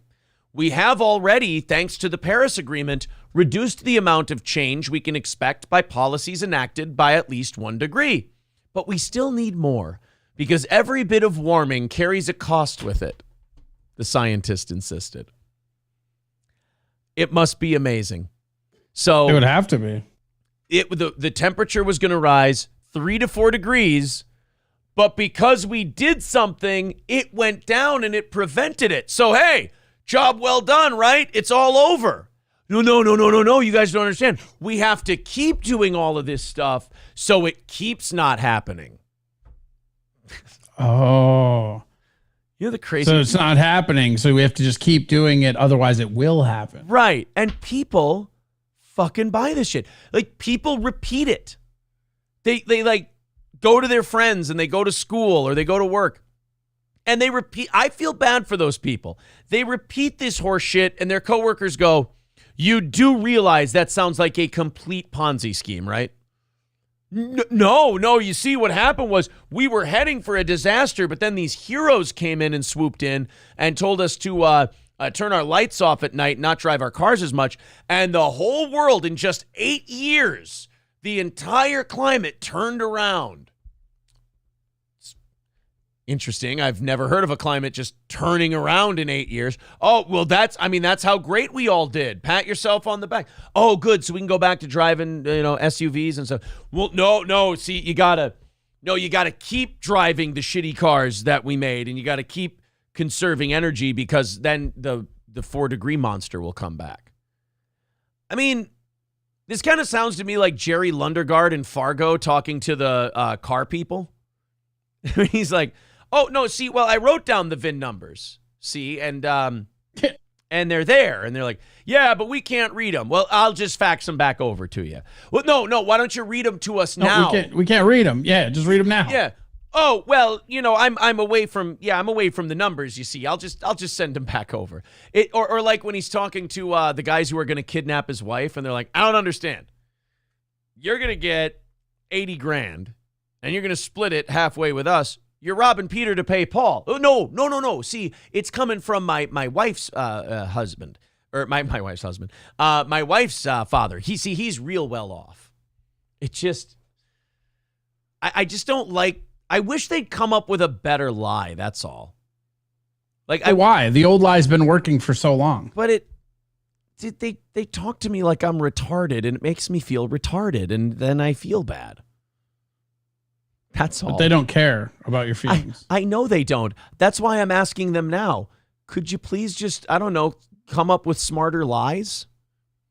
I mean, I don't mind the lies. I mean, I get you gotta, I respect your hustle and everything, but do you think maybe you could just lie to me better? Take a few more minutes? I mean, they don't need to. Shit. They would, but they don't give a fuck. They don't have to. Yeah, they would, but like, hey, when we treat you like a retard, it totally works. So why are we going to put more effort into this? Like, I don't know, so I feel better? No, get the fuck out of here. Fuck no. Get out of here. Go eat more kale chips, you homo. $100 away from knocking You're out. mad that there's not more kale chips, aren't you? I really did like those kale chips. Jesus Christ, dude. I don't know what to tell you. I can't live a lie and tell you that I don't. Ryan Petron says, facts don't care about your feelings, Aaron. Oh, Ben Shapiro, you son of a bitch. But at any rate, some people were telling me that Rumble is down because they just can't handle the incredible traffic that Crowder's bringing over. You know that actually, look, we make fun of Crowder, but we've never said he doesn't have a huge audience. That maybe it is an overload issue. I don't know. I also know that Rumble's adding a lot of really good features. Like there's links in the chat now, moderators. You can tag people in the chat now in Rumble. Like Rumble really is adding a lot of stuff. So I wonder if that isn't causing some problems. And then, of course, other people theorizing that Brendan Schaub shut it down because Brian Callen's leaving him and going to Crowder. So Brendan Schaub had Rumble shut down. Did you see the team that Crowder's bringing with him, though? Like, I mean, I'll give him... No, I know Landau's not there, right? Nope, Landau's not there, but, like, he really went for it. Like, he swung for the fences. He got Nick DiPaolo. Okay. He got Brian Callen. He got Jim Brewer, and he got some guy named Mr. Guns and Gear. I don't know who that is, but he went out. Like he's producing comedy specials. He's giving people shows. So I don't know. The Mug Club must be off to a decent start because he's bringing some people along. When are you going to start your Mug Club? Well, it's just it's finding the right kind of ceramic. You just want to give people a solid product. That's all. Jim Cramer's finding some good companies for me. He says he's got his eye on some real good ones. Don't dip out of that bear stock or whatever. I held on to all my Bear Stearns just because of him. Hey, boys and girls, $100 away from knocking out today's goal. If you feel like chipping in, Streamlabs, PayPal, Super Chats, memberships, we do overtime if we knock it out. So thank you very, very much. Of course, in 20 minutes, we'll rattle the cans, play the music, and do that whole thing. But again, if you want to knock it out before that, $100 away from knocking out this morning. Validation Wrestling Reviews says, good morning. I was having trouble uploading my video to Rumble. Thought it was on my end. Nope, they're down. They're having issues. The DEA wants to warn us about a dangerous new fentanyl and xylazine cocktail that has the potential to rot human tissue and lead to amputation. What is... Gross. Yeah, what's going on with this arms race we're having? Like, everyone, they're trying to find the drug where they can get the smallest amount possible to kill you. Like, Coke isn't good enough anymore. It's all going to go to Crocodile, dude. Oh, my God. Like, weed isn't good enough anymore. Heroin isn't good. I'm sorry, heroin. Heroin isn't good enough. Yeah, none of that's good enough anymore. We got to keep adding shit to it. When I heard of carfentanil, that's when I went, it can't get worse than this. Carfentanil is a pain reliever for elephants, like an opioid for elephants, where if you get like a little bit on your finger, you just drop dead. I don't know why that goes in any drug ever or why it would need to. Same with fentanyl. But now the DEA says, fuck fentanyl. Now they mix it with this xylazine, and it can just rot your tissue away. I don't understand where the fun... I understand the fun of most drugs. Somebody has to tell me the fun. Yeah, right. You eat kale chips. You don't understand the fun of any drugs. Shut up. They were laced with PCP, I'll have you know. Uh-huh. Yeah. Sure. Hardcore kale chips. Sure. But I don't understand the zombie drug. Well, the zombie drugs I get, maybe you're in heaven. I don't know. But like the flesh rotting drugs, what are you getting out of that? Xylazine is making the deadliest drug threat our country has ever faced, fentanyl, even deadlier. Because that's what we needed. We needed fentanyl was bringing up the rear when it came to killing people. So we had to up the ante. DEA has seized xylazine and fentanyl mixtures in 48 of 50 states. The DEA laboratory system is reporting that in 2022, approximately 23% of fentanyl powder and 7% of fentanyl pills seized by the DEA contained xylazine. God, the mixtures place users at a higher risk of suffering a fatal drug poisoning. People who inject drug mixtures containing xylazine can also develop severe wounds, including necrosis, the rotting of human skin. Oh, good. That may lead to amputation. Still rather have that than kale chips, probably.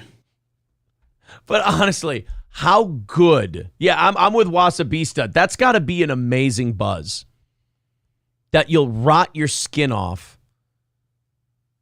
just to have a great high. Yeah, Tiny Chud says necrosis is based as fuck. Paul Polito says, so it's crocodile. But crocodile doesn't rot your skin, does it? Yeah. Oh, really? Yeah, Nice. it like eats it away from the inside. Look up crocodile. How about just and then hit image searches and try not to puke? Look, I hate to be gay, but like I ate kale chips. You don't. I ate kale chips. No. Whatever happened to cocaine? Like, it just seems so fun and harmless. Everybody's out of money now. It's all crack and meth. And then once they're gone with that, I mean, the real thing, and I forget who told me this. This is a comic long ago. And he was talking about how with cocaine, there's two kinds of people, right? There's a kind of person who, when the cocaine's gone, like, oh, I guess we're out of cocaine. The fun's over for the night. Right. And then there's a guy that's like, oh, man, we're out of cocaine. Where's the meth? And that person is, oh, the meth is gone. Where's the bath salts? Oh, the bath salts are gone. Where's the crocodile? You know, like people that are stuck in that escapism loop, they don't give a shit. And especially once they get hit on, you know, lower and lower cost drugs. Yeah, we just keep finding new bottoms of the barrel. The barrel keeps breaking out of drugs. It's amazing. Grank Nutterbutter says, Coke is for gay boomers like you. I want a new MLG zombie super shooter or school shooter drug. I think those are just called antidepressants. Be good. Or any drugs, right? Yeah. Labglass says, xylazine is what I use as paint thinner. Oh, that's good. That's what I wonder about. I wonder who's the first person to throw that shit in the mix and try it and figure out that it gets you fucked up. Like, I always wonder that with any of this shit, right? Like, who was the person that ate mushrooms out of cow shit first? Right. Or like penicillin out of bread mold. Like, wow, look at these fucking funguses growing out of this cow shit. I bet this will fuck me up. Yes, exactly. In my head, it's just some fucked up person that was just eating cow shit and there happened to be mushrooms there. And then how about the tard that does that? And then the even dumber people who listen to him and follow him. Like, hey, look, guys, I was picking through cow shit the other day. And boy, I got fucked up. It was really good. They're like, oh, can you show me to the cow shit? Like, no, don't go with that guy. Go do something else. Stop. Save yourselves. P.A. Cheddar says, why do you think people huffed paint? Because they can't get anything else. Yeah, I mean, you'll do, like, there are people that'll fucking try to get high off markers. When people get stuck in that fucking escapism, they'll do anything. They just start smelling shit until their brain gets fuzzy. That's it. Hey, man, we're out of meth. What do you want to do? I can go start the car and close the garage doors, and we just sit in there and breathe for a while. How does that sound? Actually, that one sounds... I mean, are we going to get high? Let's do it. Sounds pretty fun. T. Jefferson says, Corey, are you scared of the healthy snack? Tell me where the seaweed touched you. You know, I'm glad I'm not the only one getting shit for the kale thing. What? Seaweed's fine. I just don't like kale. What do you want from me? Would it bother you if I said we also have seaweed upstairs? No. Okay. April, could you grill up a little seaweed with some butter and olive oil and sea salt, and I'll eat some seaweed too? I'll just throw plants, any kind of plants you got. What are you, retaining water? Hey, bring down some period pills for him too. Oh yeah, that would be good. Yeah. Oh, in case I get caught in a swamp. Matt Melt says, hey now, the cow shit fungus was a happy mistake. Right. I want to know who made it. Who found out you could get high from huffing cat piss? I mean, I don't know if I necessarily want to meet the person, but I want to hear the logic behind it. Liberal Ship says some people get high on podcast drama. Terrible recovery. Yeah, well, that happens too. Chevrolet JB says huffing paint. I remember my cuz coming to my grandparents with gold paint all around his mouth. Yeah, I mean, at least try to hide it. Did he scream, witness me first?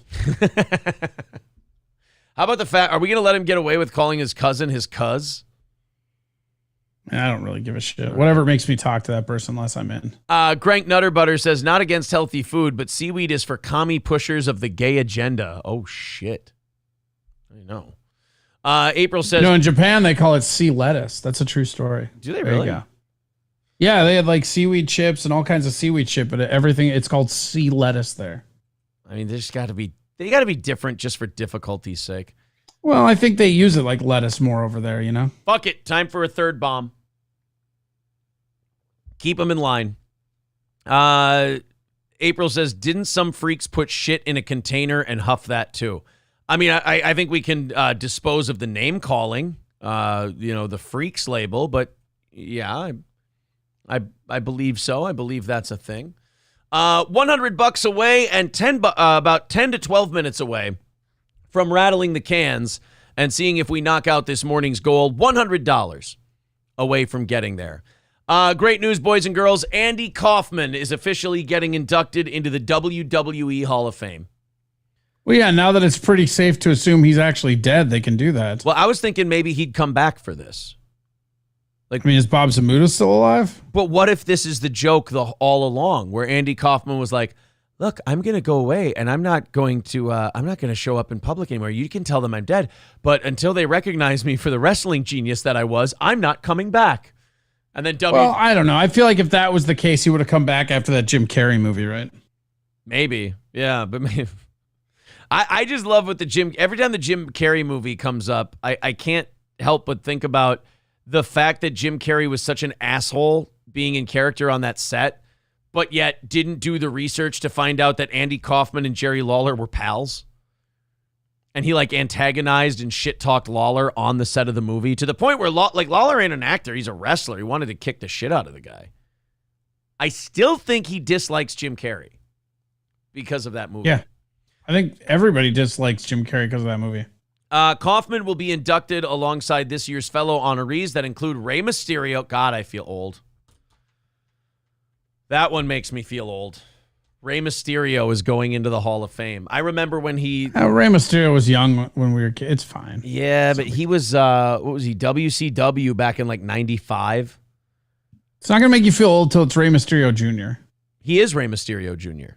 Well, fuck, we're old. That was his name in WCW. He was Rey Mysterio Jr. I don't know who Rey Mysterio Sr., I guess he just doesn't come around.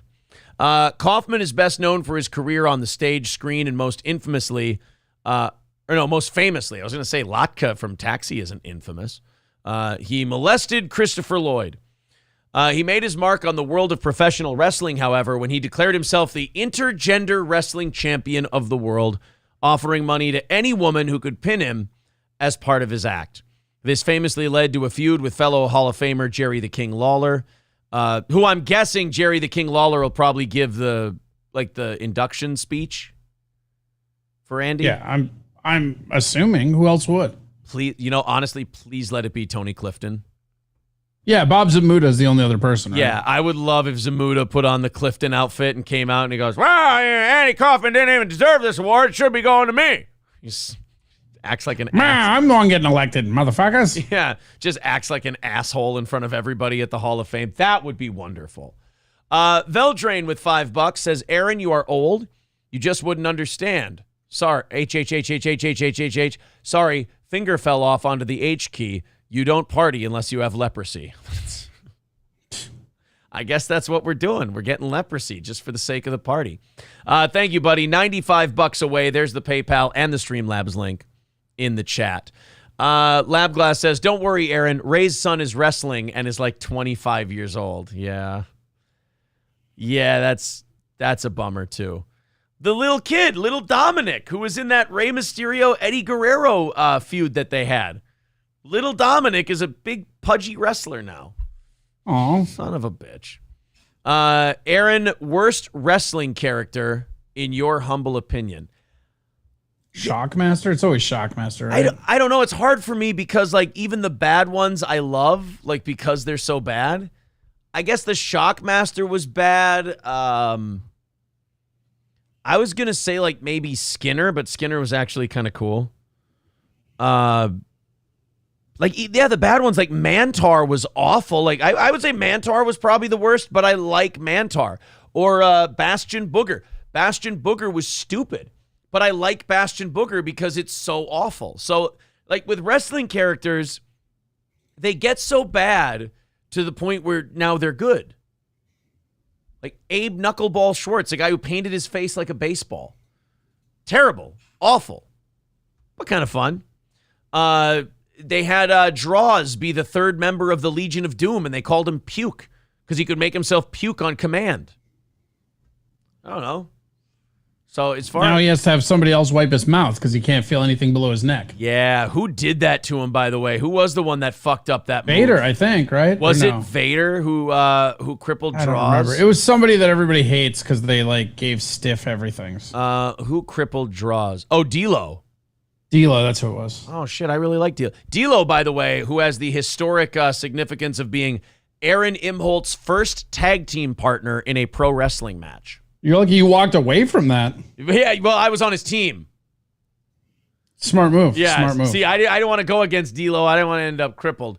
Droz has stated that he was wearing a loose shirt during the match. He suffered a severe neck injury with D'Lo Brown. So there was a power bomb, and Droz said that he was wearing too loose of a shirt. Huh. Okay. Well, yeah, it was October 5th, 1999, crippled Drozdov, and he's been in that state ever since. Nobody hates D'Lo, do they? I'm not, obviously, it wasn't in the locker room, but like, I loved D'Lo Brown when I met him and worked with him. Does he have heat? I didn't know about that. Well, I think he has a reputation of throwing some really stiff punches. Oh, okay, because D'Lo. I don't know about that being heat, but you know. D'Lo gave me like a crash course in all the moves I had to do during the match. Like, I like fell in love with doing pro wrestling, watching D'Lo Brown put together our tag team match. I was like, oh man, like just kind of that, we were just talking about drugs earlier, but just that buzz, like him going, this is what we're going to do. All right, then you're going to feed into me, and then boom, boom, boom. And then you guys we're going to reverse in the corner. And I'm like, my eyes got like this big, and I'm like, holy shit, this is awesome. And then I worked my first singles match. You and John were there for the first singles match, weren't you? Yeah, we got to do the commentary, yeah. You guys did the gym and you did Howard Lake. Were those the two you did? Whichever one was the fair. Yeah, Howard Lake. Yeah, we did the fair, then the gym. And then the singles match. Yeah, that was a lot of fun, man. That was fun. I missed that. I like that a lot. Yeah, they stopped stopped doing pro wrestling events. I think Alex got busy with work, and he was that was a one-man show. He was kind of doing it himself, so he didn't put together anymore. But yeah, I would have loved to keep doing that, man. That was a lot of fun. And then you and John Russell doing the Bobby Heenan Gorilla Monsoon kind of gimmick on yeah, commentary. that was my favorite. I love that. Yeah, that was a good anytime time. I get to be Bobby the Brain, I'm down. All right, guys, I'm going to open this 8 o'clock hour stories list here, and then hopefully we knock out the goal, and I'm not opening these for nothing. We got about 10 minutes left in regulation, and we've only got $95 left to go in this morning's goal. PayPal and Streamlabs links are in the chat. 95 away from knocking it out this morning. Shut your mouth. Oh, yeah, that guy. The guy who they found his body wrapped in a rug. And they said, oh, what? Yeah, they found a guy's body on the side of the road somewhere wrapped in a rug. How many times do you have to blend a person to fit them in a toupee? No, I mean, I'm sorry, carpeting. Oh, okay. Carpeting. My bad. So they updated us on this yesterday. They find a body, it's wrapped in a carpet, and they said, we're not suspecting any foul play. Like all of the people who get wrapped up in a carpet and it's totally normal and nothing out of the ordinary. I don't know how you guys plan to go. Yeah. How do you guys, when you die, what do you want them to do? Like call a coroner? Hack.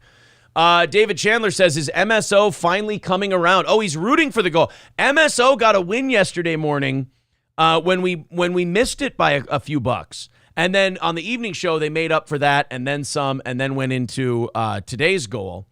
So now MSO not calling a miss today? He's saying $95, we're going to hit it? Trying to switch it up or what? Oh, MSO's switching it up. You see, he got a W, and he's like, well, now I can't just keep calling it over and over. But let's, all right, 95 away. MSO not making his call today. If you feel like chipping in, please do. Let's do this one real quick. And then see if we get to overtime today. In plastic and in a rug on Scenic Highway. A few weeks of investigating, police say Perkins is now facing new charges for the alleged involvement in disposing of Nathan Millard's body. He was okay, so again, they're charging someone only for driving the rug like off to the side of the road and dumping the body, not for killing the guy.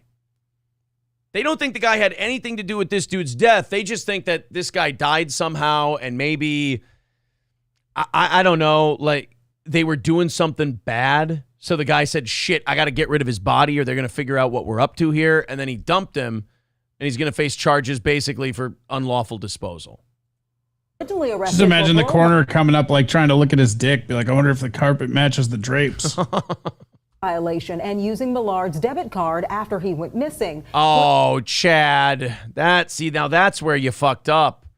Oh, I'm sorry. His name's Derek. I apologize. I just saw that the guy was using somebody else's debit card, and I jumped to conclusions. Police believe Perkins, who is known as Stanka, may have been flagged down by Millard and a prostitute so they could get a ride to South Baton Rouge to find drugs. According to the arrest documents, all of the witnesses say Millard overdosed at a house on East Washington Street. Okay, there you go. Damn, there it is. That's what happened. So they picked up the guy. So what, he just like did a bunch of drugs and then just got his floor and just pulled up a carpet to take a nap? Yeah, he OD'd on drugs. He died. And of course, addicts in a crack house, being the smartest people and most forward thinkers in the world, said, I have an idea. Here's how we avoid, because like if they call, they're going to find all the drugs. We're all going to get arrested. I have an idea. Wrap him up in that rug and just kind of dump him off in the side of the road like he's an empty jug of antifreeze. And I'm sure nobody will figure it out. I tell you, the best laid plans of mice and drug addicts often go awry. Street. Perkins allegedly took Millard's body and wrapped it in plastic and a rug before putting it in the trunk of a stolen car, according to... And it's a stolen... Oh, these guys they were really thinking it through. They pick up a hitchhiker. They take him to a crack house. He ODs and dies. They wrap his body up to go dump him, and they take a stolen car to do it. I tell you, I can't believe you guys didn't put a good life together. I can't believe this is where you ended up. I mean, you're such problem solvers. Look at that fucking house. To this report.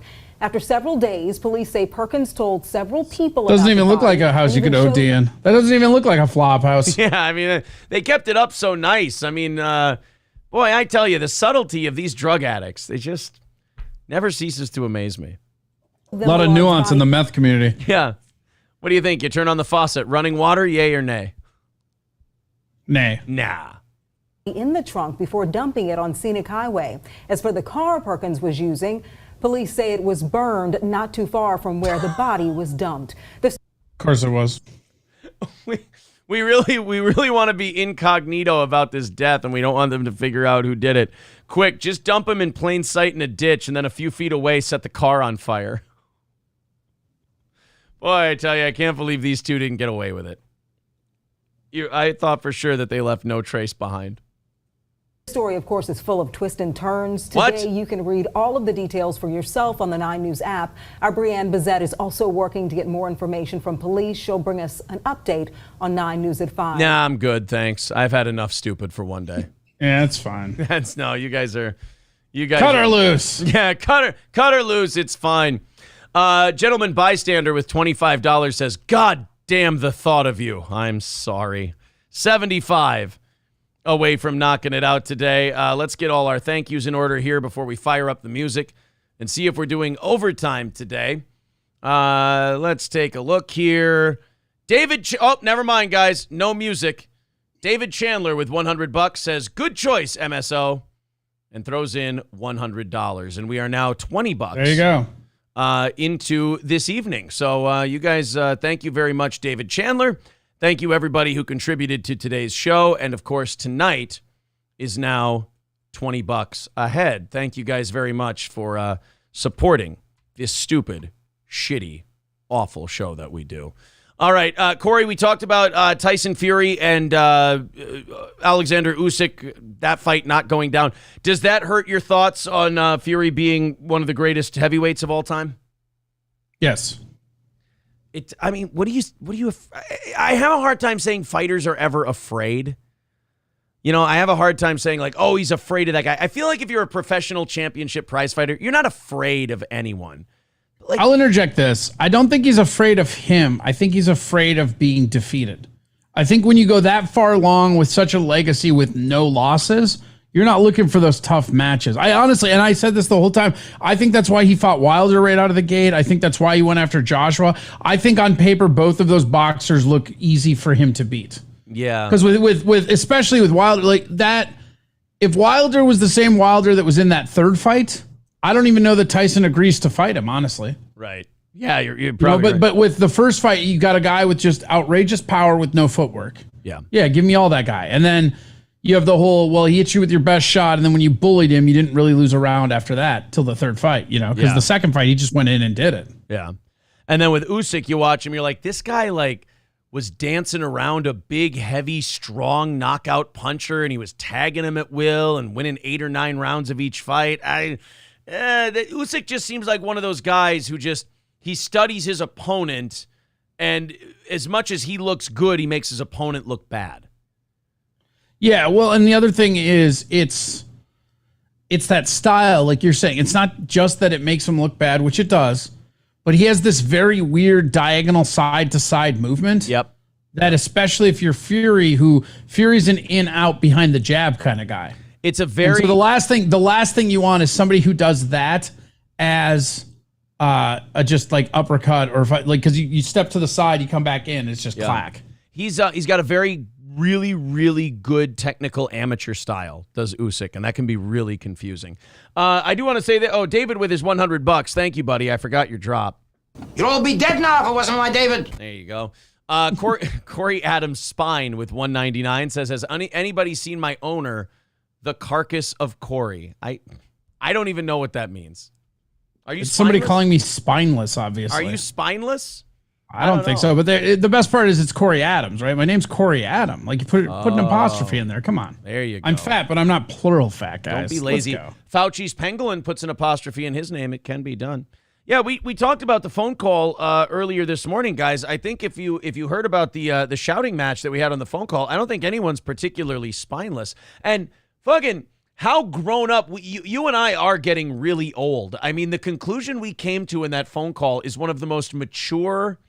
I don't think it's within our power to be that mature. Mostly, that's really weird. But it's like a remarkably mature adult solution to a problem where one guy's like, "Hey, I don't like dancing to someone else's tune. I want to see what I can do," and then the other person goes, "Well, would you like to go out and try to do some things on your own for a while, and we can always leave things open here?" Yeah, that would be remarkably wonderful. All right, fine. Then we'll say really nice things about you and support all your work. Just yelling thank you at each other. I'll support all the work you do. Well, great. I'll plug all your shows. I'll plug yours too. All right, cool. Why are we shouting? I can't back down. The Mood says, this just in, David is fake. Yes, David is one of my sock accounts. I do have to admit. Scott Richard Staska says, backing out of a 70-30 split that you put up. Wait, David Chandler? Yes. I would be so pissed if I found that out. That better not be true. I'll fucking drive back up there and end you, dude. I'll take a fucking croquet mallet to your stupid fucking goatee till you can't tell what's fucking bloody chiclets of teeth, herpy lip, or blood, baby. Hey. What? Stupid fucking goatee was too far. That's hate speech. I mean, it's a beautiful senior goatee. It's a beautiful goatee. I'm starting to lean towards giving up on it again. I have so far vested, man. I know I don't know what it's like to take that much time to grow facial hair. It must be fucking nice. This is like 4 days. Yeah. See, for me, like this, the only thing that's keeping it right now is I'm like, it's different. And it took a long time. And if I ever want to do this again, I got to go through this discomfort of looking like shit. But then also, people are making fun of me, and it's making me sad. Zen Rhino says, if you shave it now, you're going to get mocked relentlessly by the channels that hate you. I'm going to be mocked relentlessly by those channels anyway. They need content. I love that when people go, like, that's kind of what April came to. She was like, wait a minute. I wanted to stop talking about all these channels. I stopped talking about them. They still were like being weird towards me and shitting on me and all this other stuff. She goes, why don't we just call their shit out? And I'm like, yeah, they kind of just do what they want. If you do anything based on what people hate you do, like you're always going to be playing from behind. You just kind of got to do your thing. The only way you're allowed to shave it off is if you do a Fu Manchu mustache and then shave it to a Hitler mustache. Believe me, there's a lot of people in this audience that have been clamoring and going, hey, if you ever shave it, just remember to leave that little strip. Can you get in trouble for that? I don't think so. Just tell them it's a chaplain. Yeah, just like I'm a really big Charlie. I've been getting into silent movies lately, and I'm a really big Chaplin fan. Kane B. Oh, well, shit, something. I just lost something. There's something I wanted to check out. There we go. Red Fox Mad says, get the St. Cloud Norseman to sponsor the channel and advertising this show on the hockey boards. Well, that I pay for that. Like, Corey and I sitting here having a phone conversation where he's like, hey, man, I got to go see if I can cash in on some of this internet stuff. And I'm like, yeah, well, we can't outbid many bigger shows out there. So, go see what get what you're worth. And then your idea is, I have an idea. You should pay a bunch of money to advertise on a local hockey team stadium. I don't think that's going to work out the way you think it is, bro. Rouse Sauce with $5 says, Corey, good luck with the upcoming endeavors. Cheers, Don Imholt. Hey, Corey still owes me one more Wednesday. We're doing the territory. He's got to put over our new up and coming guy in a match. Before he can run off and go to the I gotta NWA. wrestle somebody? I didn't sign up for this. Figuratively speaking, you'll be fine. You don't even have to work out. It's great. Like I'm gonna show up and it's gonna be D'Lo. Like we're doing a lot of body slams. I heard what you said about me, motherfucker. I hope you liked your neck. Cause it ain't coming with you. Scott Richard Staska says hockey teams are refusing to wear the gay warm-ups. They won't listen to this. I really fucked up a lot of sponsorships with the kale chips. That's what happened. J-Dead says Aaron's goatee is 90s boy band worthy. See, that's the kind of shit where I go, I got to get rid of this. I can't hold up. I can't. Red Fox Mad with $9.99. Thank you very much, buddy. That's very nice of you. You guys are already 25 into this evening. Ryan Hart says, good, leave. Don't let the door hit you on the way out. Please prop it open before you leave. Well, Corey, that's not very nice. Oh, why not? I mean, that was kind of a mean thing for you to say, Ryan. All right. UFC card this past weekend. Is Kamaru Usman, is he done, or did he just, did Edwards have his number now, or what happened? I thought he won that fight. It was very, very close. But it's actually better for the division that he's not. Yeah. Like the thing about Usman is that he basically ran through the division almost 2 times. And having someone else have that belt is actually way better for the division, because now you get Covington, Edwards is next. And I don't think Covington sniffs the belt again after losing to Usman twice. Right. Yeah, there's no way he's going to be fighting Usman again. That one's been settled. But yeah, he can fight Leon Edwards. I mean, and then you got Gilbert Burns has a shot now too. And who's the killer? Who's the guy that Burns I thought pretty much beat, but it was very close. The hype job that they've got going on right now. Oh yeah, Chimaev or whatever. Chimaev. Khamzat Chimaev. Chimaev. Yeah, that's the guy. Yeah, it's wide open, but I think they were kind of waiting. They weren't. I don't think they were expecting Edwards to take it from Usman, because I think they wanted that Chimaev to be the next guy to take it from the guy. They're saying Chimaev is going to 185. Holy shit, he's moving up to middleweight, huh? Oh, that's right, because didn't he miss weight for his last fight? He fought Nate Diaz, and he was way overweight. Fauci's Pangolin says, can Corey do cameos for $2,000 a show asking for a friend? Depends on the show. I'm not getting stung by that again. Oh, man. Liberal Ship says, need a new co-host. What do you pay? Not well. Not well. He fought 185 3 times in UFC, missed 170 by 9 pounds last time. Yeah, he's probably moving up. And then what was Gaethje got back on the winning track in the other fight on that card too. Yeah, Gaethje and that Rafael Fiziev. Yeah. That was maybe the fight of the year so far. That was a great fight. Well, that Fiziev can take a fucking beating, man. Right, and they just went in and just did Justin Gaethje and Fiziev shit. They just went in there and just started hitting people. Yeah, they just... Oh, yeah, I heard about this, too. Speaking of fights, Jay Dead says Wings and Boogie are both pushing 500 pounds in their weigh-in. Boogie2298, a famous YouTuber from back in the day, is fighting Wings of Redemption.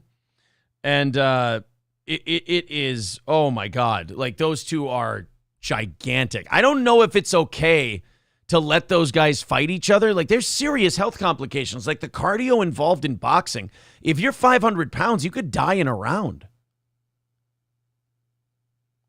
I mean, at least half a round, probably. You wouldn't even need a round. Yeah. Boogie did bypass surgery and completely flopped. Yeah, there was a video, Corey, of Boogie 2298 working a heavy bag, and it was really bad. Boogie 2298, I don't know, fight, maybe. I saw it yesterday. I should have saved it. And yeah, now I don't have it. I think it was retweeted by Wings of Redemption. Let me see if I'm sorry, guys. Wings of Redemption. Damn it. Okay. Well, what do you do? His name is like Jordy something on Twitter. Jordy Jordan. If I can find that, I can find this, because you would... Dude, oh, there he is. I found it. You would see this heavy bag work, and you would go, I found, okay, good, I got it.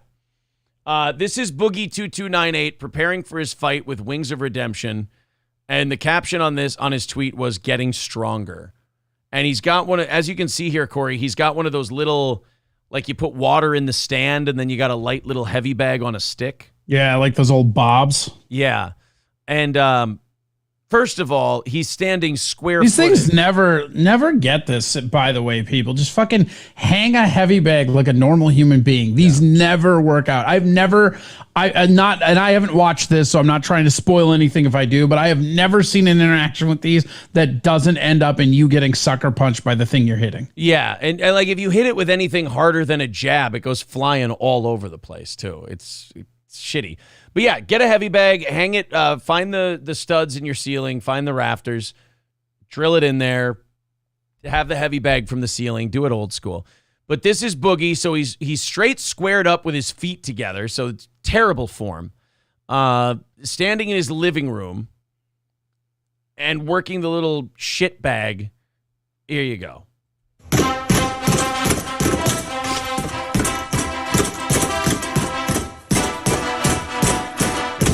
I don't know if we can play that or that music or not, but yeah, there it is. He's like backhanding it with the gloves, and he's like, and that was 25 seconds, and he's tapped out. I'm going to watch those two fight, but I'm not going to be proud of myself for doing it. Then his opponent, Wings of Redemption, who's another big fat guy, goes, I'm sorry, Corey, I had it muted. My apologies. Oh, I said you're going to feel bad and dirty about it. I know. It's going to feel really gross watching those two fight each other.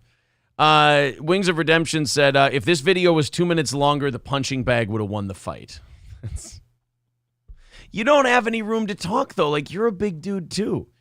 BYB Podcast says, boy, that just strikes fear into my heart. Yeah, you're scared of that? Look, man, I don't want to get in the ring with that. That's dangerous. You see those backhands that he was giving that bag? I've never seen anyone give a backhand like that. J-Dead says, this boxing match is the last sign of the apocalypse. I like the kind of YouTuber boxing match shit. You can't argue that it hasn't been successful. Because, it gave Jake Paul, KSI, Logan Paul, all that stuff. Paul Polito says, what state would sanction that fight?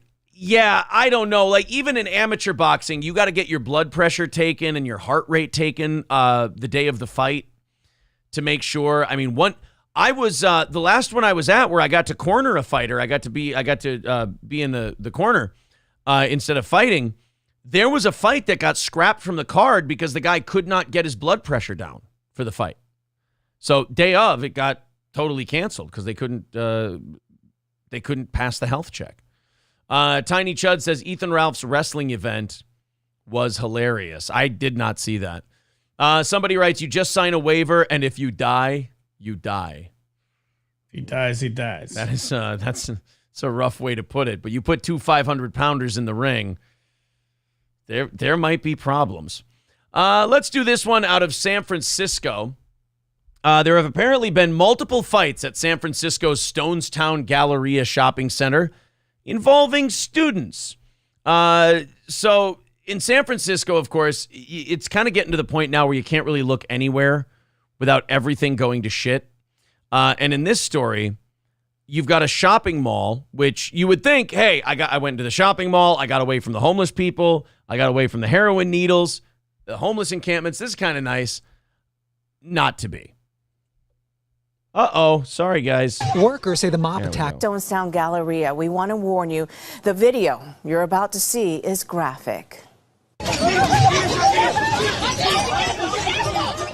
This is one of the two fights that happened on Friday. Jesus. First one was inside the Target, followed by another at the food court. Dahlin. Thank God. You know, when I watch these flash mob beatings in like malls and stores and stuff, the first thing I always think is, thank God none of these kids can actually punch.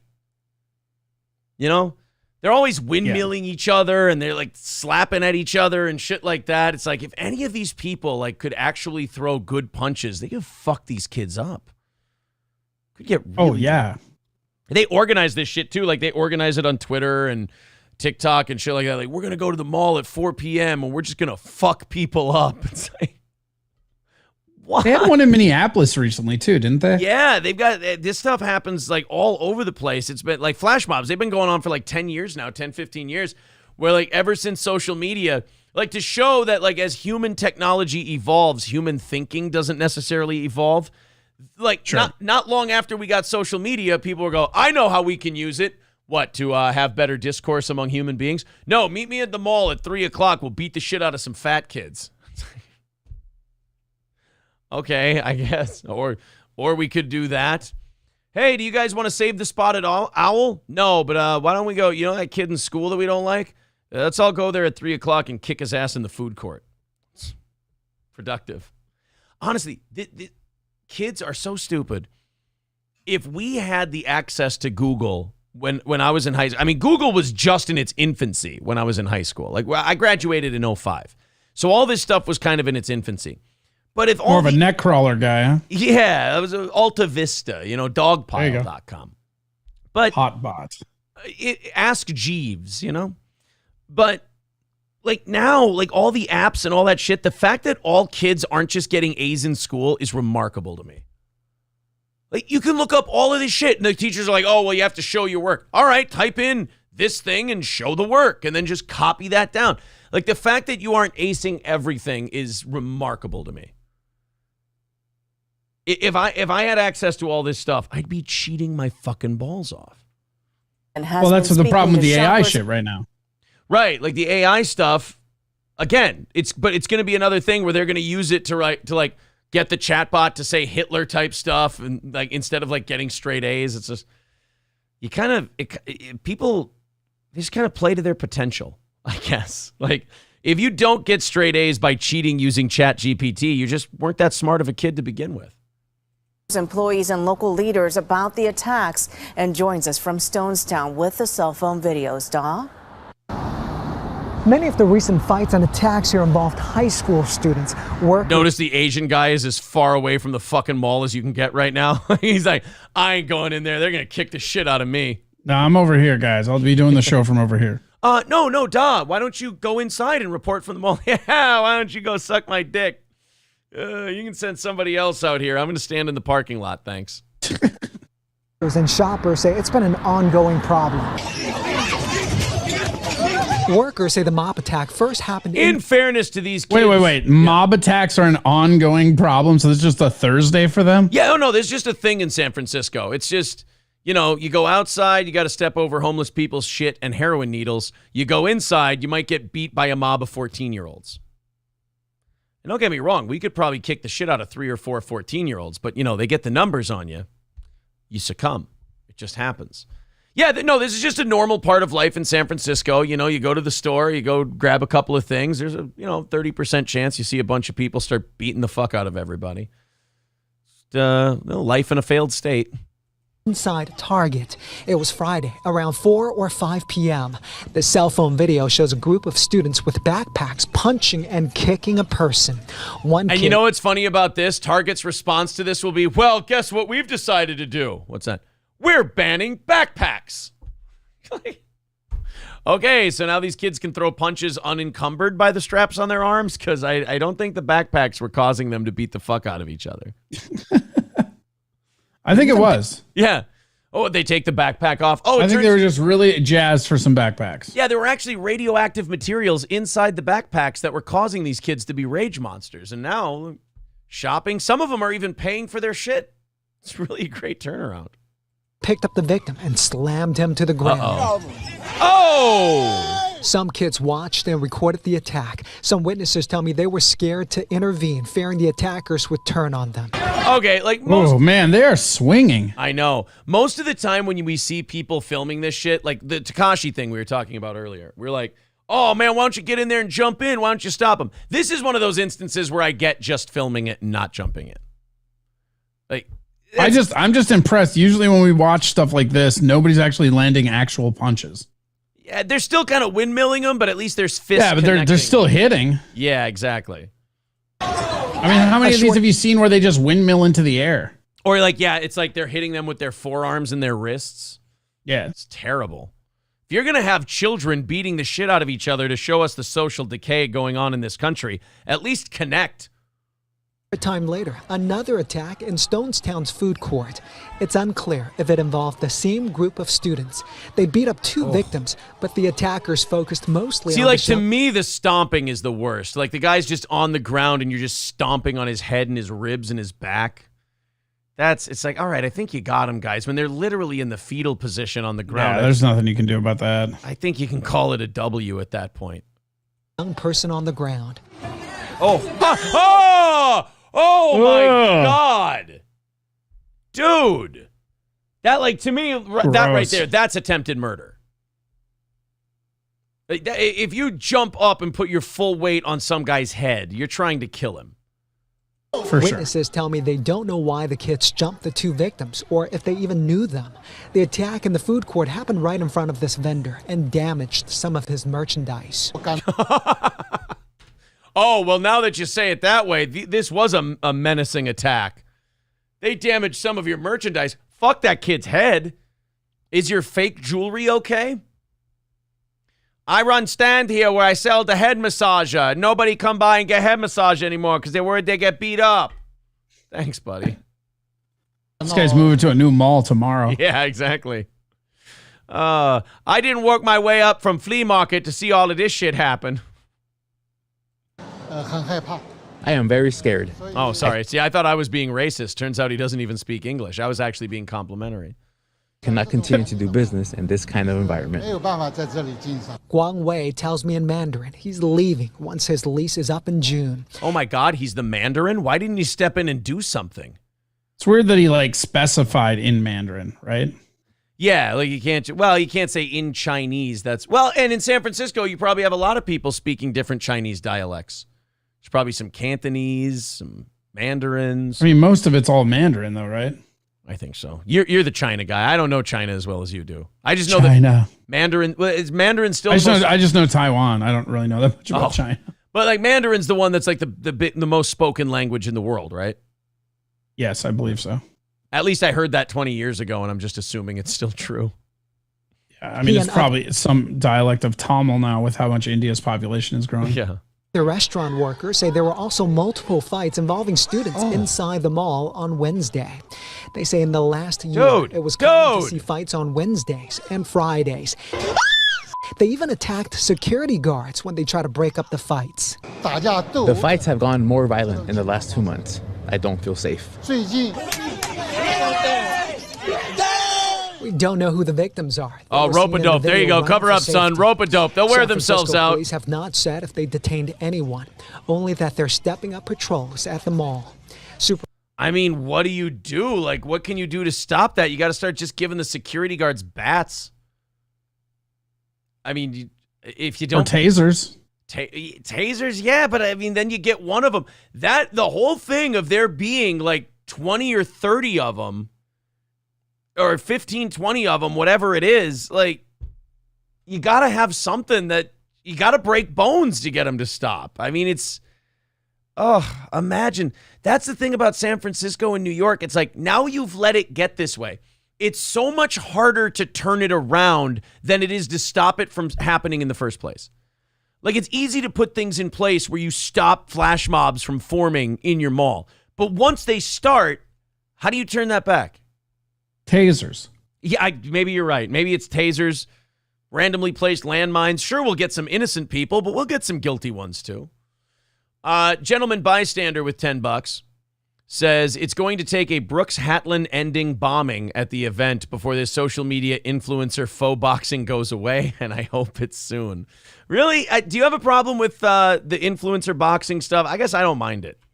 I like it. I think the Jake Paul, I mean, that's Jake Paul, right? I like that stuff. Yeah, like Sam Hyde fighting. I like that. Yeah, I think that's fun. I want to see. I think one of my amateur boxing dreams is to see if I can organize a sparring session with Sam Hyde. I think that would be kind of fun. I watched his fight and I'm like, you know what? I think that would be a good time. Mikey Two Milks, I see your comment, and let me just put it this way. Yes, sir. We understand. Absolutely. Oh, sorry, guys. I forgot to unpin the goal there. We knocked it out. You guys are already into tomorrow for about tonight for about $35. We do appreciate that. They're saying this is also happening in our schools. Come on. Yeah, that like when I see this stuff in malls and schools, it's another thing that makes me feel like an old guy. Because I'm like, dude, if we swore in front of a teacher or if we got in an argument with a mall security guard, that was like a badass moment. Like, holy shit, they're talking back. I can't imagine swinging on people in front of like authorities in the mall, let alone like 15 of you ganging up on one guy. It's just not something that happened. This is remarkably new. Tiny Chud says Aaron versus Carl Hamburger. Carl from Who Are These Podcasts? No, look, I like Carl. He's a good dude, but you don't want him to be in a boxing match with me. I'm not saying that I'm some world beater, murderer, killer. I'm saying the experience level there, it's not. And size-wise, Carl's a little guy. Size-wise, it doesn't. And you would cry when you lost to him. They don't want to see you cry. Yeah, I mean, that's, right. It's like, I either beat a weakling or I lost to a weakling. There's no victory for me. I would, if they want to keep influencer boxing around for a while longer, I'm all for it. I like it. I like it. I think it's good for the sport. Right. It's more eyeballs. I think it really piqued interest. I mean, because in a lot of ways, even though he was the champ and everything, in a lot of ways, the Tyson stuff is influence boxing. Because it was personality. Because it's like an exhibition. I mean, obviously, he was a very well decorated champ. I'm not saying he wasn't, but I'm saying at this stage in his career, like the Roy Jones Jr. fight, I mean, that was just fun, Right. That was a good time, and we knew they were two old guys. We didn't expect much out of them. I guess I don't mind it. I know Gentleman Bystander hates it, and I understand that. Look, when boxing purists, which I consider myself one of, when they don't like it, when they say it's a stain on the sport, I understand. I get the argument. It's not unfair. SC Motorsports says, I watched my teacher open hand slap my classmate in 6th grade. See, like that? Damn.